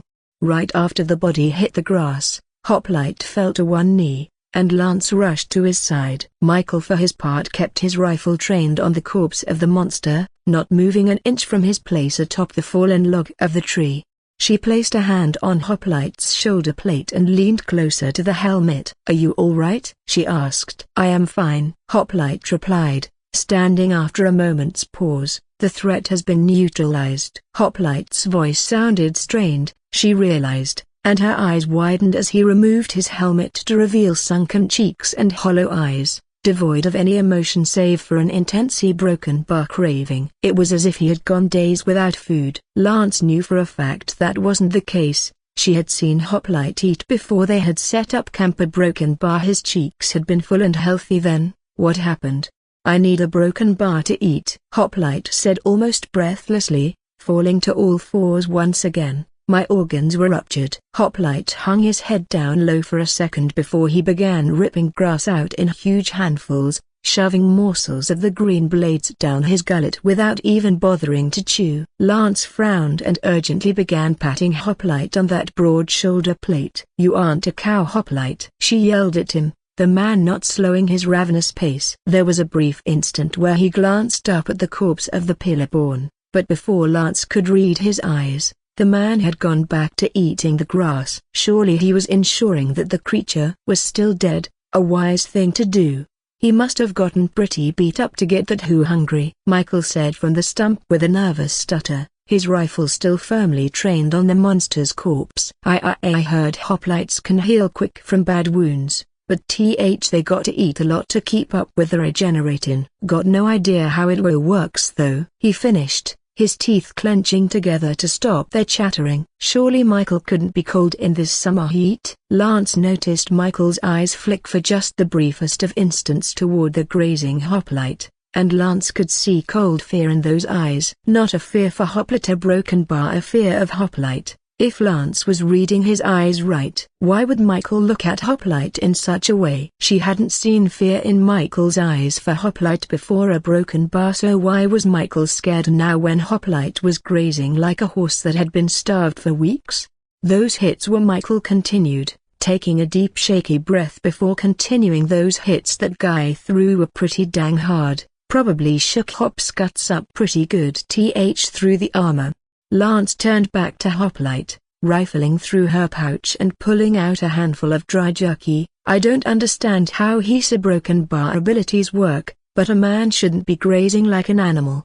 She gasped when Hoplite swiped the meat from her hand forcefully, shoving the morsels down his gullet while barely stopping to chew. Lance frowned in concern at Hoplite, but she didn't try to stop him as he finished eating the jerky. Regeneration? Lance knew for a fact that Hoplite couldn't be a Foundation user, and he certainly couldn't be pillar-born given his outworlder origins. So how was it that Hoplite was capable of regeneration? Despite certainly not drawing on the golden flame, Hoplite's healing seemed to work the same way as a mage's did. A bit of foundation could force their bodies to seal their wounds, but it made them voraciously hungry, unless of course, they chose to draw on the raw flame. You can't get anything out of grass, it'll just pass right through you, Lance told him as he finished the jerky with gnashing teeth. I can eat a broken bar, Hoplite said with a gasp. I can eat anything. Hoplite's golden eyes turned up to hers then, and Lance could see a deep unsatiated hunger there. A desperate hunger. He would need to eat more, but Lance was all out of jerky. There would be more rations in the bundle of equipment he had dropped earlier. A broken bar, yes. She would go and throw him a couple more. She gasped as Hoplite snarled, baring teeth, as his eyes found something behind Lance. He darted forward on all fours towards something unseen behind her. A stray fiend? Lance whirled, drawing her daggers to see. A rabbit? Yes, a rabbit darting between the trees. Hoplite soon bore down on the small animal, catching up to it quickly while still on all fours like a feral wolf. Again like a wolf, Hoplite growled as he snatched the creature up in his jaws. The rabbit then let out a high-pitched wail as Hoplite's teeth ripped into its hide,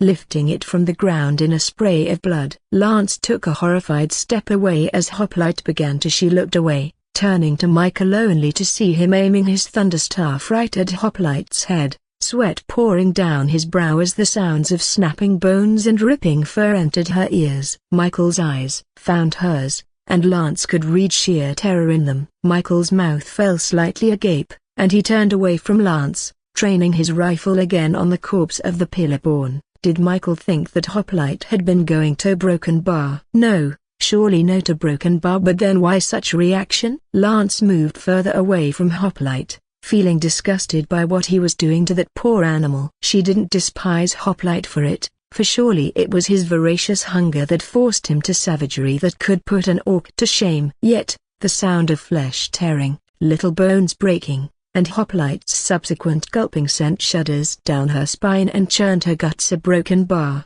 Shaking, she approached the bundle of dropped camping equipment, where it still lay near the tip of the fallen tree the pillar-born had knocked down. A shame that a Broken Bar, the few that had dispersed from their homes to escape the pillar-born, would be left to wander until they found a new tree to occupy. She had seen the multicolored wisps flee after 2G had proclaimed himself, looking like colorful ribbons. Even the very tree spirits themselves wished to do nothing but escape the terror of the demigod. A Broken Bar, even if it meant they'd be left without a home. Lance knelt and pulled a pack free from the jumble of gear, rummaging through it and pulling out more morsels of jerky and hardtack. She took as much as she could carry in her hands, anything to stop Hoplite from charging another animal like some feral beast. When she turned, she saw Hoplite kneeling where he had snagged the rabbit, panting heavily and groaning in apparent pain. Hearing Hoplite openly expressing any form of agony sent another cold chill down Lance's spine. A Broken Bar. Lance quickly rushed over to him, Michael sparing a pleading look for her as she went. Likely Michael didn't want Hoplite to know that he had aimed his thunderstaff upon him, yet Lance could also see worry in the young man's eyes. Concern for Lance mixing with fear of Hoplite. Once she reached Hoplite's backside, she slowly came into his field of view, walking in a circle outside of his reach until she came to face him. The lower half of his face was covered in blood and fur, his tongue licking away the scraps of raw flesh and blood from around his lips. She noticed that Hoplite's cheeks had filled out somewhat, yet they were still more sunken than what was normal. Lance immediately felt guilty after she simply threw the food down in front of him, as if he were a rabid dog. Hoplite wouldn't have bitten her, though of course a Broken Bar surely not.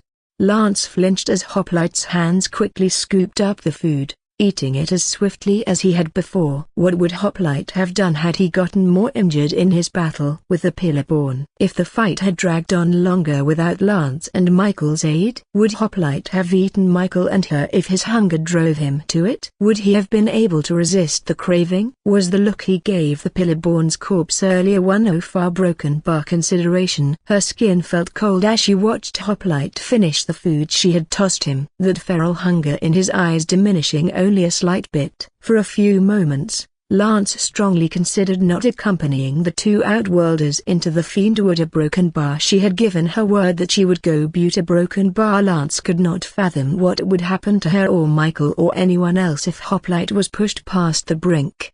Could she ever let him carry her again after witnessing this? Would she ever be able to speak with him the same way she had, knowing that one day he may eat her alive to save his own life? She did not know. Michael's reaction earlier hadn't been uncalled for. Perhaps a broken bar. She would talk with the young man about it more later, but not where Hoplite could hear them. Hoplite sighed as he finished the last scrap of food, and stood from the ground slowly, shaking his head as he turned away from her. I was a broken bar. I couldn't stop myself, he said shakily, placing a hand on his brow. With that, he began walking toward where he had taken off his helmet, snatching it up and sliding it over his head to conceal that bloody face. Lance sighed and looked down at where the rabbit had been. A broken bar. There was nothing left now, not even bones, just a spatter of crimson amongst the countless green blades of grass. It glittered in the sunlight, and Lance had to struggle to look away from the gruesome sight. Spying Michael again atop the fallen tree,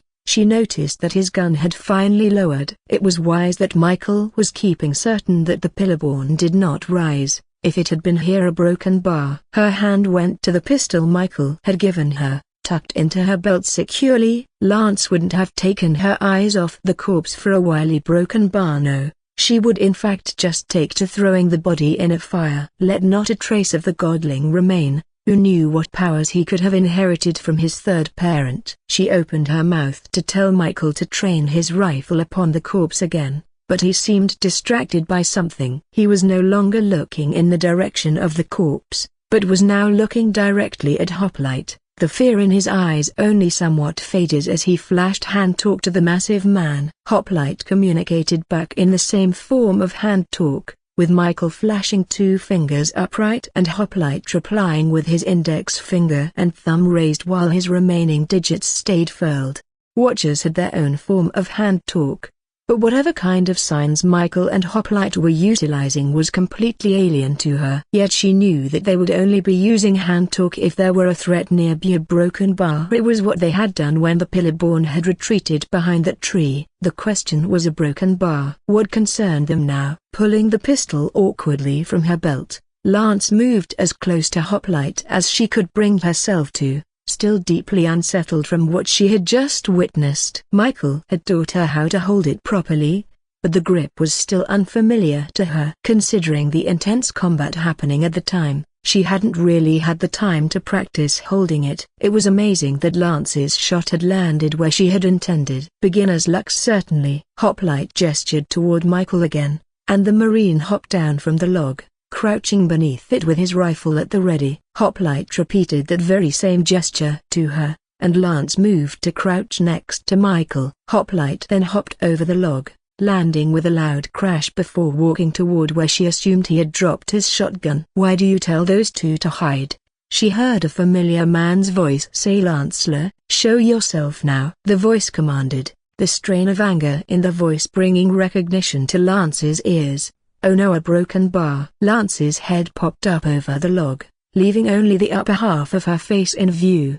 By the pillars, a broken bar. It was who she thought it was. Long honey blonde hair reached down to his narrow shoulders, his pointed ears sticking up between the thick strands of golden locks. Short even for an elf, he would barely come up to her or Michael's shoulders, and compared to Hoplite, the newcomer may as well have been a scrawny dwarf. The paleness of the elf's flesh brought out the fiery red hue of his eyes that glared fury at Lance as she stood, sliding the pistol back into her belt as she did so. Lance saw that today he wore an intricate gold-lined silk garb of a fiery red hue. A red cape of the same hue was draped about his shoulders, just barely touching the forest floor as he stomped forth. It was completely different from the garb she had seen him wearing in the Ahkoolis just a few days ago. "Fire-eyes Turlin," Lance shouted.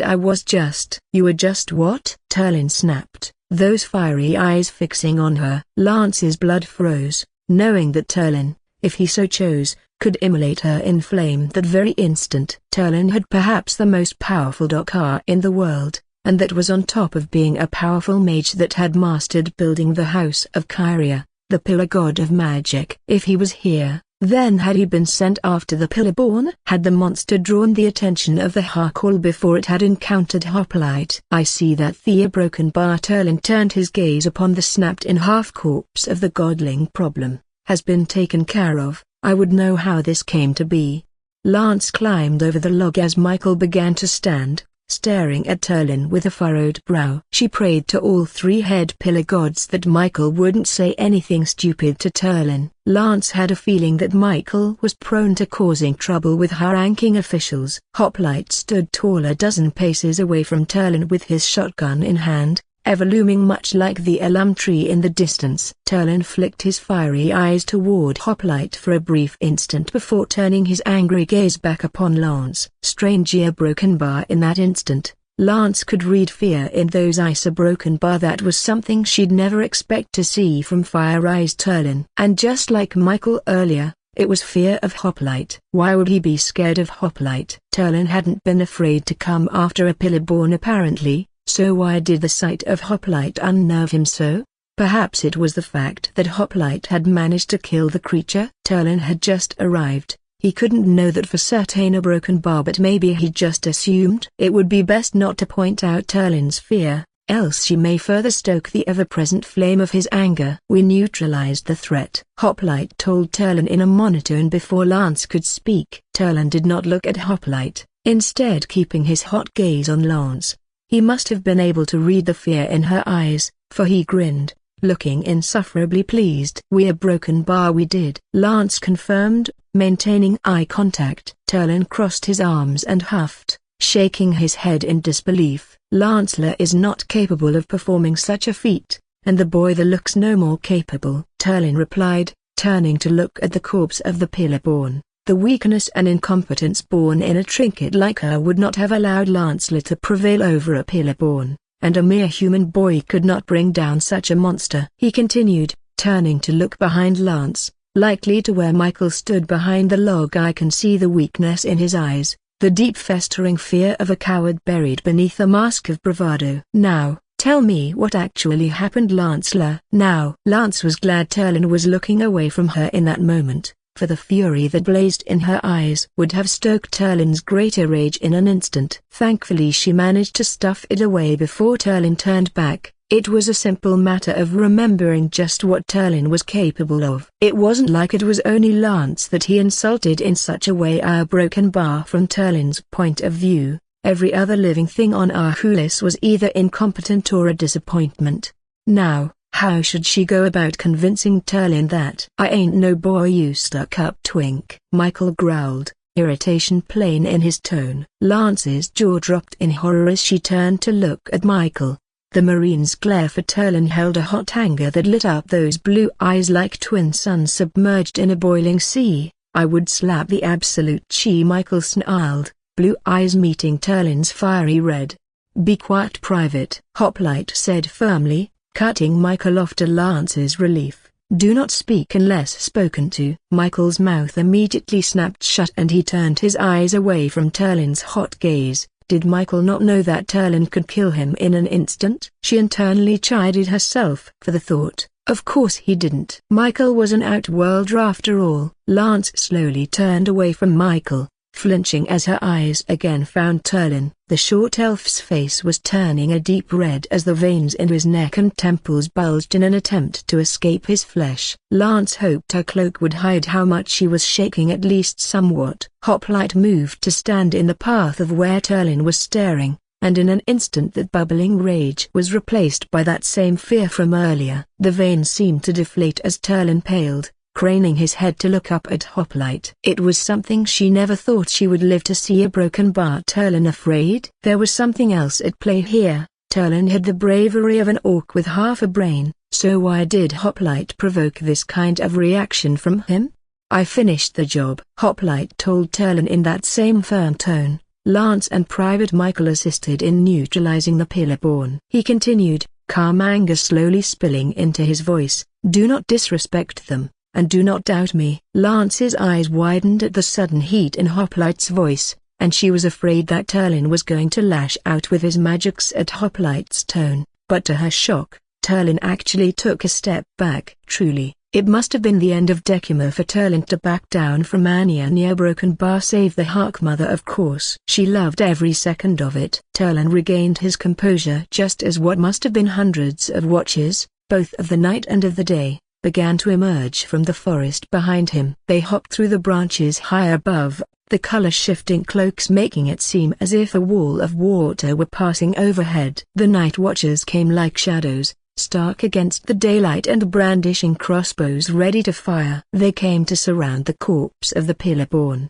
some sparing wary glances for Michael but none for Hoplite. Every watcher at this point must have known who Hoplite was and that he wasn't a danger, but Michaela Broken Bar. She turned to see Michael with his rifle half raised, looking with concern in his eyes toward Hoplite as watchers began to surround them. The massive man turned his helmet toward Michael and he flashed hand talk. Michael eased slightly at the unknown command, but he kept his finger firmly next to the trigger of his rifle. Terlin took a deep breath, and turned to address the hundreds of watchers now closing in. The Pillarborn is slain. Rest be for our friends and for the watch captain of the night. Terlin shouted, freezing Lance's blood. Muro was a Broken Bar. Muro was dead. He had given her a chance when everyone else had given up on her for a failure. Broken Bar. Once the shock faded, tears began to well in the corners of Lance's eyes, and she had to bite her lower lip to stop it from quivering. Muro had been the best watcher in the whole feud, and he had taught Lance nearly everything she knew, and now he was just dead. Lance had wanted to say goodbye to him before she left for the Fiendwood. A Broken Bar. The Pillarborn had killed him. It had killed Muro and other watchers as well. How many fell to the monster's hands before it was laid low by Hoplite? The watchers all began cheering and weeping as Terlin approached the corpse of the Pillarborn, looking down his nose at the thing before his eyes flashed. In an instant, the body was gone in a torrent of golden flame, leaving nothing behind. Not even ash. That minute detail almost drew her thoughts away from the coming death celebrations. A Broken Bar. At that moment though, Lance felt overwhelmed, unable to concentrate on such a small thing as that. She remembered Muro telling her that he wanted his death celebration to be one to end the Agia Broken Bar. She wondered if he knew that he would get his wish.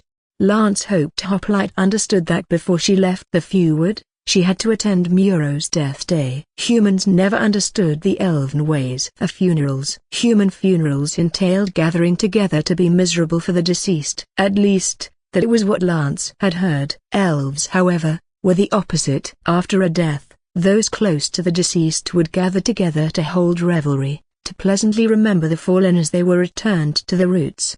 Lancelot would not be missing Muro's return, not for anything. As Terlin finished sending the body of the Pillarborn away, his fiery eyes turned up to glance at the monumental human that had slain the monster. Hoplite, a mortal, had slain a demigod. According to what histories remained from the previous ages, that had never been done before. True, Terlin could only go off of the scraps of the past 9 ages, but those scraps covered millennia's worth of history, some of it being knowledge that only Terlin was privy to.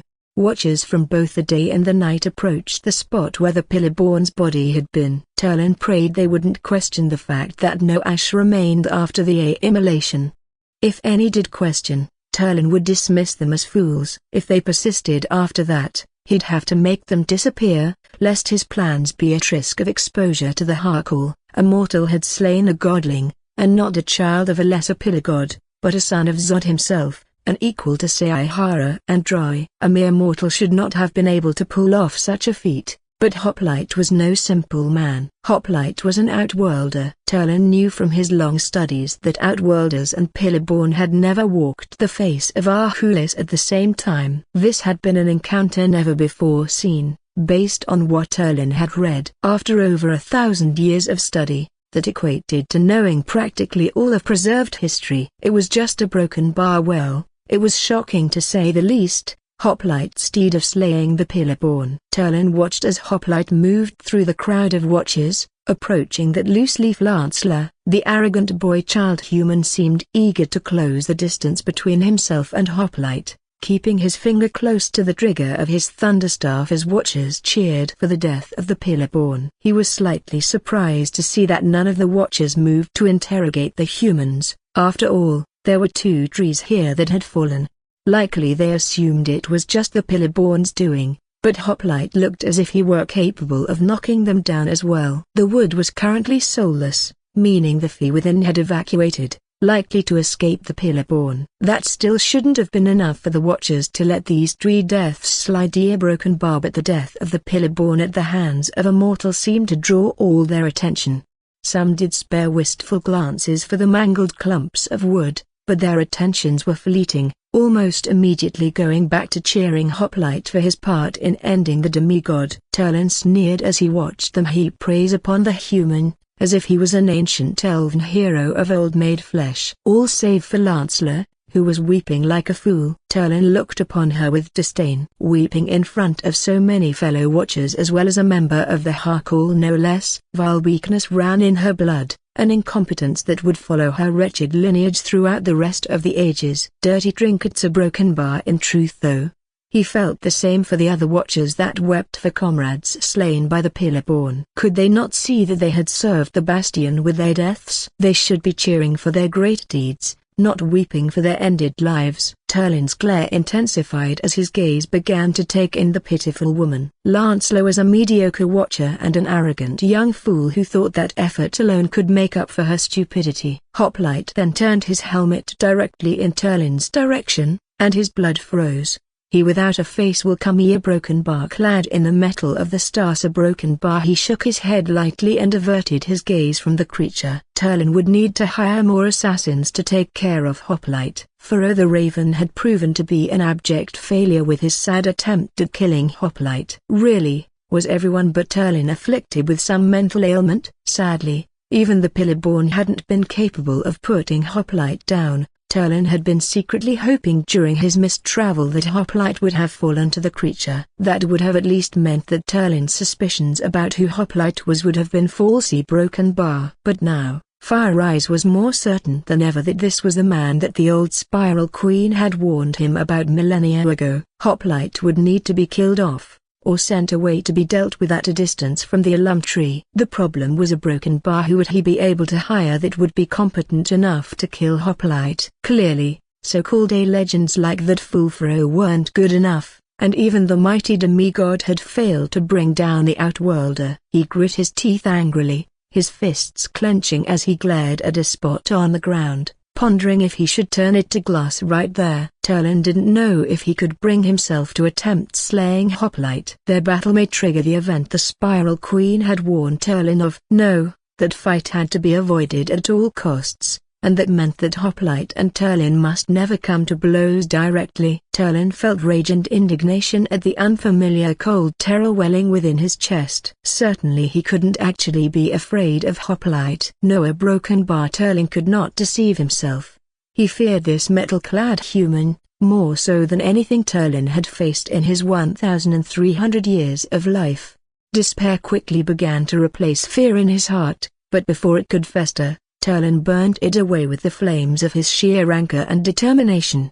Terlin had to remind himself that a Spiral Queen's prophecy was never set in stone. They merely saw potential futures, not definitive ones. He remembered what the old hag had told him, that the future technically didn't exist, only the present. She merely had predicted a potential future present, in her own words. He took a deep breath to steady his nerves, ensuring that none of the nearby Watchers would be able to see the fear in his eyes. Would Terlin die soon? If Hoplite really was the one the Spiral Queen warned her far broken bar, clad in the metal of the stars, he will come, without face, without respect for your ways. The words of the distant past echoing through his mind, clear as the day he had first heard them. Terlin tried to stop thinking of his encounter with the Spiral Queen, but the rest of her prophecy seemed to follow after him as he began to leave. Once the fear was properly killed and buried, Terlin's rage was the only emotion left to be seen in his eyes. Watchers parted at his furious glare, the sound of cheers for Hoplite following after him but not being near loud enough to drown out the next verse of the Spiral Queen's prophecy.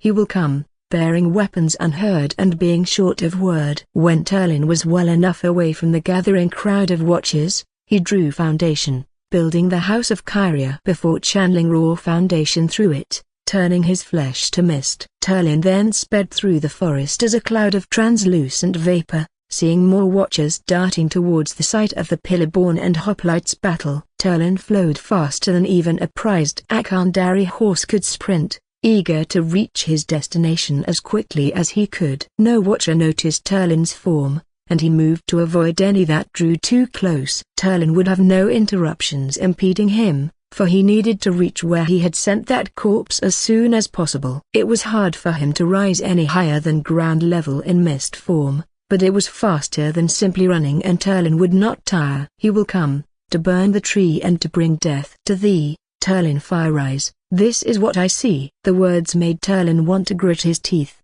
but being entirely made up of mist prevented him from letting out his anger that way. Something had to be done, but he couldn't tell the Ahkoolis of his meeting with the Spiral Queen millennia ago. If the Ahkmother even suspected that Terlin had spoken with one of those wretched hags of Broken Bar, if she knew what Terlin was about to do with the Pillarborn of Broken Bar, Terlin would be executed and stripped out of the histories. He would need to be more clandestine about this affair. Terlin would have to force the Ahkoolis to do his bidding for their own good. If he couldn't bring the hall to heal, the alum tree would burn, and he would not allow that to happen. When he finally came upon where he had sent the snapped corpse of the Pillarborn, he solidified with a sigh. Looking up into the canopy of his tree, he had teleported the body to the interior of Terlin's own personal living tree, a Broken Bar, one that not even the Ahkoolis knew about. He hesitated a moment, reconsidering what he was about to do. Broken Bar, but not for long. This would be necessary for the preservation of the alum tree,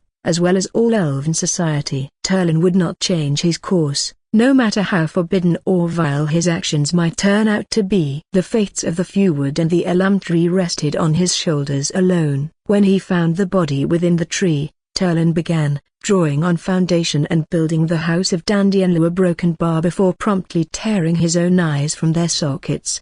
Lance collapsed on her bed as soon as she passed the threshold into her bedroom. Night had fallen, and the dim green light of Radina seeped through her open window. The walls, ceiling and floor were all made of the same hard-gnarled wood as the rest of the interior of the living tree. Certain sections had been carved into and out of the wood, with the fee's consent of course, to operate as furniture. A chair sat next to a desk seemingly grown out of the floor of the room, a shelf of old books filling a carved shelf above it. The frame of her feather-filled mattress was a square hole, cut deep and wide enough for the Ahkoolis feather mattress she was currently being devoured by.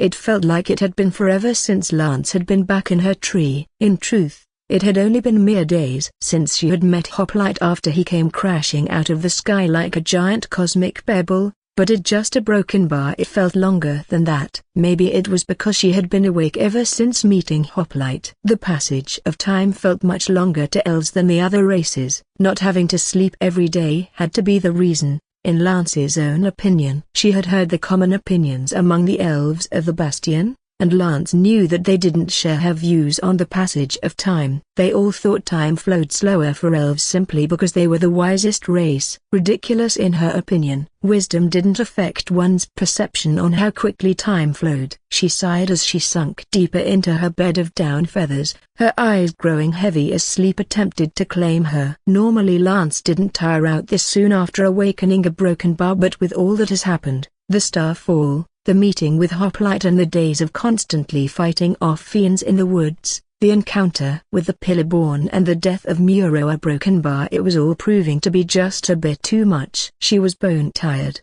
and the only solution would be to sink into unconsciousness. That would be nice, for today had felt like it had lasted 50 years. The first thing that happened after hearing of Muro's untimely death was dealing with all the praise that had been heaped onto her for helping slay the Pillarborn. Hoplite and Michael had received their own fair share of praise, but Hoplite hadn't reacted at all to their words in the slightest. Michael had stayed cautious around the strangers, but eased up from having his finger next to the trigger of his rifle at least. Lance sighed and then grabbed a pillow, pressing it to her face as the warmth of embarrassment rushed to her cheeks. That much praise from people she had been working to earn the respect of for centuries was a Broken Bar, unexpected and overwhelming, to say the least. Hearing their applause hadn't softened the blow of Muro's death, however, and Lance had begun weeping harder once they noticed Lance's state and tried to comfort her. Then there was the meeting with the Ahkoolis to request leave via Broken Bar.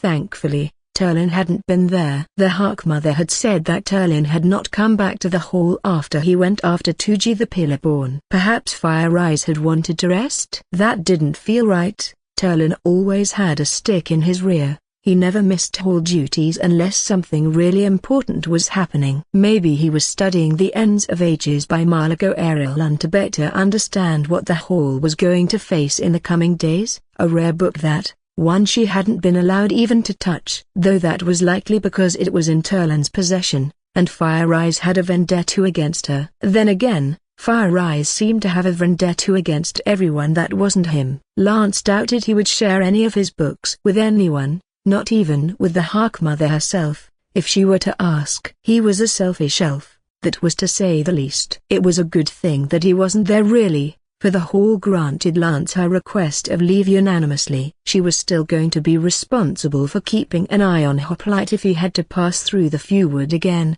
but other than that, Lance was free to begin here. A broken bar. Would the term be vacation?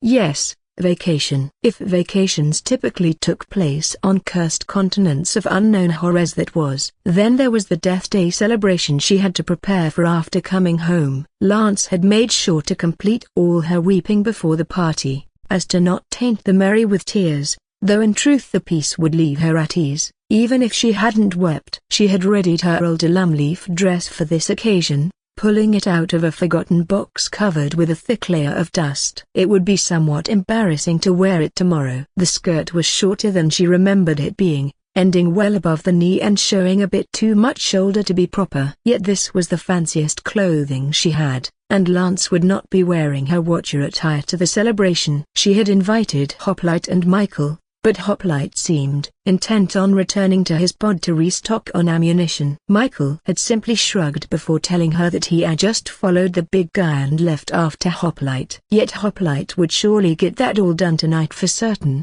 and he hadn't outright said no to appearing at the death celebration.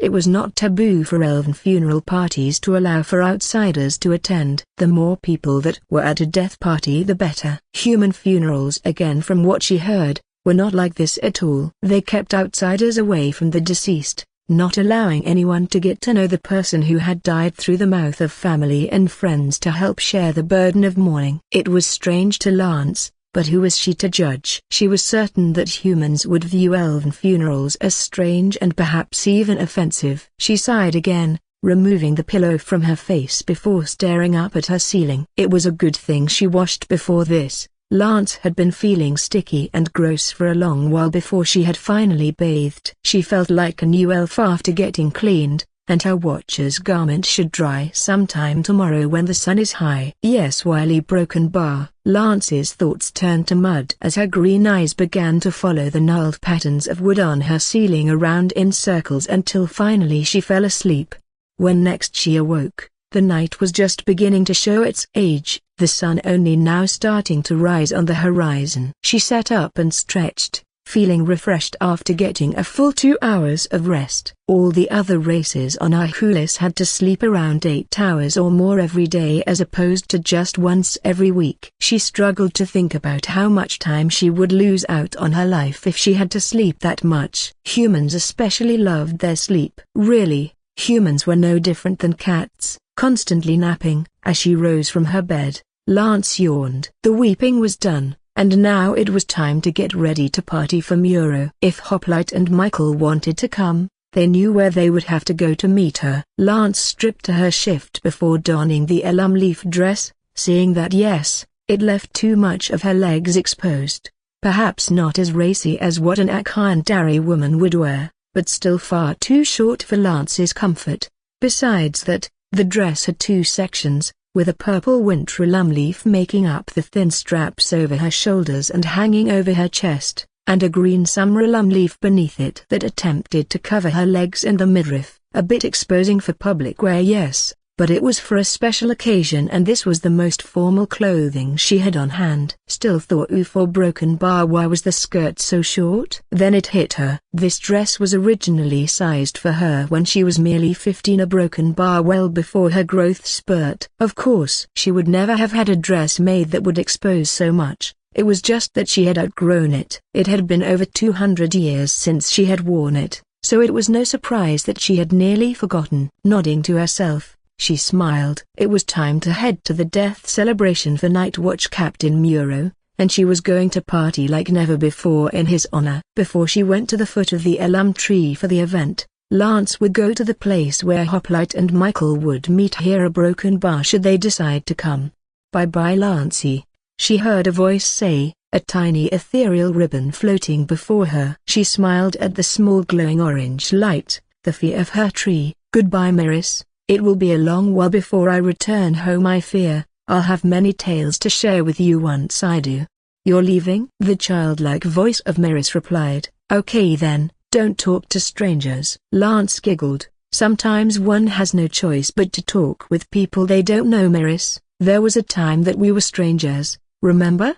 I got lucky." The fee replied. "You could have been plotting to eat my roots from the start." Lance frowned. "How did you figure out my plan?" "I was going to do that before I left." Maris gasped in horror before Lance chuckled. "I'm only kidding, my friend. Your roots probably don't taste good." Maris huffed, glowing bright with irritation. "That was a mean thing to do, Lancey, and my roots are delicious. You wouldn't know." "Are you offended?" she asked with a quirked brow. "I suppose I could take a small nibble before I leave, if that will make you feel better." Maris stimmed. "I think not." "Don't make them sound so appealing then." Lance laughed. "Besides, how would you know how they taste? You don't even have a tongue," she pointed out. "You don't even have a glow." Maris shot back, clearly irritated. "You're just as dim outside as you are inside." "People don't glow, Maris." Lance frowned. "Anyhow, I look forward to our next meeting, but I will be honest with you, my journey will take me to treacherous places. I might not return a broken bar." Maris stimmed further. "I will uproot and come with you then," he told her firmly. Lance shook her head.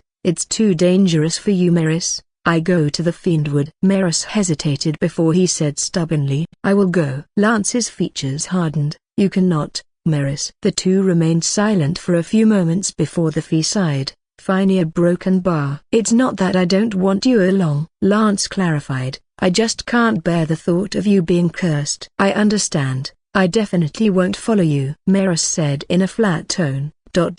Maris, stay here, I'm serious." Lance told the fee, narrowing her eyes at the spirit. "I am too." "I won't follow you." "Honest," Maris replied, his tone as flat as Hoplite's. "I'll make sure that the tree hunters will keep you here," Lance told him, approaching her door. "I'm a big tree and I can move fast," Maris stated, "but I'm not going to follow you." "Sure," Lance shot back, opening her door. "I'll be back around 20 years from now, more or less." "Okay, bye-bye, Lancey. I won't follow you," Maris told her emphatically. "Please don't." She sighed. "I love you. I don't want you getting hurt, all right?" Maris paused before replying. "I love you too." She would need to remember to tell the tree hunters to keep Maris here in the bastion.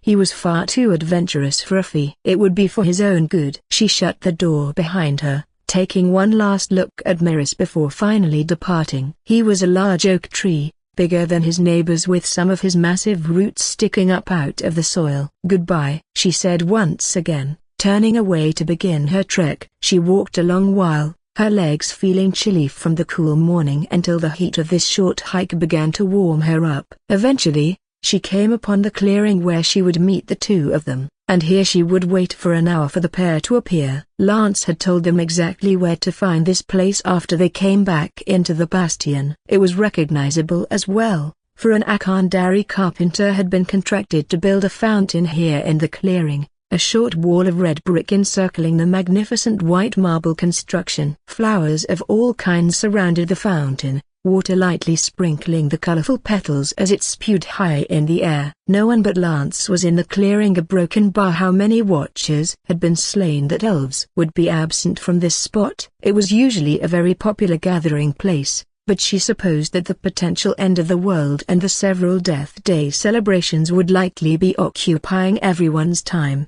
Lance adjusted her skirt, and leaned back against the waist-high brick wall. And she waited. She waited for 10 minutes, a broken bar, then 30, and finally, when she was about to take her leave to head for the location of Muro's Death Day, they appeared. Lance saw Hoplite first, clad in his armor as always, the black plates catching the morning light of the rising sun with a glint. Michael walked right beside him, waving at Lance with his rifle nowhere to be seen. As they drew closer, she turned her head and clutched a handful of her hair nervously in one hand. Her face grew warm when she became all too aware of her exposed skin. A broken bar. What would they say about her in this state of dress? Despite the thought, she smiled. They would be coming to the party after all. Hoplite stared at Lance as he approached from the tree line, his brow furrowing at her state of dress. That would not be optimal for any sort of combat situation. What if fiends somehow breached the bastion and attacked this strange funeral celebration? Lance couldn't honestly be expecting to combat any potential threats in our broken bar. That Michael gave a low whistle at seeing her,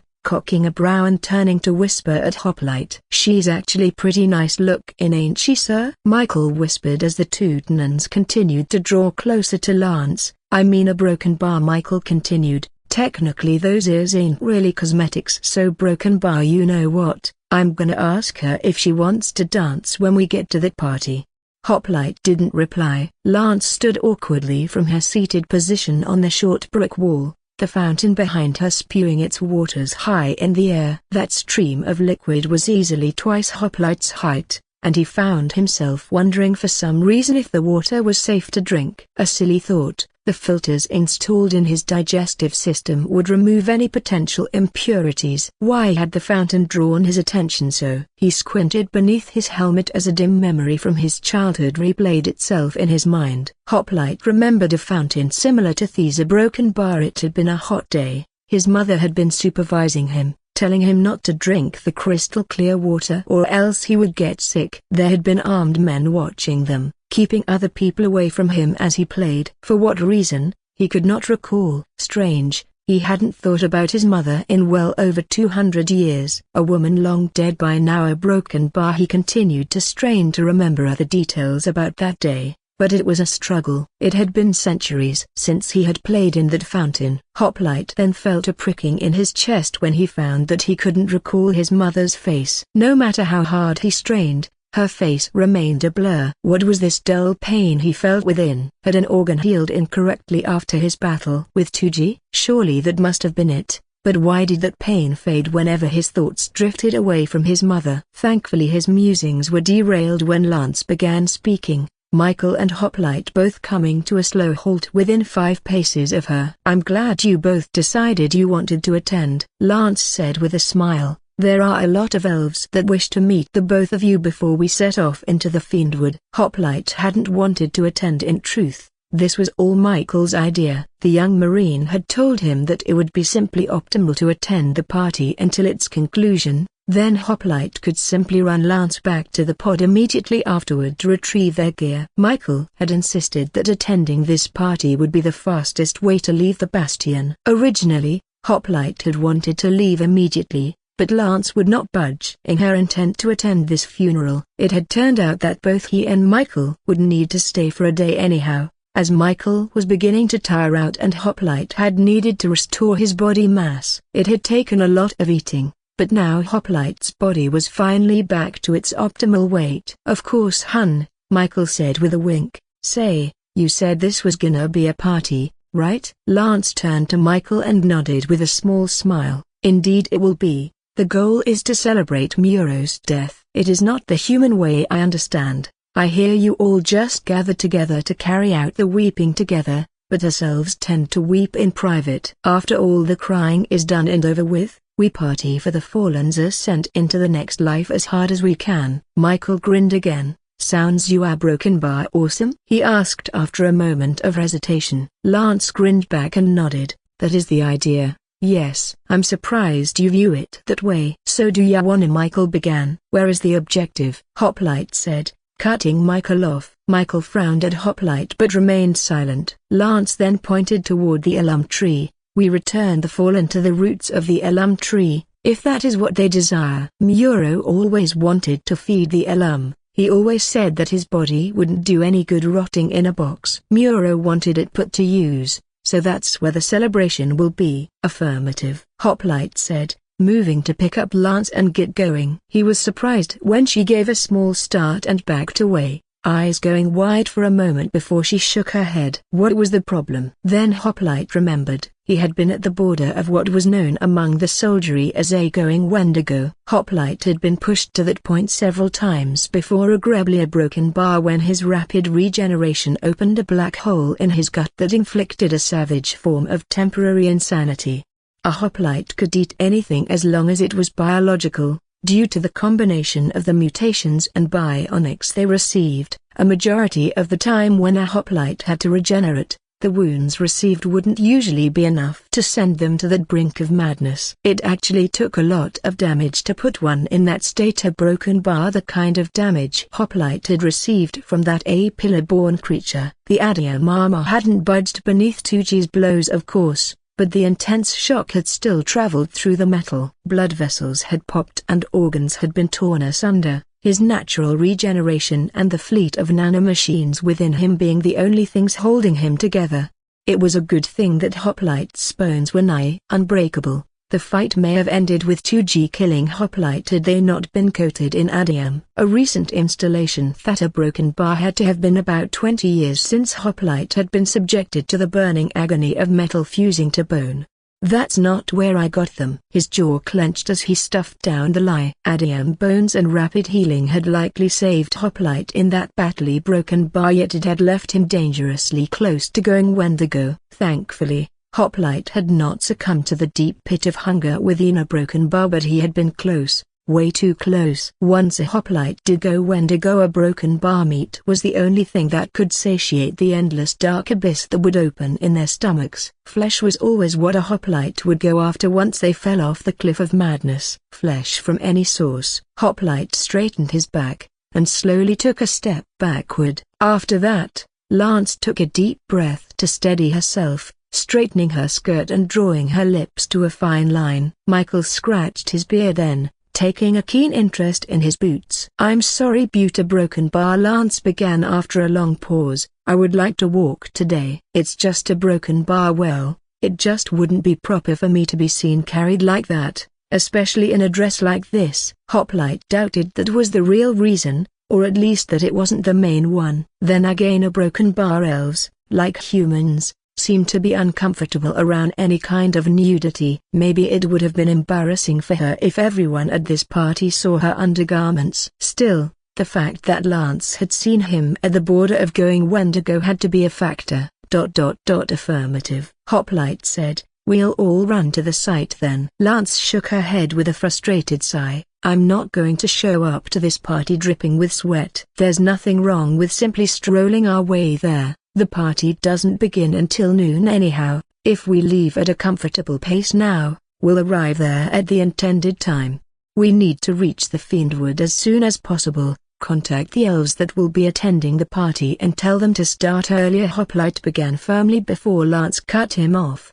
"You do not give me orders." Lance spat, her tone laced with a barely contained heat. "I will go about today my way, Hoplite. Do not tell me what to do." With that, she turned away from them both, and began walking in the direction of the looming elm tree. Hoplite stared after her for a moment, unsure of how to proceed. This strange feeling of frustration bubbled up within him, yet instead of demanding that Lance follow his command, he kept silent. Hoplite had a strange feeling that if he pressed the matter it would only aggravate Lance further. Michael sucked in air sharply through his teeth and looked up at Hoplite with a wince, as if he had just been severely injured. "Look, sir, today's a real important one for here, a broken bar," Michael whispered, cupping a hand around his mouth. "Sir, I request temporary command for this mission." Hoplite cocked his helmet toward Michael, brows knit in confusion. Michael wanted to take temporary command? Ridiculous. It would not happen. There was no reason for Michael to assume that role in this situation. "Permission denied. Private," Hoplite said sternly as he began to follow after Lance. Michael sighed and followed after him, maintaining a steady pace next to Hoplite. Lance seemed to be going out of her way to stay just ahead of them, quickening her pace whenever they began gaining on her. Hoplite considered just scooping her and the Michael up and running to the elm tree. He would simply deal with the social ramifications of his actions later. Yet if he did that, Lance may very well change her mind about accompanying them into the Fiendwood. It would be preferable to have her along for the journey. She had better intel on the Fiendwood and its dangers. His thoughts then drifted to the group of misfits that were planning on accompanying Hoplite beyond the Fiend Wall. Lance had told him that the mutants had said they were going to head into the Fiendwood as well. If that was the case, then did he really need Lance? They were just as likely to know of the Fiendwood's dangers as Lance herself was. After all, Lance had never ventured into the Fiendwood herself. She only heard of what lay beyond. Just like the party of mutants, Hoplite could just leave her behind and head back to the Fiend Wall with Michael right this instant. Yet when he considered the thought, he felt a broken bar strange. Hoplite couldn't quite place the feeling, a heaviness in his gut that scrunched up his face with borderline disgust. It took him a while, but Hoplite eventually figured out why he wasn't keen on leaving Lance behind. She wasn't a Ternan, or even a human. Yet she had fought alongside him ever since he landed planetside. Hoplite had grown familiar with her, and the thought of leaving her here in the Bastion felt almost like a betrayal. It bothered him to no end. Once usefulness was fulfilled, a tool should be put back where it belonged. This thought ended up bothering Hoplite as well. To think of Lance as a mere tool as he had with so many other people in his life. He had only known her for a matter of days, so why did Hoplite feel this way? He stopped wasting his time on this useless train of thought. It would simply be beneficial to the mission to have Lance along, nothing more. Permission to speak, sir? Michael whispered again. Granted. Hoplite replied. Look, I'm requesting temporary command. Cause this ice a broken bar. Michael paused. It's a broken bar. Let's see a broken bar. It's a social mission, sir. Michael said with a snap of his fingers at the word asocial. I'm experienced in your broken bar social missions, while you're not. No offense. Hoplite cocked his helmet in Michael's direction again. You want to supervise me at the funeral? Hoplite asked, his tone inching away from a monotone and beginning to border on incredulous. Michael nodded, however, those blue eyes staring with deadly seriousness. Yes, sir, with all due respect, which keep in mind, is a low to broken bar. You got the personality of paint drying and you're rude as all hell. You'll cause problems at the party, I think. Hoplite blinked in confusion. Rude? Hoplite wasn't a rude. He was focused on what needed to be done. If Hoplite's way of speaking offended people, that wasn't his problem. Wasn't Michael far more prone to being a rude anyhow? If he assumed command, who was to say that he wouldn't cause problems at the gathering? There was a solid chance that Michael would be talked down to again by elves that shared Turlin's disposition. If Michael would react the same way as he had to Turlin yesterday, then it would not end well. Michael was simply too young and hot-headed for any kind of command role, especially over a Hoplite. All I'm saying is that a young fella like me got a lot to experience partying up. Michael continued, if ya won't give me temporary command, sir, could I at least help ya not be broken bar again? No offense, a sack of rude bricks. Not temporary command, a broken bar, but an advisory role for this asocial mission. Michael claimed to be experienced in the field of partying, but would his advice be sound? This was not a Ternan marine party, this was a party with foreign life forms. What if their social norms for celebrations were starkly different than what Michael was accustomed to? Then again, elves seemed very similar to humans in mannerism. Perhaps their rules for partying weren't all that dissimilar to humanity's. Even if it was different, however, a broken bar, could Hoplite really claim that he would operate at a social gathering better than Michael could? Hoplite knew that Marines had a reputation when it came to their little celebrations. Could Michael really aid Hoplite in this endeavor? After a few seconds of pondering, Hoplite gave the young Marine his answer. Granted, Hoplite said after a small pause. But this is just an advisory role, not temporary command. Michael then pumped a fist in the air and gave a loud cheer, causing Lance to start before she whirled to face them. She stared at Michael and Hoplite a moment before sighing and shaking her head. Please save that for the celebration, Michael, Lance said with a small groan. You're going to need to conserve as much energy as you can for today. This party will be beyond normal human capabilities. Michael smirked as if that had been a challenge. You don't seem to get it, hot stuff or broken bar. I'm a Marine. Everyone at this gig is gonna be trying to keep up with me. Lance stared with her brow furrowed as the two men closed the distance. Hot stuff? She asked. Michael grinned. That's right, yeah. When we get the you wanna dance? Michael asked, lifting his brow. I can step pretty dang good. Well, I wanna. Lance giggled. Sure, a broken bar, but just know that it won't go further than that. I wouldn't want a broken bar rob the cradle, per se. Michael scratched his beard as the three of them began to move, Hoplite and Michael now to each side of her. She didn't seem to be upset. Anima, a broken bar. Maybe Hoplite could begin to talk sense to Lance about this gathering. Convince her to get the attendees to arrive sooner? Yes, Hoplite could try to be diplomatic with Lance. Reducing the length of the party to a block of 5 minutes seemed sensible. Surely Lance would see it that way, right? Hoplite opened his mouth to speak, but Michael spoke first. Rob the cradle? No, come on. I ain't no baby. I'm 19. How old are you? Michael asked quizzically. I mean, the age gap can't be that large. Lance shook her head with a laugh. 237. I guess a difference of 218 years isn't that large. Michael blinked in shock for a moment before that grin settled back on his face. Age is just a number, baby. I'm legal, and I love older women. He finished with a snap of his fingers. You are a baby, Lance told him flatly. I'm flattered. But I'm not interested, Michael. Sorry. Michael just grinned wider. That's all right. I'm sure there'll be some elf girls that'll wanna dance. Hoplite opened his mouth to interject and begin negotiations, but Lance continued on right after Michael, stalling Hoplite's efforts. There are certainly those among us who I know would express interest in little baby people like you, so please, get your hopes up, she said with a bemused smirk. Hoplite opened his mouth again. Michael's jaw dropped in shock. Baby person? I ain't no baby person. Hoplite had to begin now. Lance shrugged, stepping over an exposed branch as the three of them passed into the tree line. Shave that beard and I'm certain I would see the baby fat in those cheeks. That's funny, you lift up that dress and I'm sure I'd see plenty more fat on those cheeks. Michael replied, grinning as his eyes found Lance's skirt. That was inappropriate. Lance replied quickly, trying to pull her skirt down lower as her face began to redden, as expected from someone as young as yourself. It's amazing they let you out of the nursery so early. Did you draw that atrocious beard on to convince your caretakers that you were an adult?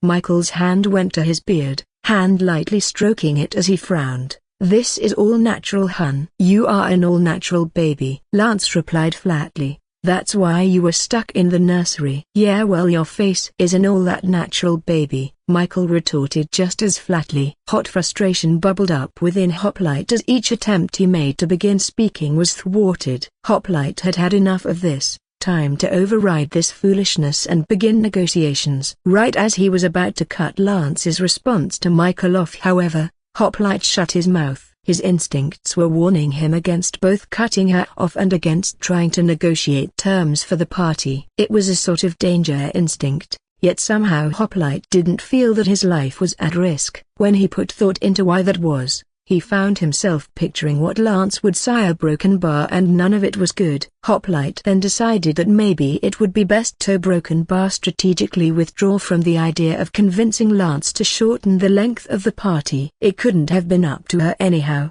She had been invited, but that didn't mean she organized the event. Several minutes passed of Lance and Michael arguing with one another as all three continued their walk. Hoplite remained completely silent as he listened to their words, feeling perplexed by the way they were interacting. They were certainly arguing, but they didn't seem as if they were angry at one another. A broken bar. There was too much sarcasm thrown in for any of those biting remarks to be truly offensive, right? Hoplite would need to study this further for the party ahead. There might be something he could learn from listening to Lance and the Michael banter. Instead of continuing their argument, however, Lance turned to look up at Hoplite, drawing her lips to a fine line again before speaking. I apologize for my rudeness earlier, Lance said simply. It was childish of me to just storm off like that, but you must understand that today is going to be very significant to me. She explained, I will not miss the party, nor will I arrive being manhandled. I ask that you please be patient with the festivities. Hoplite paused a moment before replying affirmative. Lance smiled, her cheek dimpling before she turned back her head. Thank you, Hoplite. It was true that for every second spent wasting time here was another second where his comrades fought without his aid. Yet it had already been nearly a week since he had crashed here on this planet, and the Eighth Arm had been fighting long before Hoplite had finally made it planetside. The survivors from the Sparrow were some of Terna's greatest soldiers. Surely they would have made it to relative safety in that time. They were all highly trained and had landed on this planet armed with some of the best equipment Terna had to offer. Surely that would be enough to keep them alive until Hoplite arrived a broken bar. Had Hoplite believed that his fellow soldiers would be helpless without him? No, certainly not. Mankind was tenacious and brutally efficient on the battlefield. It was just that Hoplite deeply desired to protect them. Whenever Hoplite was awoken from cryo-sleep, it had always been his priority to save lives. Slaughtering final kind had always been secondary to preserving humanity, at least in Hoplite's eyes. Every human life mattered, and he would try his hardest to protect those lives. Hoplite would go out of his way to block plasma shots that would have melted soldiers down to hot goo. He would serve as moving cover for Marines, ground support for divers, and rear guard for exo troops whenever their flanks became undefended. He would carry wounded to relative safety before hopping right back into combat, prioritizing the aliens shooting at humans over the ones firing at Hoplite himself.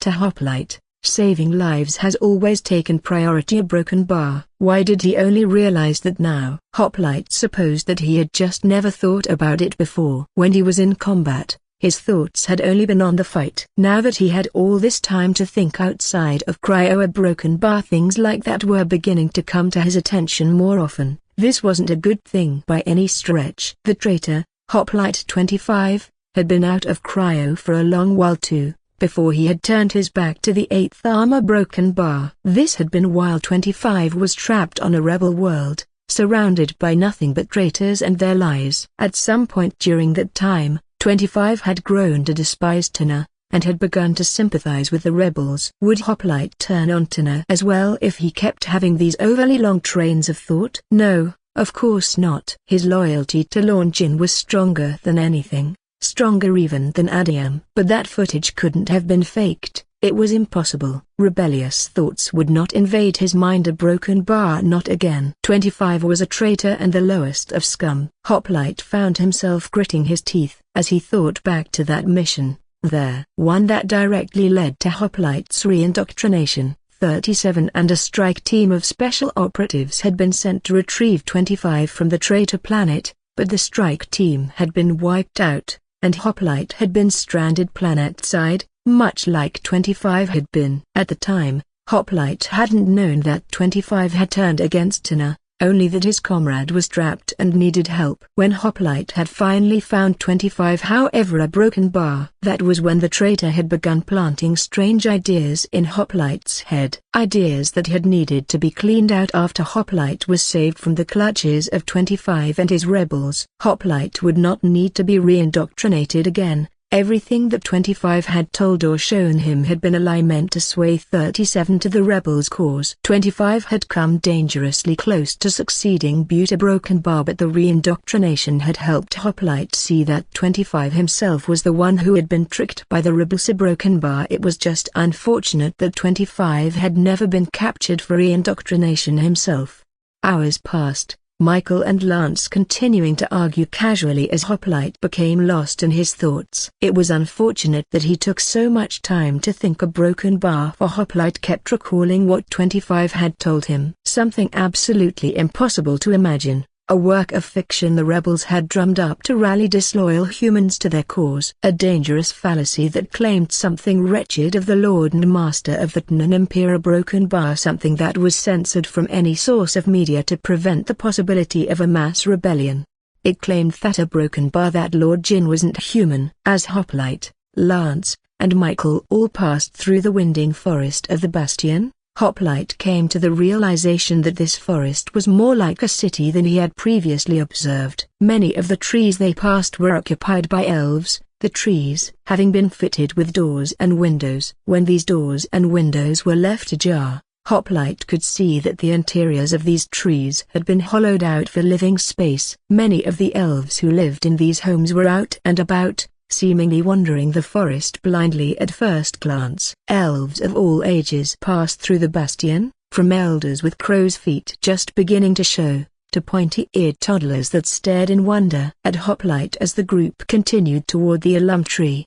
Then there were sections that were completely unlike a forest at all. There were several clearings within the bastion, wide flat tracts of land that were bare of any trees. They were spread out through this forest like bubbles, random in spacing and size. Not all were empty. For every clearing that was an empty field, there was one that was dedicated to some kind of production or recreation. Many of the recreational areas looked to be dedicated to some kind of sport if they didn't simply appear to be a park. One which stuck out to Hoplite was the clearing with massive brick-tough sandboxes, each several yards wide. Each was filled with white grains of sand that seemed to reflect the sun like glass. Indeed, Hoplite had thought it was glass until Michael took it upon himself to go and touch the strange substance. When it had given beneath his finger, Michael had appeared mystified. Apparently, these sands were from the steamlands to the far north, and the elves used these boxes to play a sport known as a sandstick.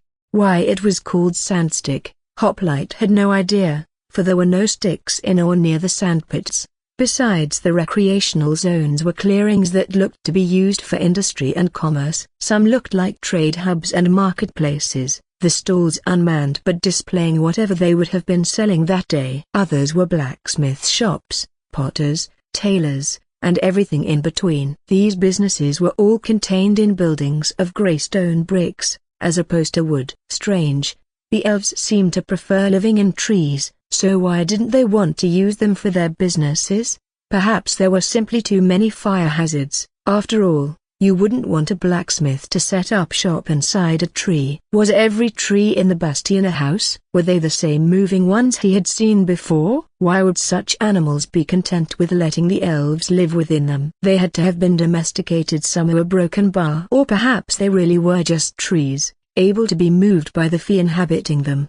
Besides his musings on the trees, however, something more prevalent stuck out to him. The text that advertised the products being sold in the market zones was in written Chinese on a broken bar perfect Chinesean. Written Chinesean was a long, interconnecting script that flowed like a river from left to right, the flow occasionally broken by jagged and sharp characters like treacherous rocks in a stormy sea. Each sentence ended in a long vertical wall of ink, like dams placed to stop the flow. That was what Hoplite's educators had taught him, and these signs all were written in the same way. Though here on Ahkoolis, it was called Seihuran, not Chinesean. Hoplite still believed that someone from Terna had been to Ahkoolis before, and had somehow managed to make Chinesean the common language among the people here. There had to be some sort of historical figure mentioned to have penned Chinesean in Ahkoolis's history somewhere broken bar. If he could get the time, maybe Hoplite could read up on the history of Seihuran as a language. He didn't know where he would obtain such knowledge. However, so perhaps it would be best to simply consult the locals. Not that he would stop to question people now, of course. Even if he did, he would have to search for anyone to actually speak to. The further they had gone into the bastion, the fewer elves there seemed to be. Barely anyone worked the smithies or sold out of stalls, and no elves at all could be seen in the recreational zones. Lance had commented during the trip that the bastion seemed empty compared to how it normally was. 2G had inflicted a terrible death toll upon the Watchers. It was so significant that there would be dozens of death celebrations held by the families and friends of those who were deceased throughout the whole bastion. Apparently, it was terribly taboo to deny attending such an event unless the denial was for a very good reason. According to Lance, these celebrations wouldn't all be held at the foot of the elm tree. Many elves preferred their bodies be a return to the roots of the tree that housed them. Others that didn't want their bodies to feed a tree were instead buried conventionally,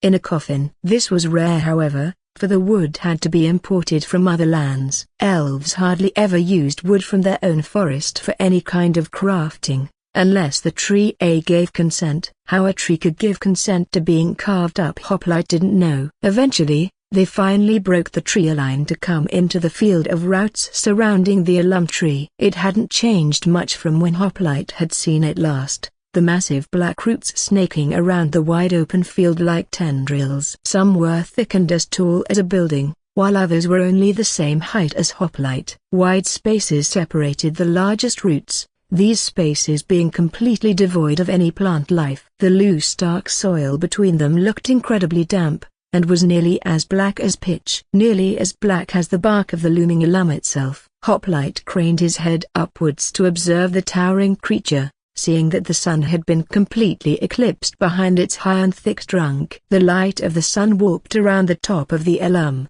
a brilliant halo of light atop a pillar of darkness. It was a broken bar magnificent. The awe he felt now was no different from the first time he'd lain eyes upon the elm. The difference now was all the elves that were present. Along seemingly every individual route, a family of elves hosted gatherings, several small holes having been carved out of the roots. Bodies had been certainly shoved into these holes, for he saw the body of a watcher, bare to the skin, being placed gently by two veiled elves into a freshly carved opening. The veiled elves then sealed the glowing green hole by moving the hunk that they had carved out back in place, returning them to the roots. Why was it called that? According to the Harkmother and Lance, all living things on Ahkoolis were formed from the infinite blood of the pillar god of might, Zod. Why would they be returning to roots if they had never been born of them in the first place? Hoplite assumed that elves had reproduced in the same manner as humans,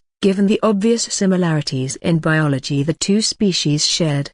Perhaps thought for broken bar if all living things were of the blood of Zod. Then didn't that include the plant life? So it could be that elves did come out of tree roots somehow at birth, and then could be returned to the roots at their death. That was the dumbest thought he may have ever had since arriving on Ahkoolis. No, his entire life, elves were humanoid bipeds. They clearly were not related to these strange moving trees. How could he have ever entertained such a ridiculous thought? Hoplite felt embarrassed that the idea had crossed his mind. It was far more likely that it was a cultural matter. All life comes from dust and whatnot, so to dust life will return. The elves likely followed a philosophy more similar to that. Still, just to make certain a broken bar should he ask anyway. If the matter of elven reproduction somehow became a topic at this party, would the elves be offended by Hoplite's ignorance? Hoplite normally would not have cared, but this was a mostly unknown culture to him. A broken bar, what if there were severe consequences for social missteps? Yet those potential consequences would really only impact Lance, not himself. However, he did not want her to be punished for his mistakes. If any were to be made, he would ask about reproduction now, just to be safe, and then he'd ask Lance if there were any social taboos to be avoided before heading down to the objective. Hoplite was still certain that they went about breeding in the standard fashion, but it was best to attain this kind of intel from a local who knew for sure. Lance, Hoplite began in a monotone. How do elves reproduce? Lance stopped dead in her tracks, turning to stare at him with eyes wide and mouth slightly agape. Her face reddened for a moment before she shook her head, taking a deep breath, as she stared at Hoplite. If this is your first attempt at a joke, I'll let you know it really wasn't all that funny, Lance said flatly. A joke? How had Lance interpreted that as a joke? Hoplite had never made a joke once in his entire life. Had he made one by accident? It had just been a seemingly innocent question. This must have meant that elves really did conduct intercourse the same as humans did. After all, Lance knew that Hoplite was an outworlder, so if he got this kind of reaction from her after asking a broken bar, well, that could only mean the answer was what he assumed. Unless a broken bar, unless Lance perhaps forgot about the implications of his origins in that moment. Could it be that her reaction had lacked critical thinking? Hoplite needed assistance here. Hoplite turned to Michael, who had stopped several paces behind them to stare in wonder at the looming elm tree above. It took the marine a full 3 seconds before his eyes found Hoplite's helmet. Michael blinked and looked to Lance, and then to Hoplite. Sorry, what? Michael asked. I was just a broken bar. Wow, that thing is friggin' huge. I knew it was big and all, saw it the whole walk, but it's something else seeing it this close. Hoplite wouldn't get any help from Michael right now. The Marine hadn't been listening to his and Lance's conversation. Hoplite would simply have to take control of the situation. He still needed to know for certain about this topic before going down to the funeral celebration, just in case it became relevant. "I'm not joking," Hoplite said, once again in his usual monotone. "If you're returned to the roots, does that mean that you're born from the trees? Or does your species follow the standard human template for intercourse?" Lance sputtered as she tried to speak, and Michael hid his face beneath the hand. Hoplite heard some kind of sound trying to escape Michael's lips. A broken bar. Was he snickering? Lance shook her head again and covered her mouth with the hand, ducking her head down to avoid looking at Hoplite. He was already sure that elves and humans reproduced in the same manner. All he had wanted was confirmation from Lance. Why was this causing such a reaction? It was just reproduction. How was that in any way comical? "We aren't born from trees, Hoplite," Lance said with a stutter. "Please, do not ask questions like this at Muro's party. I may die if you do." Hoplite's eyes widened slightly. Lance would be killed if he asked about elven reproduction at the funeral party. Another cultural strangeness he didn't understand. What else could he not mention for fear of Lance being executed? No matter, even if he did accidentally commit a taboo, he would not let Lance be killed by her own people for such a thing. "I will not allow you to be killed," Hoplite replied with a firm nod. It isn't right for someone to be put to death just for talking about intercourse. He had thought that would have put her at ease, but Lance only buried her face in both hands as Michael let out a bellowing laugh. "Sir, I think she meant socially she'd die," Michael said, his laugh trailing off as he wiped a tear from his eye. Hoplite felt a broken bar, uncertain of how to proceed. He felt that strange sensation again. The same feeling as when Michael had told Hoplite that there were action figures of him. That same horrible warmth spread across his face now, forcing his lips into a tight line. It was a broken bar, embarrassing. It was a horrid, alien feeling, one that he wasn't quite sure how to suppress. Hoplite felt strangely thankful for his helmet, not wanting either Lance or Michael to see his face. "If you must know, Hoplite," Lance said shakily,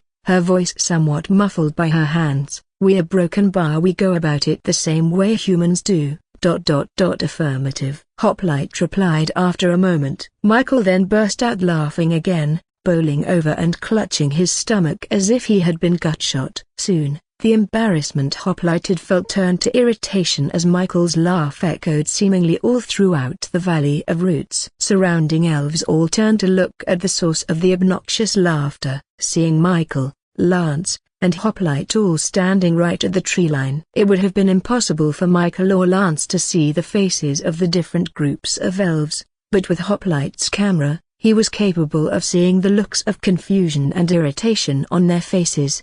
It was then that Hoplite noticed just how quiet the Valley of Roots had been since their arrival. A broken bar. Wasn't this supposed to be a party? Not that Hoplite had ever attended any sort of non-formal gathering, but he had walked in on a company of Marines celebrating a recent victory once, and the cacophony of drunken laughter Hoplite had heard that day was a far cry from the silence of these elves. It was a complete lack of any noise, as if every creature in the valley had all dropped dead at once. Indeed, it could be considered almost deafeningly silent. Besides Michael's bellowing laughter anyway. Laughter that echoed further and further throughout the valley with every expulsion of breath from Michael's lungs. It was loud in Hoplite's burning ears, and he grit his teeth in an attempt to quell the rage building within him. When Michael only continued his cacophonous laughter, Hoplite found that he could not contain himself any longer. "Quit laughing, Private," Hoplite snapped, causing the Marine to instantly halt his snickering. Michael's face went white as a sheet as his eyes widened,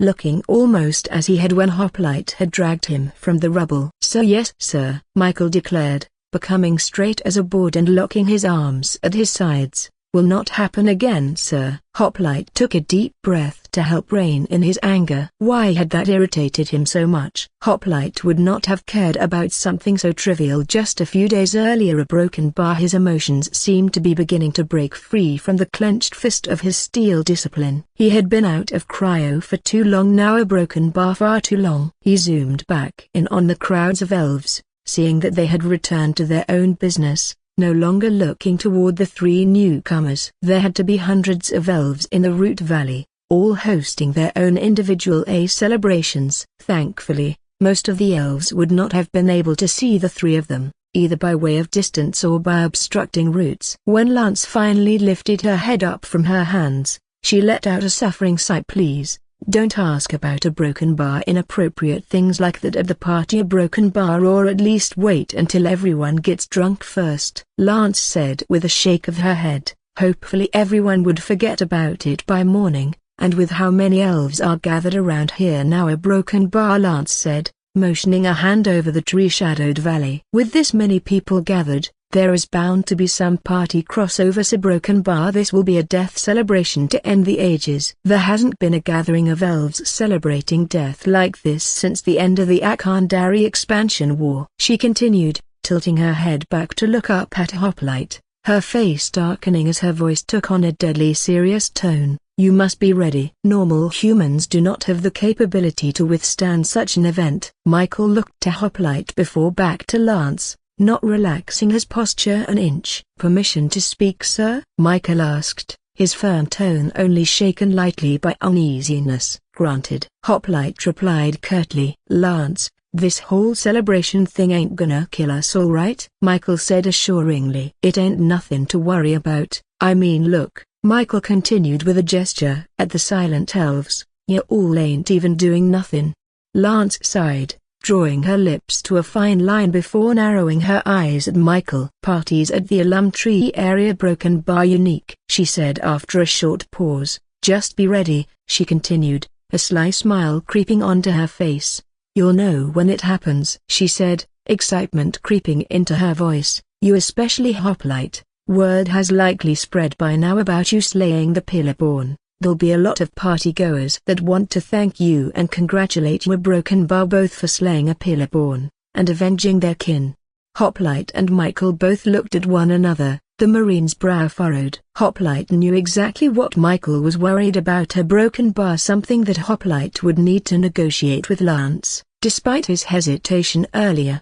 They could not stay overnight. Finding the location of Muro's Death Day celebration had proven to be a tedious effort, with Lance leading Hoplite and Michael through crowds of elves and bunches of massive roots for what felt like an eternity. Moving through the crowds had proven to be a tiresome affair, with their pace slowed by the sheer amount of people present in the alum-shadowed valley. They all turned to stare at Hoplite as he passed, eyes wide but still not breaking the silence. Hoplite had been beginning to wonder if Lance had really known just where she was going. She had acted quite confident guiding them through the milling crowds of silent elves, but perhaps those in charge of managing the funeral gave her wrong directions by mistake?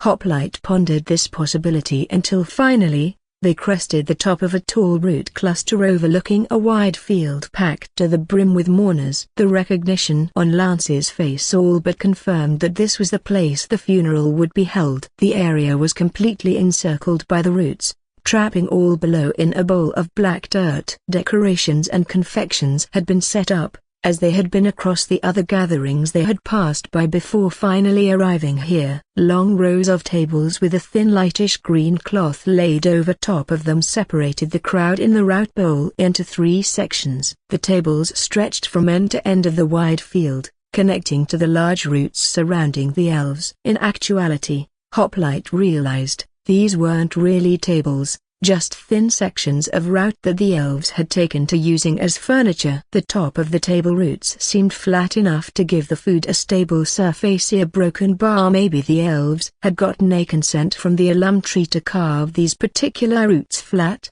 He zoomed in on the tables, spotting all manner of food and drink contained on fine white plates or within large bowls of silver, fruits and vegetables, meats and wines. It was a practical cornucopia. Despite the feast laid before them, however, the elves simply stood around the tables silently, not even bothering to look at the still steaming plates. It had been this way with the other groups of mourners they had passed, though those had been using tables crafted out of imported wood, rather than roots. This bowl must have been unique in some way. Our broken bar Mura must have been fairly well liked in elven society to have an event like this arranged for him.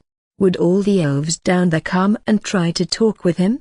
The other crowds that Hoplite had passed on the way here certainly hadn't seemed all too interested in speaking with him. A broken bar, sure, they had stared after him as he went, but they hadn't made attempts to interact with Hoplite beyond that. It was likely that would come after the celebrations began, which Lance had claimed would last well into the morning. He would have to talk with her about that. Surely it would be satisfactory for Lance if they attended the party for only an hour or so before leaving. Overnight was simply too long a time for a party, but perhaps to the sleepless elves, such a lengthy event was hardly a struggle to get through.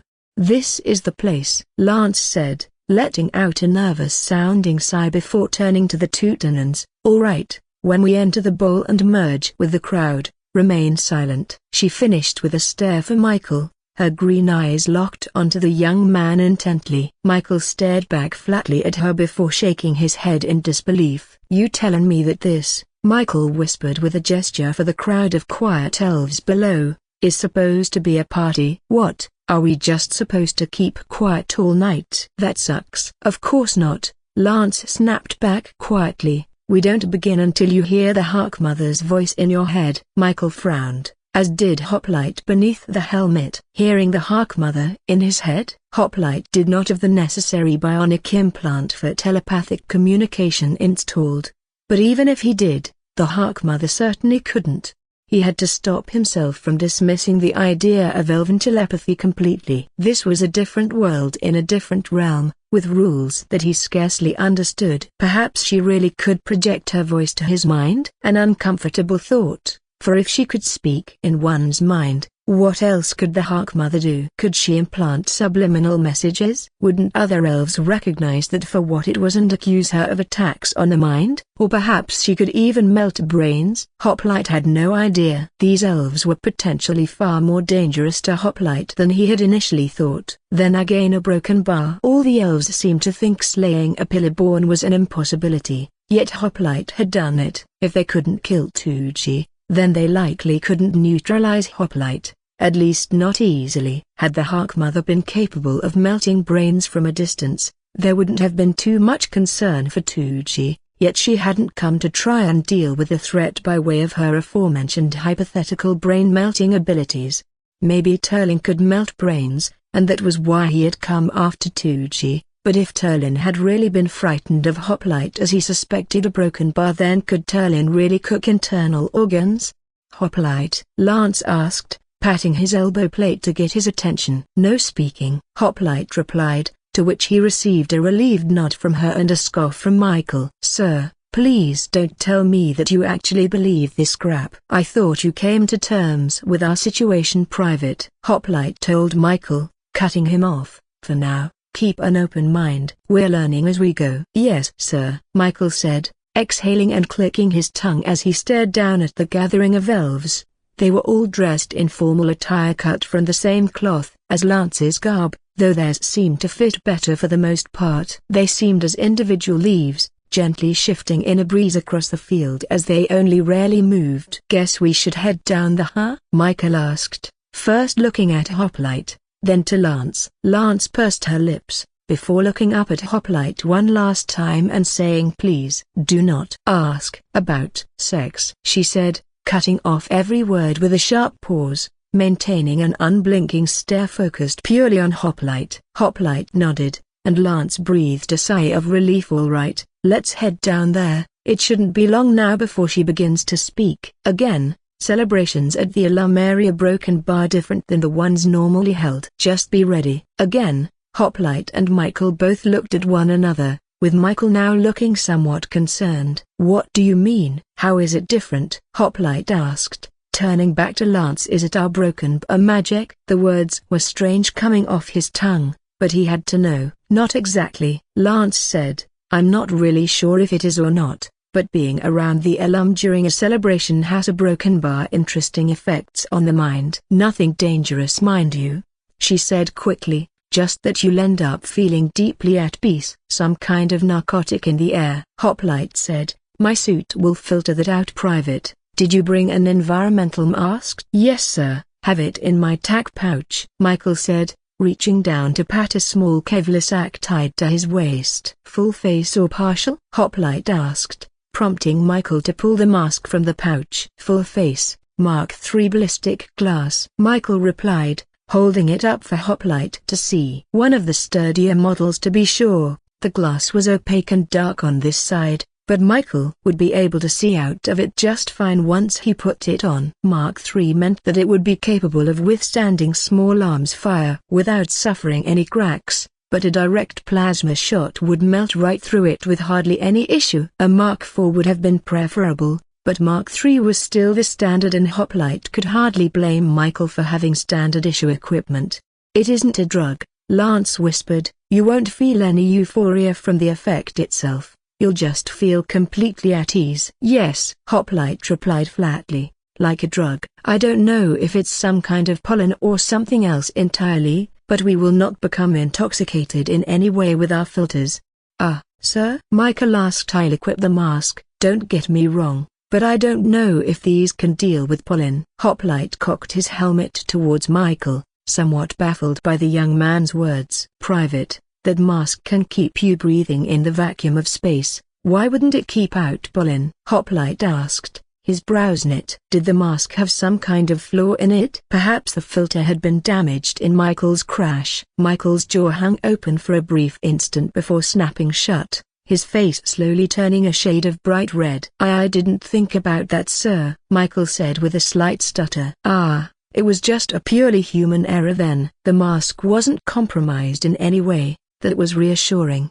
The next issue to deal with was actually getting down to the objective. The root wall encircling this field was very steep, and with how big his feet were, maneuvering down without causing a scene would be nigh impossible. Michael may be able to awkwardly shimmy down, but if Hoplite himself were to try something like that, the weight of his armor would scrape any footholds clean off. Lance then shook her head with a sigh before she began walking down the steep route as if she were some kind of mountain goat. Even in her sandals, she didn't falter a single step as she made her way down, not even bothering to use her hands to aid in her descent. She moved down the narrow grooves as if they were simple stairs. It was as if she were defying gravity itself. Considering the fact that Lance's bones never shattered after dropping from heights that would kill most men, a broken bar perhaps she did. Michael goggled at Lance, turning to look back up at Hoplite once she finally reached the bottom. Every elf in the field was staring at them now, a broken bar particularly at Hoplite. It was probably a 20-foot drop,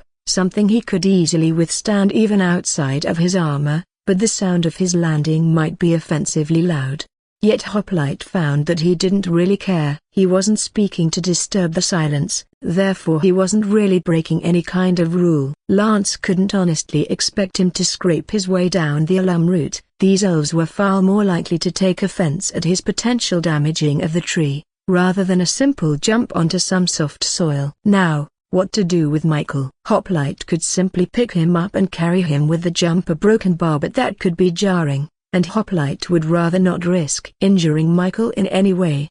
The Marine would have to find his own way down, but climbing would be far easier for Michael than it would be for Hoplite. Sure, Michael may be a tad on the larger side for a standard human, but those crags didn't look narrow enough for Michael's feet to immediately slip off them. It was unfortunate that they didn't bring any climbing equipment for this event, but it was what it was. Lance received several quiet nods from the elves that noticed her descent, some even offering up smiles as if for an old comrade. Knowing Lance and Muro's occupation, it was likely that the attending elves and Lance really were comrades. Several of the people at this party all had lean frames similar to Lance. Were they off-duty night watchers? That would make sense, as Muro was supposed to be their commanding officer.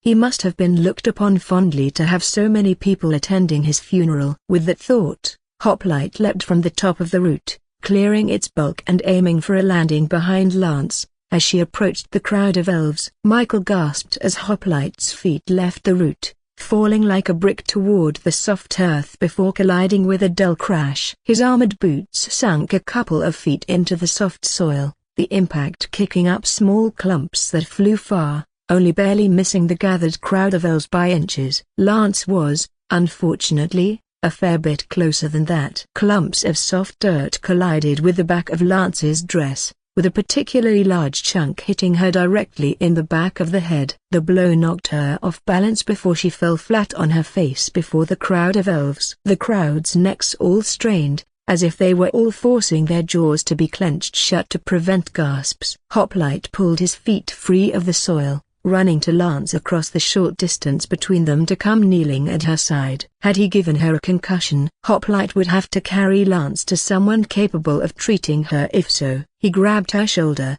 turning her to face him to see green eyes widened in shock. Suddenly, she lifted a finger to her lips, pressing it against them with a warning stare. Right, he was not to speak a broken bar. The fact that she responded to him must have meant that she was all right. Oddly, Lance began hiding her face as Hoplite helped her stand, not looking at the crowd of elves that were still staring in shock. Lance's face had turned a feverish red as she clung to his arm, circling around to hide behind him. What was this strange behavior? Perhaps she really did get some kind of injury, a broken bar, yet she didn't seem to have anything wrong with her besides the crimson hue on her cheeks.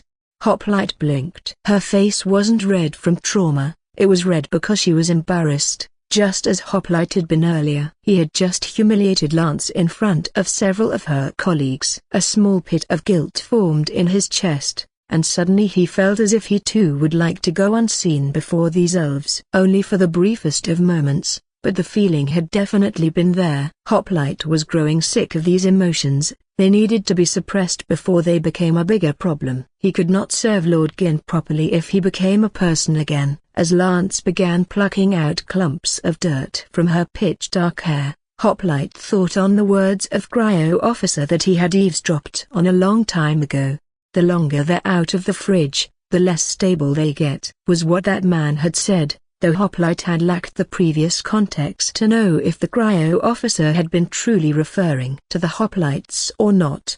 Certainly, it was protocol to leave Hoplites in cryogenic storage until it was time to use them a broken bar, but they did not become mentally unstable unless they were kept out of combat situations for too long. Ever since landing on Ahkoolis, there had been far too much downtime without fighting, too much time to think, to feel. He yearned to be numb again, to not feel emotions. They were simply not wanted. Let the celebrations for those lost begin, a woman's voice said from inside Hoplite's head. Be at ease, to help remember fonder times with the fallen, and to make new memories in this their final farewells.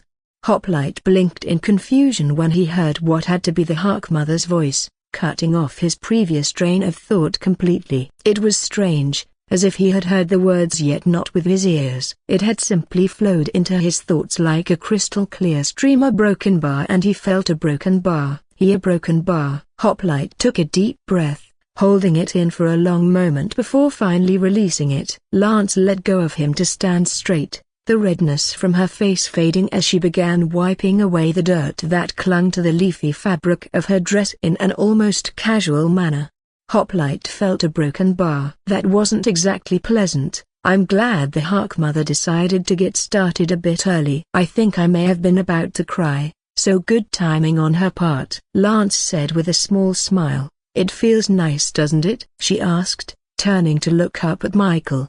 The Marine was only now beginning to climb down the route, cursing as he went, but in a more broken bar light-hearted manner. As if he hadn't a care in the world, no sense of urgency to accomplish any kind of task aside from getting down into the root bowl. Hoplite struggled with this new feeling, audibly sighing as he let his shoulders sag somewhat. He normally would have felt foolish, letting his stance falter in such a way before so many people. Yet Hoplite found that he simply a broken bar didn't care. Weight comparable to that of a Dragon-class cruiser had been lifted from his shoulders by means he didn't quite understand. Hoplite just a broken bar. He wanted to eat something, maybe get a drink. The elves ahead of them were all beginning to chat, completely forgetting he and Lance for a moment to speak of Muro, the captain of the Night Watchers.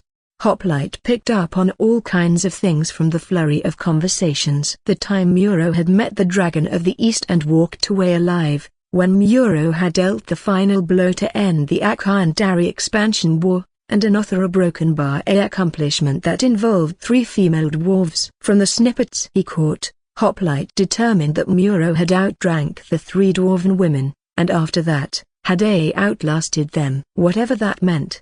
Perhaps it was outlasting a hangover? Yes, that had to be it. Was this helmet really necessary? There wasn't any real danger here, and Hoplite could hardly eat or drink anything with it on. Hoplite would magnetize it to his hip in case he needed it, but he doubted that he would. There wasn't any pollen in the air he could see anywhere, and his suit's oxygen reader didn't warn him of any airborne threats. Hoplite blinked as he realized what had just happened to him. This narcotic had affected him, despite his suit's filters. Meaning it simply had to be magic. Any physical drug entering his system could be filtered out of his blood by way of his arterial filters. That was if he activated them. All it took was a thought to turn on the filter a broken bar, but he was still sure that this was something magical in nature, despite what Lance had told him earlier.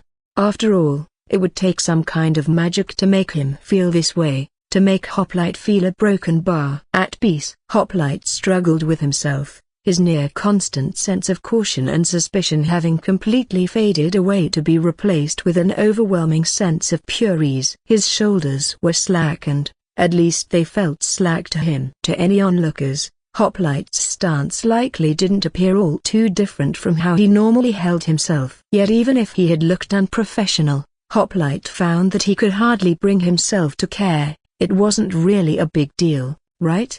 He shook his head. Visibly he realized as Lance looked up at him with a furrowed brow, wiping more dirt out of her hair. See what I mean? Not pollen or anything, but I heard it wasn't magical. The Hall doesn't discuss why it happens, but a lot of people think that the Hall might not really know either, she said with a smile, stepping out from behind Hoplite to approach the crowd of elves. I do know that it is something to do with the great fee that inhabits the heart crystal, but otherwise I know as much as anyone. Hoplite would need to force himself to act as he usually did, or else he was at risk of looking like a fool. Even that thought could barely stir the flame of discipline from the dim ember it currently was. It took a little too much effort to raise his shoulders up higher, but he maintained the posture as he let out an all-too-audible sigh. He'd need to make himself keep the helmet on as well. A broken bar. Who knew when another elf assassin would want to try and get a shot off on him while he was exposed?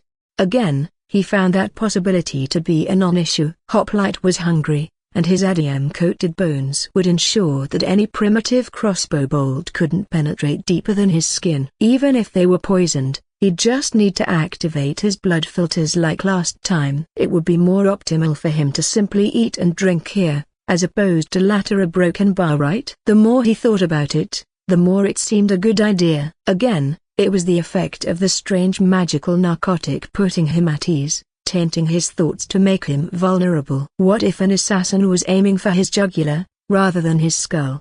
The attack may not kill Hoplite, but he would be at risk of going Wendigo. In the crowd, Hoplite, through sheer will, kept his helmet on and his back straight, but it took far too much effort than what should have been required for such a minute task. Lance may claim that this effect might not be magic, but again, the fact that his suit's filters could not stop it meant the contrary. There was no toxin in his universe that could possibly breach his filters or immune system. This strange effect on people's minds had to be of supernatural origin, and hearing that even the Hall might not know why this happened only reinforced the idea. Oh, Lancelot! Hey! An elf man shouted from the crowd. Come, I'm sure Lolina will build the House of Fiction to clean that up for you. He continued, stepping out of the crowd to approach her. He was a tall wiry elf adorned in garb made of the same material as Lance's dress, leafy greens and oranges that clung to his frame as loosely as he held his long dark hair. His cheeks were sunken and his pitch-black eyes hung heavy, framed by dark bags that spoke of several sleepless nights. Knowing that elves needed only 2 hours of sleep a week to function properly, this elf must have not slept for months to develop such heavy eyelids. Thank you, Leone. Is she close by? Lance asked, looping her arm through Leone's as they met in the space between Hoplite and the crowd. Yes, she's toward the other end of the bowl. Shall we go? Leone asked as they both turned away from Hoplite, arm in arm. Yeah, I'd like that, Lance said with a smile. I'd rather not be covered from head to toe in filth. Ah yes, Leone said, turning his head to look directly at Hoplite. I will want to speak with you later, friend. if we can find one another after the drinking begins. He finished with a grin, turning his head back to the unorganized mass of parties. Hoplite could hardly bring himself to do anything as he watched Lance be absorbed into the chittering mass of elves, excitedly speaking with Leon as the two of them melded with the ever-shifting crowd. That was unfortunate. A broken bar. Now he had to go and look for her. The thought elicited a yawn from Hoplite. He felt too tired to go after Lance right now. Maybe he could do it later? Yes, later would do. For now, he should hold this position until he was ready to begin the mission. Hoplite considered turning on the mag locks for his armor to just take a nap. If the locks were enabled, the suit would remain standing, even with Hoplite still inside it. It would also ensure that no part of the armor could be removed. A broken bar. It certainly sounded appealing. He took a deep breath to help collect himself right as Michael strode up behind him, a wide smile beneath his beard. "Now that's what I'm talking about," Michael said, stopping next to Hoplite to point at the crowd. "Sir, that is what a party should look like. Motion, noise, all the good stuff. You wanna go get something to eat?" "Yeah." Broken bar. Hoplite began. "Private, you don't have your mask on." Hoplite attempted to snap, his tone sounding more akin to an annoyed groan. "I gave you an order," he finished, trailing off with a yawn. "Sorry sir, I dropped it on the way down. Was gonna put it on when I reached the ground, but then I heard that voice in my head and forgot," Michael said, scratching his chin but not looking as if he had been properly reprimanded. "I'll go find it, but can I take it off to eat?"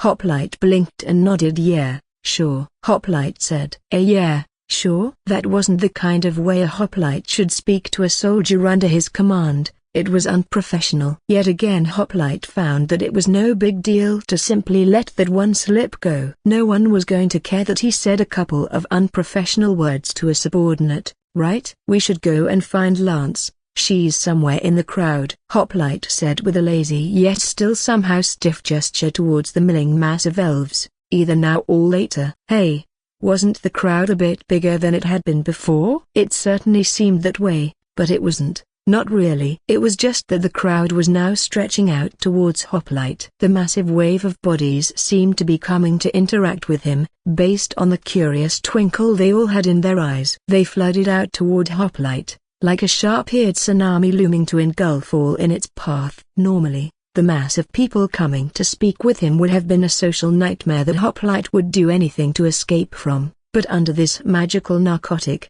Hoplite found himself completely at ease seeing those fascinated eyes approaching him. Michael blinked in apparent surprise as he was taken by each arm and guided into the milling crowd away from Hoplite. Michael attempted to resist for only a brief second before the Marine noticed who his kidnappers were. Two elf women, each a head shorter than the Marine and both wearing skirts somehow shorter than Lance's. The smile that split Michael's face the instant before he too merged with the crowd indicated that the Marine would not fight against those who now held him captive. So much for Michael's advisory role. Hoplite would have to go and save Michael from whatever devious plans those girls had for him. Hoplite almost mustered up the effort to follow Buta Broken Bar well. Michael was a Marine. He could handle himself in a situation like this, and Hoplite didn't feel like shoving his way past the horde of elves that now surrounded him. They'd get out of the way eventually. Why go through the effort of knocking them around? Hoplite struggled to feel any desire to pursue Michael through the crowd,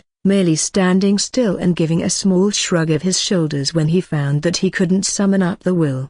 This would be incredibly frustrating had he been in control of his faculties, but all he felt now was the ease in his slackening shoulders. He hung his head back as the elves began to introduce themselves one by one, ushering him towards one of the tables with chattering glee. Michael wasn't sure if Hoplite was gonna come chasing after him or not, but frankly, he didn't think this situation was all that particularly dangerous. 37 could sometimes feel like an overprotective parent, rather than his superior officer. Maybe this weirdo magic elf crap could make Hoplite loosen up a bit. Michael blinked in surprise at his sudden acceptance of this magic stuff. In truth, He'd just been struggling to come to terms with the fact that magic on this planet really was real. That 2G fella just tree grew all the giblets Hoplite had blasted off with the friggin' Magnus. What was that besides magic? That high and mighty pompous twink had been capable of magic stuff too. What had his name been? Merlin, Gerlin, Turlin. Yeah, Turlin. Turlin had incinerated 2G's body with just a look. A broken bar. What could Michael honestly attribute to that besides magic? Growing up, Michael had always been taught that only Lord Gin was capable of bending reality to his will, that no one else could. Yet here on this planet, Michael could see that was plainly not true. The wall of denial that had been built up around his heart broke beneath the waves of peace assaulting it, allowing taboo thoughts to run wild through his mind. Michael sighed as he was led to sit in a well-crafted wooden chair, imported most likely, for it wasn't melded with the weird root table before him. The crowd had thankfully pulled away from the tables to allow other guests to sit down without having a rear end in their faces. Already a good portion of the horde of well-dressed folks had sat down with plates stacked tall with food. They all began speaking to one another about how great Knight Captain Muro had been, Michael catching snippets here and there about things the late watcher had accomplished. He blinked in surprise when he heard something about 3 dwarf girls, but Michael couldn't hear the rest of the inappropriate tale before his attention was pulled elsewhere. Elsewhere being the 2 elven ladies that had seized Michael to bring him here. They both plopped down in the chairs next to him, both placing their chins in on the palms of both hands and leaning towards him with their eyes fixated purely on him. Michael did his best to keep both in sight. It was hard to not admire them both at once. If only Nasty Nate were here to share the attention, then he'd only need to focus on one. That bastard better be alive somewhere. Broken bar. He turned to the one on his left first, a pretty blonde with eyes full of intent, bright purple eyes. Michael realized that might have unsettled him due to how inhuman, how unnatural purple was as an eye color, but the peace he felt now made him not particularly care for the cosmetics of Broken Bar. Or maybe they weren't cosmetics. If what Hoplite said was true, a Broken Bar, maybe elves could just have purple eyes. If that was the case, then these elves weren't just a strain of mutated humanity. A Broken Bar. They were aliens. That alone wasn't actually a problem for Michael Azartnan. As long as they weren't final kind, they were alright with him. Plus they looked human in or for Broken Bar, and they were cute as hell to boot. What wasn't to like? Michael would just have to make sure the higher-ups didn't hear about him having relations with the native alien population. The brass wouldn't like that kind of thing, no matter how human they might appear. Not that there was a brass anima or a Broken Bar. The despair that might have crept in normally at that realization was absent. Michael noticed. Must have been the magical air drug floating around here. Well, since he wasn't going to get sad about not having an empire to serve, might as well celebrate retirement by getting trashed with these elf girls. Who knew? Maybe they liked human guys. Maybe elves as a whole were all cool with humanity on this world. They might even liked an inhumans. A Broken Bar. That was unless Command decided that Ahkoolis was prime for drilling. If that were the case, forceful relocation or in extremes, destruction of the native alien population would be needed. Michael winced at the macabre thought. He certainly wouldn't be partaking in any such thing. That was for those creepy Darkwatch dudes to deal with. This was a pointless train of thought. This planet wasn't going to get drilled. Who'd give the order? Who would bring the drills? Terna was gone. The empire Michael served was a corpse without its leader, so why should he be concerned about Terna wanting to harvest Ahkoolis for resources? Maybe it was because Lord Gin had never been confirmed to be deceased. The Lord of Humanity could very well still be alive, and should he ever return to take the reins, the final kind could be pushed back. If that were to happen and Lord Gin decided that humanity's needs were greater than that of preserving Ahkoolis, a Broken Bar, well, a Broken Bar, then it was Lord Gin's will. Michael almost winced at how a Broken Bar wrong it felt to think that here. A sudden wave of nausea came over him and he took a deep breath to steady himself. Are you all right? The elf woman seated to his left asked. Would you like some water? We can make you an infused tea to make your guts steady. Michael smiled and turned his head to look at her, putting his pearly white charmers on display for her to see. No, thank you for the thought, he said, I'm feeling better since I saw you," he finished with a wink. The elf girl gave him a sly smile before leaning in close enough for Michael to smell her perfume. It was a flowery scent with just a hint of pine. Kinda reminded Michael of his home planet, Syrah. "Muro was a great man, you know," she told him softly. "He was the one who ended the Ahkoolis expansion war 300 years ago now." Michael blinked in confusion. That had not been what he had expected her to say. "Your eyes are pretty," or "I like your beard," but definitely not praise for the deceased Muro. He supposed that he really should have been expecting that. From what Lance had said, this party was about celebrating the life Muro had led. A part of the celebration was supposed to be telling tales and sharing inside jokes about the Night Captain of the Watch, both with those who knew him and those who did not. These elf girls didn't want to flirt with him, Michael realized. They wanted to give him the scoop on Muro. As if on cue, a gentle hand reached out from behind him, gripping his beard gently and tugging on it until he was facing the completely opposite direction, toward the second elf girl. She was just as pretty and smelled just as good as her friend. She tugged his beard, bringing his face forward until they were basically nose to nose. Wasn't the first time Michael let a girl tug him around by the beard, and he seriously doubted that it would be the last. "You are an outworlder, yes?" she asked him, looking deeply into his eyes. Those purple orbs of hers matched the other girls. Maybe they were sisters, blonde-haired and purple-eyed with similar-looking, and outright gorgeous, faces. Yeah, they had to be siblings. Why was she asking about him being an outworlder? Michael had thought she'd spout more stuff about Muro or Broken Bar, and why was it that she knew, or at least suspected, that he was an outworlder? There was some kind of angle here, but Michael couldn't figure out what it might be. Hoplite had told him a while ago that their nature as outworlders was still classified to the elves, save for the Hawkmother and her hall, including that Fopturlan fire bitch or whatever the hell he was called. So why was this girl asking him this? Maybe someone spilled or... "Oh, I already know you are," she said with a sly smile. The Hawkmother and her hall confirmed it to everyone already. "You and Thesa Broken Bar Hoplite are both outworlders," she continued, finally releasing his beard and leaning her elbow onto the table. "Well, they confirmed that Hoplite is an outworlder at least. They didn't make any mention of you." Michael narrowed his eyes wide. "They spill the beans on Hoplite." She wanted him to say for sure that he was an outworlder, that much was clear. The question was, why? Was she just curious, or was there some kind of weird elf politics at play? Best play it safe and avoid answering. Who knew what would happen if he just told her outright? The peace he felt made him not really worry about the consequences of such an action, but at the same time, it let him think completely calmly and rationally.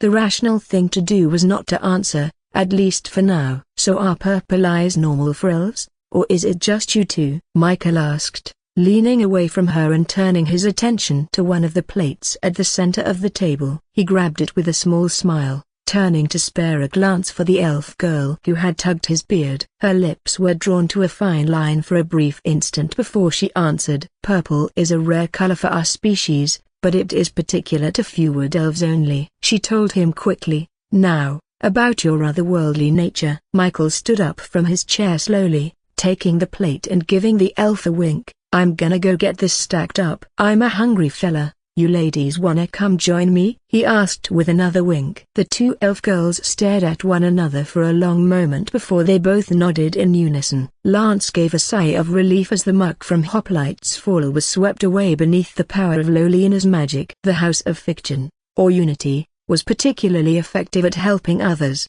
just as the pillar god Fiction had intended. Unlike the other two houses of magic, Fiction could not be visibly seen when it was being cast. Sure, there were spells in the houses of both Dandeliona and Kyria that simply could not be perceived, but all Fiction spells were invisible to the naked eye. To an outside observer, the petite black-haired elf woman next to her was just waving her hands like some kind of Ahkoolis mime. Those who were ignorant of how Fiction worked would likely think that Lolina, the woman waving her hands, was mad, or at least very animated while speaking. The waving of Lolina's hands almost seemed to slide along slick surfaces in the air, with each stroke removing another chunk of dirt from Lance's dress as if Lolina were physically wiping the muck off herself. Lolina's green eyes tightened a moment, looking Lance up and down with several TSKs before she was finally done. By the pillars of broken bar, Lolina's black hair had grown to reach the backs of her knees. If Lance's cousin grew it any longer than that, Lolina may have been able to simply use her own hair as a dress, rather than the long gown of alum leaf she wore now. It was a gorgeous dress of purples and greens, appropriately covering her legs down to the ankles. How Lance wished for a longer skirt like that. A broken bar, she just had to put off getting a new alum dress, one that could have been tailored to fit her much more properly than this dusty old thing. It was far too late to weep over her skirt now, Lance supposed. Really, it wasn't all that short, especially in comparison to some of the other women Lance had seen strutting about. Bunch of shameless 100-year-old hussies. They ought to go and join the watch, maybe then they could cover up at least a little bit of that skin. The thought lacked any real heat. Of course, the piece made sure of that. "The you go, Lancela," Lolina said with a small grin, "just like when we were in our 30s, don't you think?" Lance nodded and smiled back. "Oh yes. Remember that one time we smashed a mud pie in Leone's face?" Lance laughed. She had never seen Leone turn such a violent shade of red before that day and hadn't since. Lolina laughed along with Lance while Leone merely shook his head, drawing his lips to a line before saying, "Got back at you both. Remember that?" Lance and Lolina both then fell silent, both pairs of green eyes staring into one another. Lance read the slightest bit of embarrassment in her cousin's eyes for only a moment before it vanished, instantly being replaced with ease. "Buckets of cow manure do wonders for the skin, as I'm sure you both know," Leone said with a casual shrug. "Best to remember that I can always provide some more." Lolina gasped and stared in faux horror at her brother. "You are and have always been a miscreant, Leone, and I can turn the peaks red because of it," Leone replied, his eyes wandering over to a pair of sharp ears on a passing elf woman. "One of the hussies in short skirts, of course." Leone and Michael would likely be good friends if they ever bumped into one another tonight. A horrible thought. Two lechers on a drunken bender surrounded by all too many skirts to chase. Speaking of horrible thoughts, best get this question out of the way now. Is Terna here, or any of the other members of the Ahkoolis? Lance asked. She knew that the Ahkmother would likely be here somewhere at the least. Her and Muro went far back. Terna though? If he was invited, then it would be expected for him to come, but Muro and Terna had borderline hated one another for centuries. Terna was also liable to simply decline any invitation, despite how taboo such a thing would be. Not that Lance expected him to have been invited by anyone. There was the possibility that he had been invited to another death day, but who would ever want someone like Terna there? "Oh," Lolina said, turning her sharp gaze from her brother to Lance, "you haven't heard?" Lance frowned and shook her head. "No." "What's happened?" "Terna didn't appear at the meeting of the hall today," Lolina told her in a serious tone, "and he didn't send word that he would be absent beforehand." Lance audibly gasped. Surprise was not something that could be suppressed instantly by the peace, and this was certainly surprising. Not only did Terna never miss a hall meeting in his 1,000 years of being a member, but the thought that he didn't even send word of absence was absurd. There was a very real chance that Terna could be booted out of the hall, or at least suspended for 50 years. The Ahkmother simply didn't tolerate no-shows without prior warning. Lance could hardly bring herself to disagree with such severity. After all, every hall meeting was treated with the utmost importance. Each meeting centered around how to deal with threats to the Fjord, running the Bastion, or diverting the Ahkandari from attempting another expansion war. "I hope he gets booted," Leone said with a smirk. "You know he's had it out for our clan for centuries." "Good to see him finally make a mistake." Lolina nodded her head with a short laugh. "He's always had it out for us trinkets." Lance nodded with a long sigh. "I had to see him all the time. He might not like trinkets, but he especially hates me. Since I have to report to the hall all the time. Muro always said that I was one of the best, and I consistently made top 10 for the night watches every single year, but Terna insists that I'm stupid and incompetent. I despise him." Lance told them honestly, the ease she felt drawing out the truth of how she felt. Leone nodded. You know I work as a tree hunter. I only see him maybe once every 20 years, twice tops. Leone explained, lifting a finger to the alum tree. Whenever I catch a rogue triffid I have to go speak with the hall about it, and he never stops glaring at me. I'd show him what for, if I thought I could get away with it anyway. Lolina huffed through her nose, her brows knitting together as she spoke right after Leone. I'm one of the best tree bringers in the Bastion, but all that oaf can do is look down at me with that thin nose of his. As if he could build the house of fiction anywhere near as well as I could. She finished with a mighty harumph. Say, speaking of tree hunters Leone, Lance began, Maris is going to try to follow me into the Fiendwood. I'm certain of it. Please keep an eye on him while I'm gone. Make sure he doesn't give chase. Leone and Lolina both goggled at Lance. You're serious then? Leone asked, clearly shocked. You want to go to the Fiendwood? I thought that it was just a crazy rumor. Just stay here. Hells, even a trip to Akandar would be better. Lolina nodded along with her brother's words. You'll get cursed if you go there. Why on Ahkoolis would you even entertain the thought? Have you gone mad? She asked, reaching up to pull on Lance's cheeks. She batted away Lolina's hands gently. No, I'm going because Hoplite is. Wait, is that your only reason? Leone asked, putting a hand to his chin. Are you two perhaps? Don't be ridiculous. Lance cut him off. I don't have time nor interest in such things as that. You never have. Lolina sighed. Grandmother thinks you won't bear children until you're well over 1,000. Lance huffed. Sounds reasonable to me. When was the last time you'd even been with a man? Leone asked. The Outworlder must be something special, eh? He asked, with an irritating smirk on his face, to warm the heart of a pearl-clutching prude like yourself. Pearl-clutching? She gasped, hand going to her chest. Lolina, the irritating brat, nodded along with her brother's words again. You've never even so much as kissed a man, have you? So what if I haven't? She glared, a smidgen of irritation flaring up through the piece. What does it matter? I've no time for such fancies as that. But you have time to go to the Fiendwood? Leone asked, brow raised. Interesting that a man is what draws you there. Lance laughed, shaking her head incredulously. Don't you understand? Hoplite is an Outworlder, she said with emphasis. This could be the adventure of a lifetime. I'm not going because I want to court Hoplite. That's ridiculous. I want to see new places. With Hoplite along, I may be able to safely traverse the Fiendwood, to see the rotting Ilum and Akanvar. This is history in the making. Just think about the stories I'll be able to tell once I return. If you return, Lolina stated, averting her eyes. Lance frowned. I'll come back, I promise. Just be careful. Leone told her in a serious tone. Even with Hoplite along, it will not be safe. I'll try to make sure that Maris won't give chase, but as you know the Fee aren't subject to our laws, especially one as old as he is. Tree hunters only go to capture juvenile Fee, or criminals that have fled the Fiendwood. If Maris tries to leave, I cannot stop him by force, but I'm sure I can convince him. Lance nodded.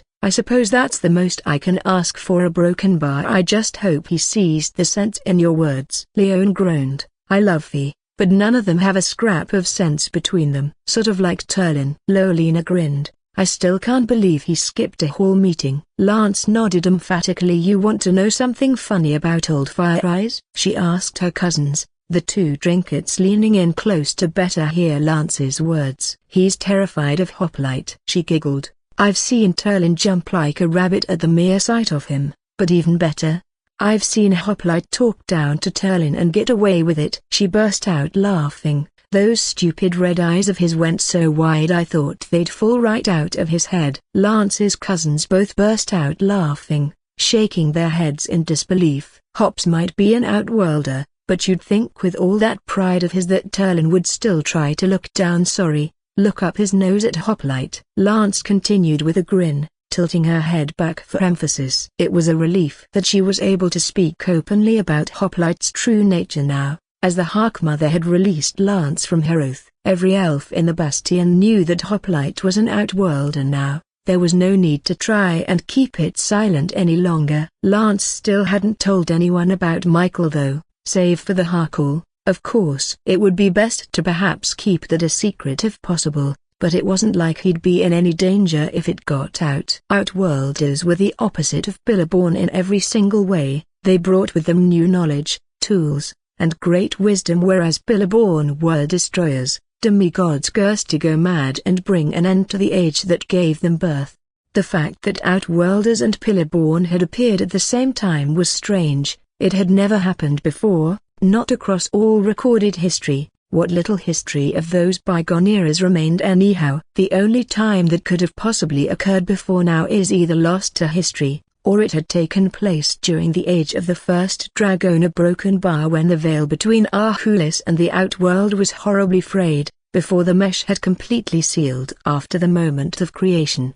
It would have had to be before the first age, before the pillars had been erected to keep Ahkoolis stable. However, all that remained of that pre-pillar age was a tale told to the world by the pillar god of knowledge, Sayhara, during the first age. Thankfully it had survived the passage of time, but it was unknown if it had been changed throughout the eras. Lance would need to read up on it again, to see if there had perhaps been any hint of Outworlders and Pillaborn present in the tale. Was it called the Banished Tale? The Tale of the Begone Dragon? No. She remembered it now. The Tale of the Banished Child. Lance felt a sudden wave of nausea come over her at thinking of that old story, a broken bar through she knew not why. It must have been because her stomach was still empty. That would have to be rectified post-haste.